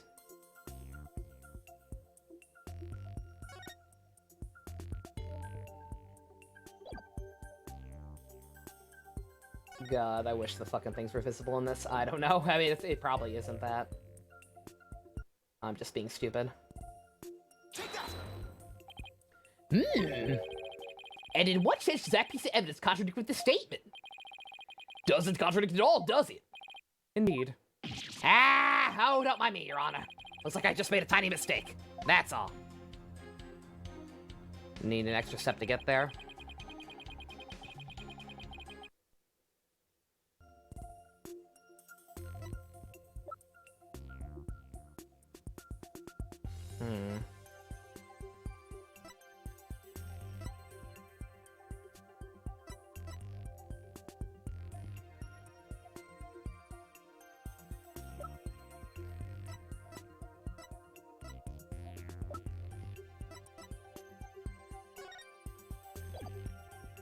I'm not being penalized for this. No, I know, but I also didn't want to have to go through all that text again, because I'm guessing I can't just point the evidence at that statement. I have to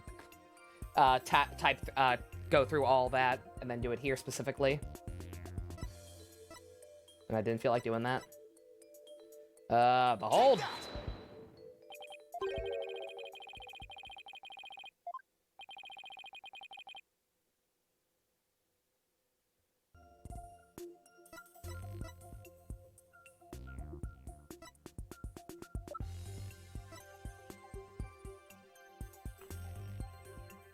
Would it be the time frame or the broken lantern? Would it be the broken lantern?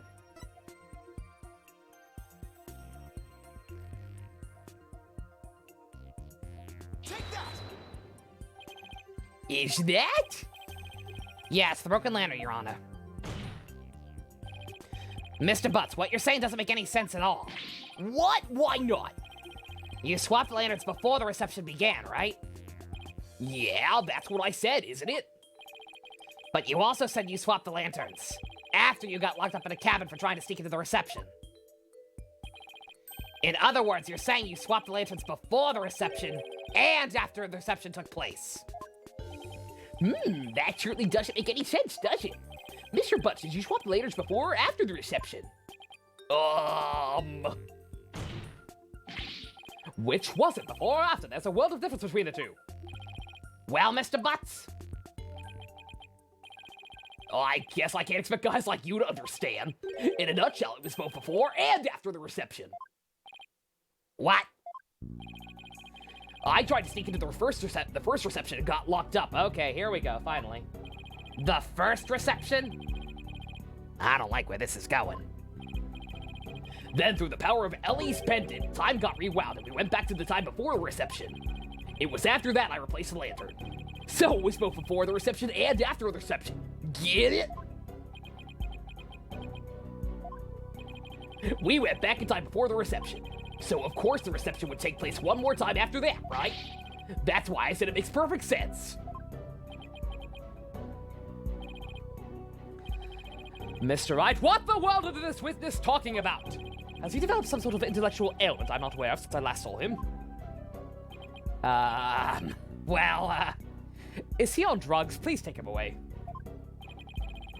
None of the sprockets seem to remember the time skip, but I do. And Ellie remembers it too. I think the power of our love for each other has made that miracle happen. Mr. Wright, I'm sorry, but could you please translate this man's gibberish so the rest of us can understand? So now I have to be the one to explain this whole time travel thing. Go on, Nick. I know you can do it. Looks like you don't have much choice, Nick.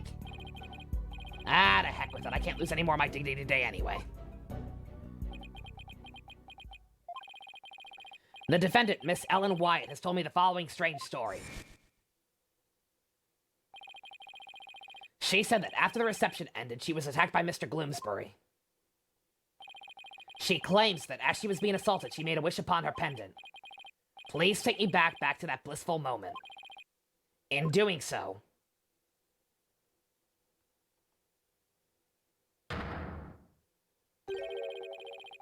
time apparently rounded itself to just before the reception began. It is my opinion, Your Honor, that everyone involved in this case is on doobies. Case closed. It what? I know it's hard to believe, but think about it this way.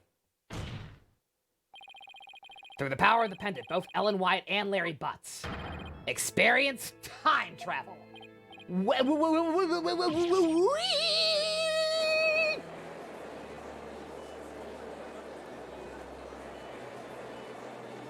Objection! What absolute rubbish! Mr. Wright, I've had my fair share of your nonsense over the years. But this takes the cake. Have you thoroughly lost your mind? I cross-examined an orca. True that, true that. Objection! This is simply the conclusion I came to, using that logic ability you love so much. What? The truth of the matter is, the future president of Sprocket Aviation, Soren Sprocket, has been researching time machines. So, what if a time machine has already been successfully created? And what if that's one of Sprocket Aviation's top secret inventions? I use real logic, not anime logic. Simon in the crowd. Anime logic is valid, Edgeworth Dodo. Don't forget a parrot, also a parrot. A time machine? Or drugs. Yeah, I saw something while we were time traveling. I saw a pterodactyl flying through the sky. Maybe the airship was set to travel through time for their honeymoon trip. What? A pterodactyl? Objection! You can't possibly have any evidence to back your ridiculous time travel story. Well,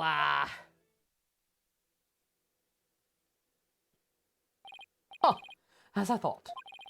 In any case, I now have the evidence to prove that you're no more intelligent than Larry. A parrot, a whale, dead people. But somehow this is too much. Not so fast, Edgy. I'm not the same old Larry you used to know. Oh? You want evidence? I got your evidence right here. This is a photo I secretly took of the first reception. What? What? Oh my god, look at Larry actually being helpful. Larry, why didn't you give that to me before? Anyway, good job. He pointed. Also, he pointed. Real talk, I was almost expecting another Matt on guard. Damn it. If we compare photos of the first and second receptions, we can find a difference. Then we'll be able to prove the reception was held twice.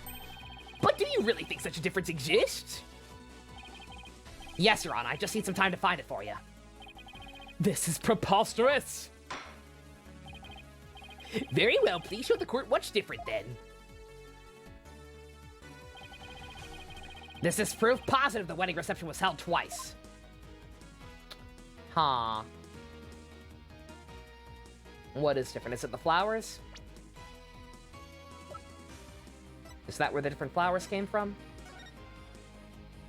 It is.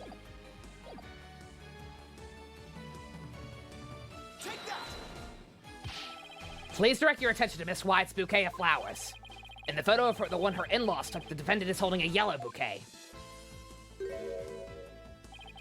But in the photo Mr. Butts took, she's holding a red bouquet. You're right.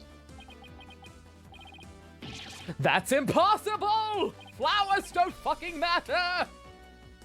What does this mean? Also, she looks angry in that other picture. It means the defendant really did experience the two wedding receptions. And she did that when she traveled back through time. Or, you know, everyone in her soon-to-be in-law family are a bunch of assholes. What?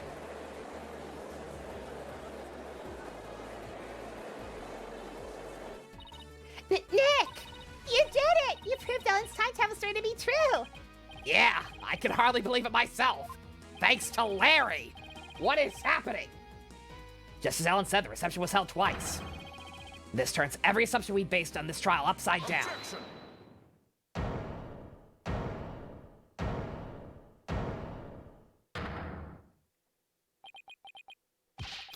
I refuse to accept such a ludicrous argument. It is pure fiction under the guise of pseudoscience at best. There is simply no such thing as time travel. I know it's odd, but you can suspend your disbelief for a nanosecond, right, Edgeworth? I bet sci-fi movies push all your buttons the wrong way, don't they, Mr. Edgeworth? I can totally picture you yelling, "That never happened," every 5 seconds at the screen. Maybe you should stay away from movie dates altogether. That's neither here nor there. It's just time travel. It's actually only time travel. He saw the movie Primer one too many times and got really, really mad. This is real life we're talking about. I was gonna say, oh, the family are evil. Yeah, like they did not want their son marrying the maid. Like that's been established. Would not surprise me if they played along with it. It's still kind of silly, but the proof is clearly shown in the 2 photographs. That's right, Mr. Edgeworth, no matter how inexplicable. Don't you Occam's razor me? Fine, I'll entertain your absurd delusion, if only to demolish it before your very eyes. What? This isn't a video game, right? Let's start with this then, shall we? There is one thing your time travel story fails to explain.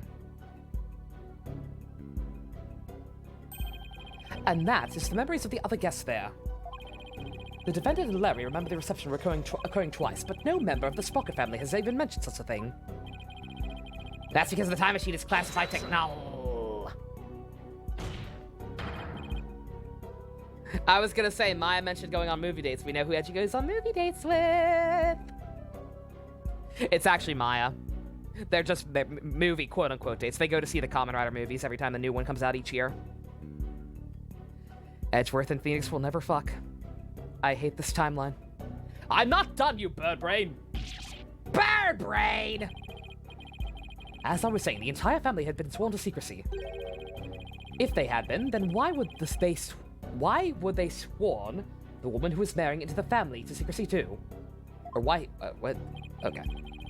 Edgeworth being overly eloquent again. That's a good point.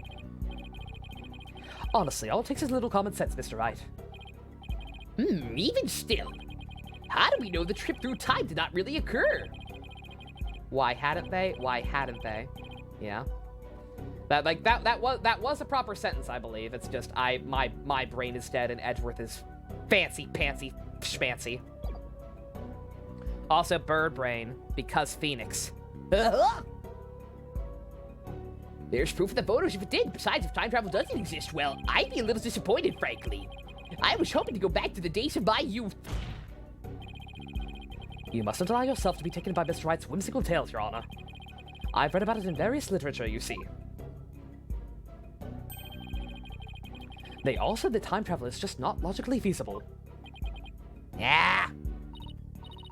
Maybe our argument was just a little too nonsensical, Nick. Well, in that case, why don't we put common sense to the test? Excuse me? The wedding reception was held twice. The photos are proof of that.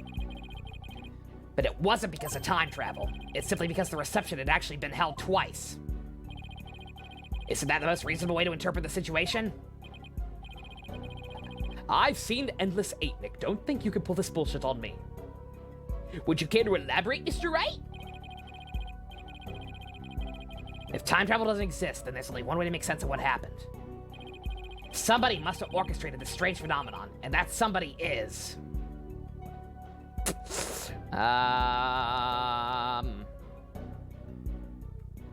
The gods. The gods is pretty funny. But like I said, I think everyone at the reception was an asshole. What if all the guests at the reception conspired together to hold the reception twice and keep quiet about it? What? This timeline had Apollo and Clavier agree to go to dinner. And so Edgeworth and Phoenix can't fuck. You can only have one. Oh no, is that how it works? There can only be one? Oh no, I hate that. I hate that. No bueno. That's illegal. I want my perfect timeline, goddammit, where everyone's together and happy. For what purpose would they conspire to do such a thing? Well, you see, A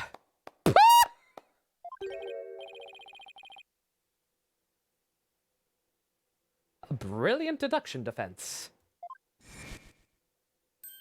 Oh, okay. I can tell you are not a renowned lawyer for nothing. I must say I underestimated you. How so, Mr. Nickety? You've managed to name each event precisely as they happened. You have revealed it all to the light of day. Then that means... It was us. We orchestrated the whole thing.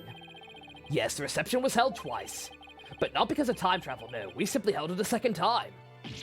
What? Why would you do such a thing?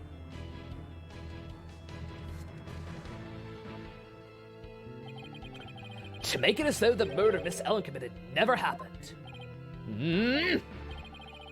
Master Soren figured that if Miss Ellen, who'd killed Bloomsbury after the first reception, experienced the reception one more time, she'd think it was all a dream. It was he who ordered us to make it happen. However, only a few, myself included, knew of Miss Ellen's crime. Are you saying most of the guests attended 2 receptions without knowing why? To test my abilities. Indeed, they needed no reason. Master Soren told them to do it, and so they did it. That is the Sprocket way. Then who hid the body in the lantern? We did.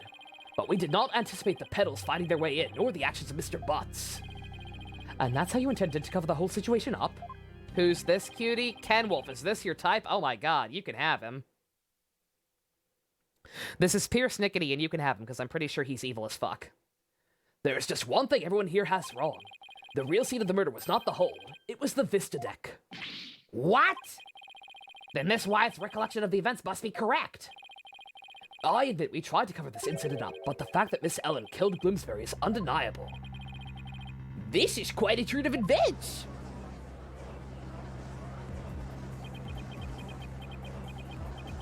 Rabble, rabble, rabble, rabble.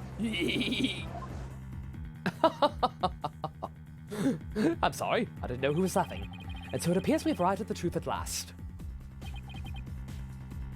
Now, hold on a second. Please do feel free to travel back in time, Mr. Wright, and attempt to do this trial over again. Go on.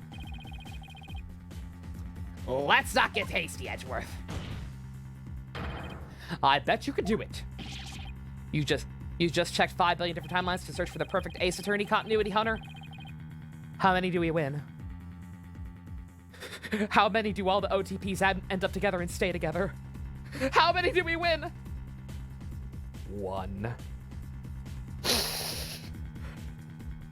Yes, Your Honor, we have to hold a separate trial for the cover-up conspiracy later. But as far as this case goes, I believe we're ready for your ruling. Objection! Just before the defendant lost consciousness during her attack, she says she saw someone strike the victim. It's possible that this third party is the true culprit. You still want us to believe the defendant's words? Perhaps you've lost more than you'll touch during your time abroad. This third-person nonsense is nothing but rubbish, and you know it. But by that same token, how can we trust those who conspired and lied to fool this court of law? For all we know, they might still be hiding something. You never know when to quit, do you?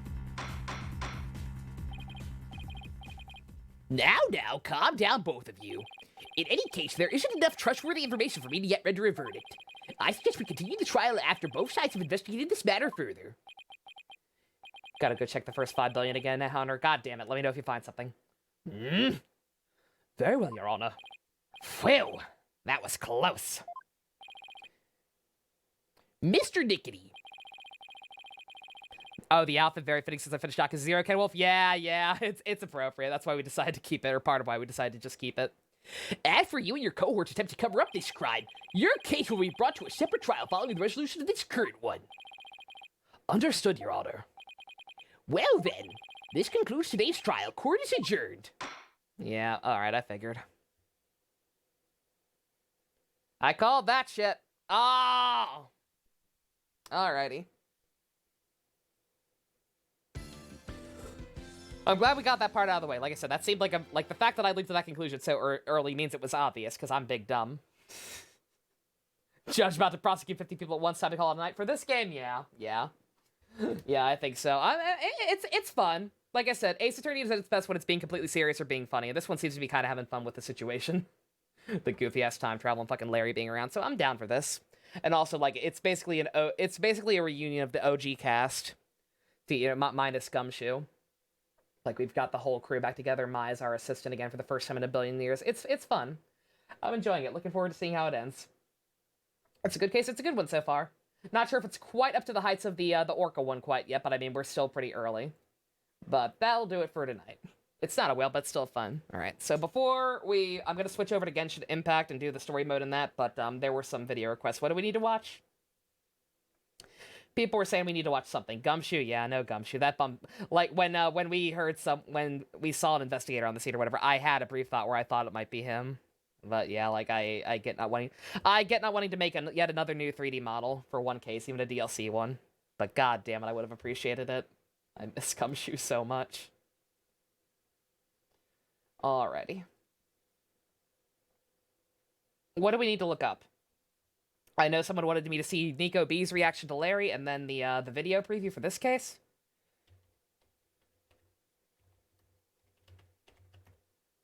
They made a 3D model for Larry, but not for Gumshoe. I'm gonna play Genshin. Yeah, Pumpkin Boo. I'm gonna do the new story mode segment on screen. Nico B, Spirit of Justice, episode 38, somewhere in the beginning. Okay, look up the video preview. I was gonna say someone else find the video preview. If y'all don't mind, and I guess you'll deal with the well, no, y'all can deal with the Yakuza layout. Whatever, it's fine. 50 billion tile lines. Phoenix dies in each one. What the fuck? That's illegal. All right, episode 38. Let's see. Previously on Phoenix.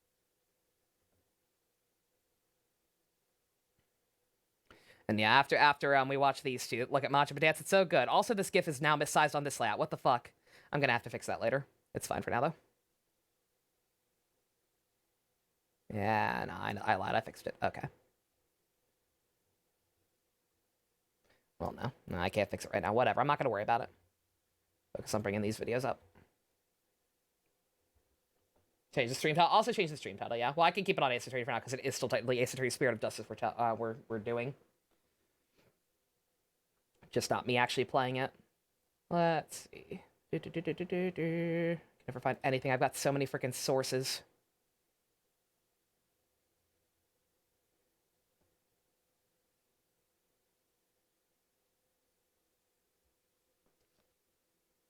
Alright.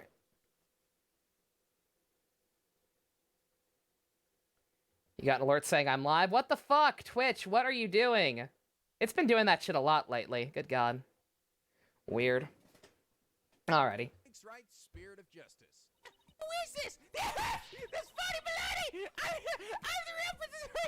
I know, it's like, come on, this is the prime opportunity. She's gotta fucking say it. Yes! That's what I've been waiting for. I've been waiting for her to say phony baloney forever. She's been saying nincompoop and all this other stupid shit. But no, phony baloney all the way, baby! And now, back to channeling people. Twitch being weird is normal at this point, yeah. Sneako B. Let's see, he's just doing intro Back with stuff. some more. Let's Phoenix see. Wright, Spirit of Justice. When we last left off. There we go. Bet you Oh made god. more money back when you play the piano. Yeah? I got it.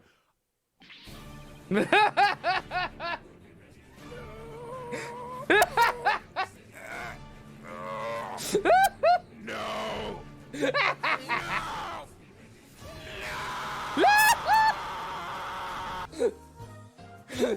Quit being a baby. He's not that bad. I paid money for this. I paid money for this. I paid money for fucking Larry. Oh, you guys suck. Ah, this is the fucking cuckoo birds all over again. You don't tell me this shit. You want to see me in pain. All right. Pain. Oh my god, why, guys? Why would you do this to me? Get wrecked, Nico. Okay.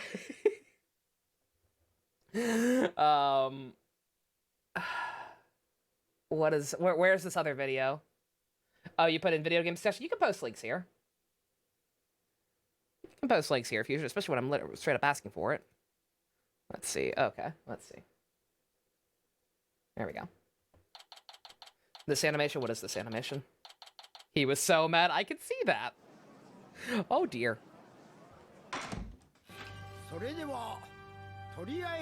Paper Mario meets Godot, oh my god. What the fuck is this?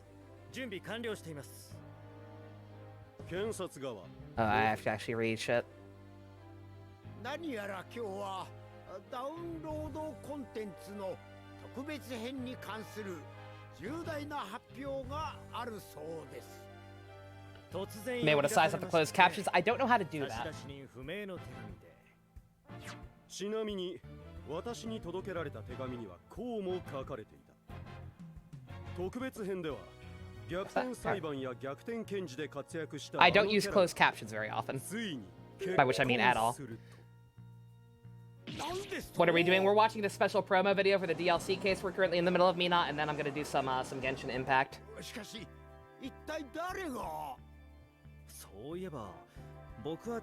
You paid money for this? I was gonna say, you paid money for this. I can understand his pain.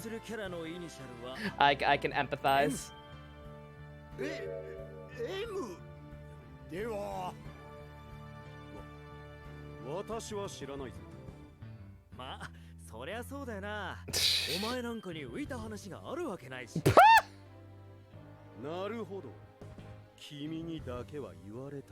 Oh my god, you too!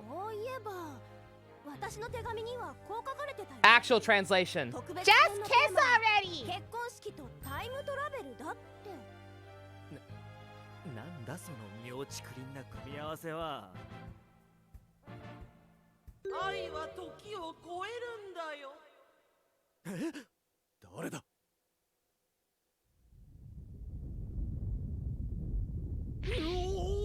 What the fuck, Larry? なんだ？ What the fuck? この時を待っていたよ。 Excuse me? この声は。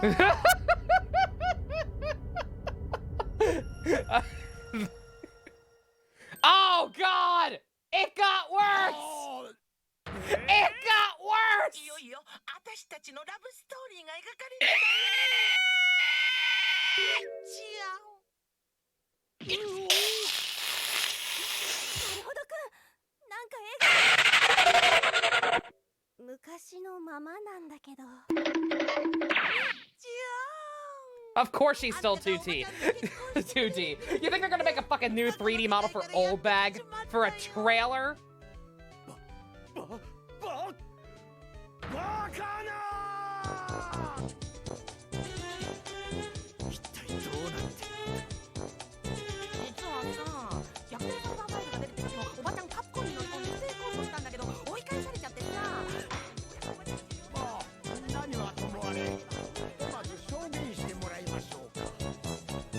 Oh my god, this is 10 minutes long. Why is this 10 minutes long?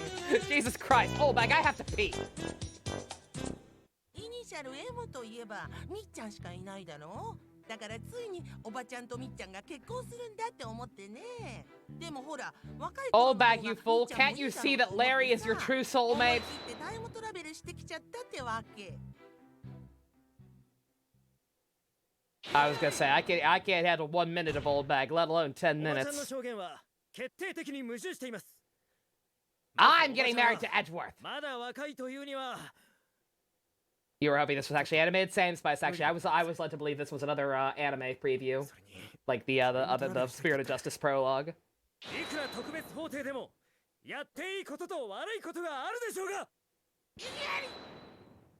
愛の力だよ。愛は時空を超えるの。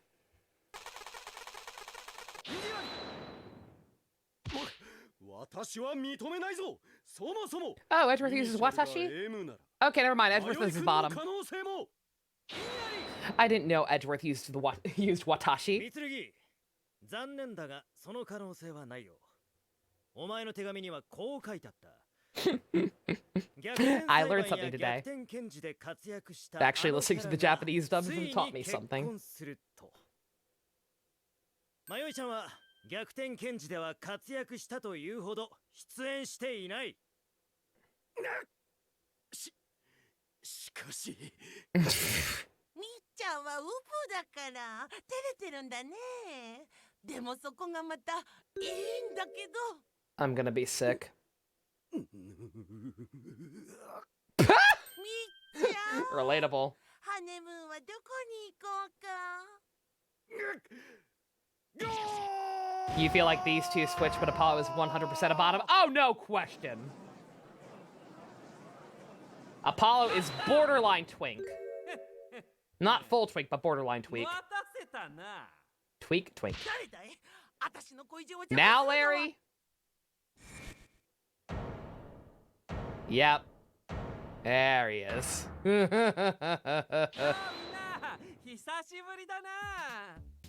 I am become Death, the Destroyer of Worlds.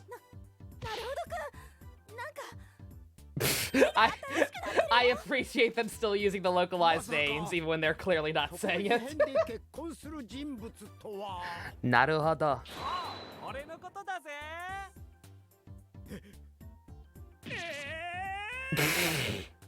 では手紙で私たちを呼び出したのも俺だったってわけ。M はやはりまさしの M だ。わざわざタイムトラベルしてきた。 Does Larry's Japanese name start with an M? そんなの信じないからね。早とちりでタイムトラベルまでしちゃったのか。この人。 Or was it that forced in the original as well? I have no idea what Larry's Japanese name is.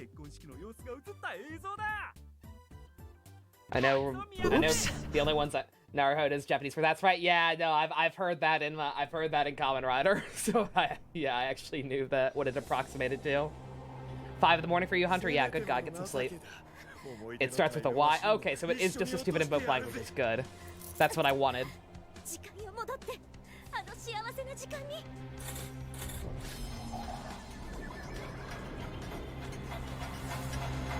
But yeah, it's Ryuichi Naruhodo and Reiji Mitsurugi, I believe. Those are the only ones I know. Masashi Yahiri is Japanese. Oh, so there is an M. Okay, never mind. Damn it. お前はこれを見て何も気がつかなかったのか。映像に新郎らしき人物が映ってるけど、これどう見てもお前じゃないよな。あれ？それどころかやはり貴様が結婚式に殴り込み捕まっているように見えるが。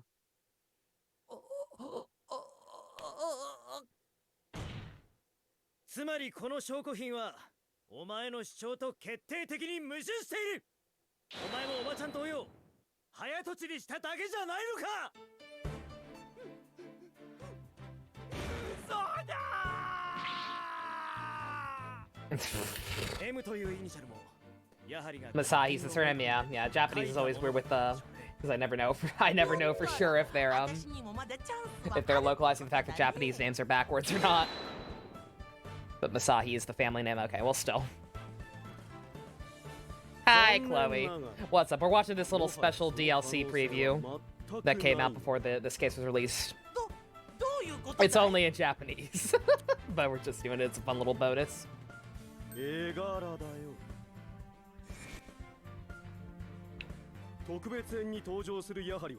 also watched Nikobe's reaction to Larry showing up again and watched him get mad.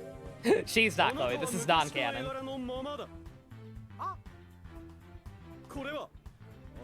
Thank God. Ah! It's like, you don't have a new model. You're not in this game. The power of Christ compels you. The power of Christ compels you. Back into the Hellgate. Be gone, demon.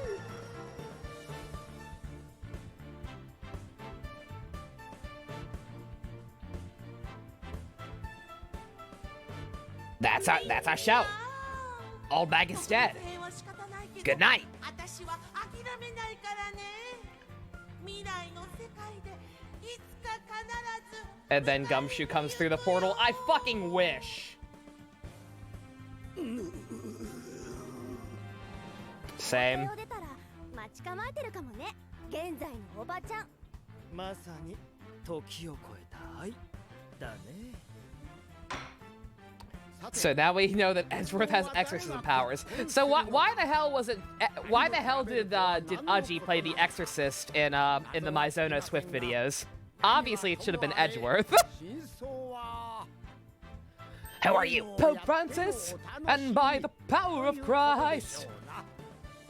やれやれ。結局。やれやれだぜ。それでは皆さん、逆転裁判6の本編でお会いしましょう。Ugh. Capcom.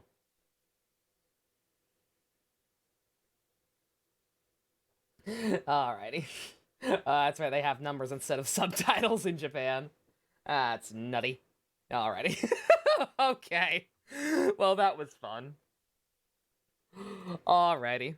We're gonna possibly watch whatever it was Gamerick linked, the Godot Paper Mario thing, and then switch over so I can finally do the story mode in Genshin. Before that, though, I'm going to run to the bathroom again. But not before I sign this one off. Thank you all for coming out. Special thanks to I Need Professional Help and all of the other Go-Kart and Above patrons. All one of them. You should make it so there's more than one, so this will be less awkward. If you want to help support this shit show, check out the links in the description. Peace out.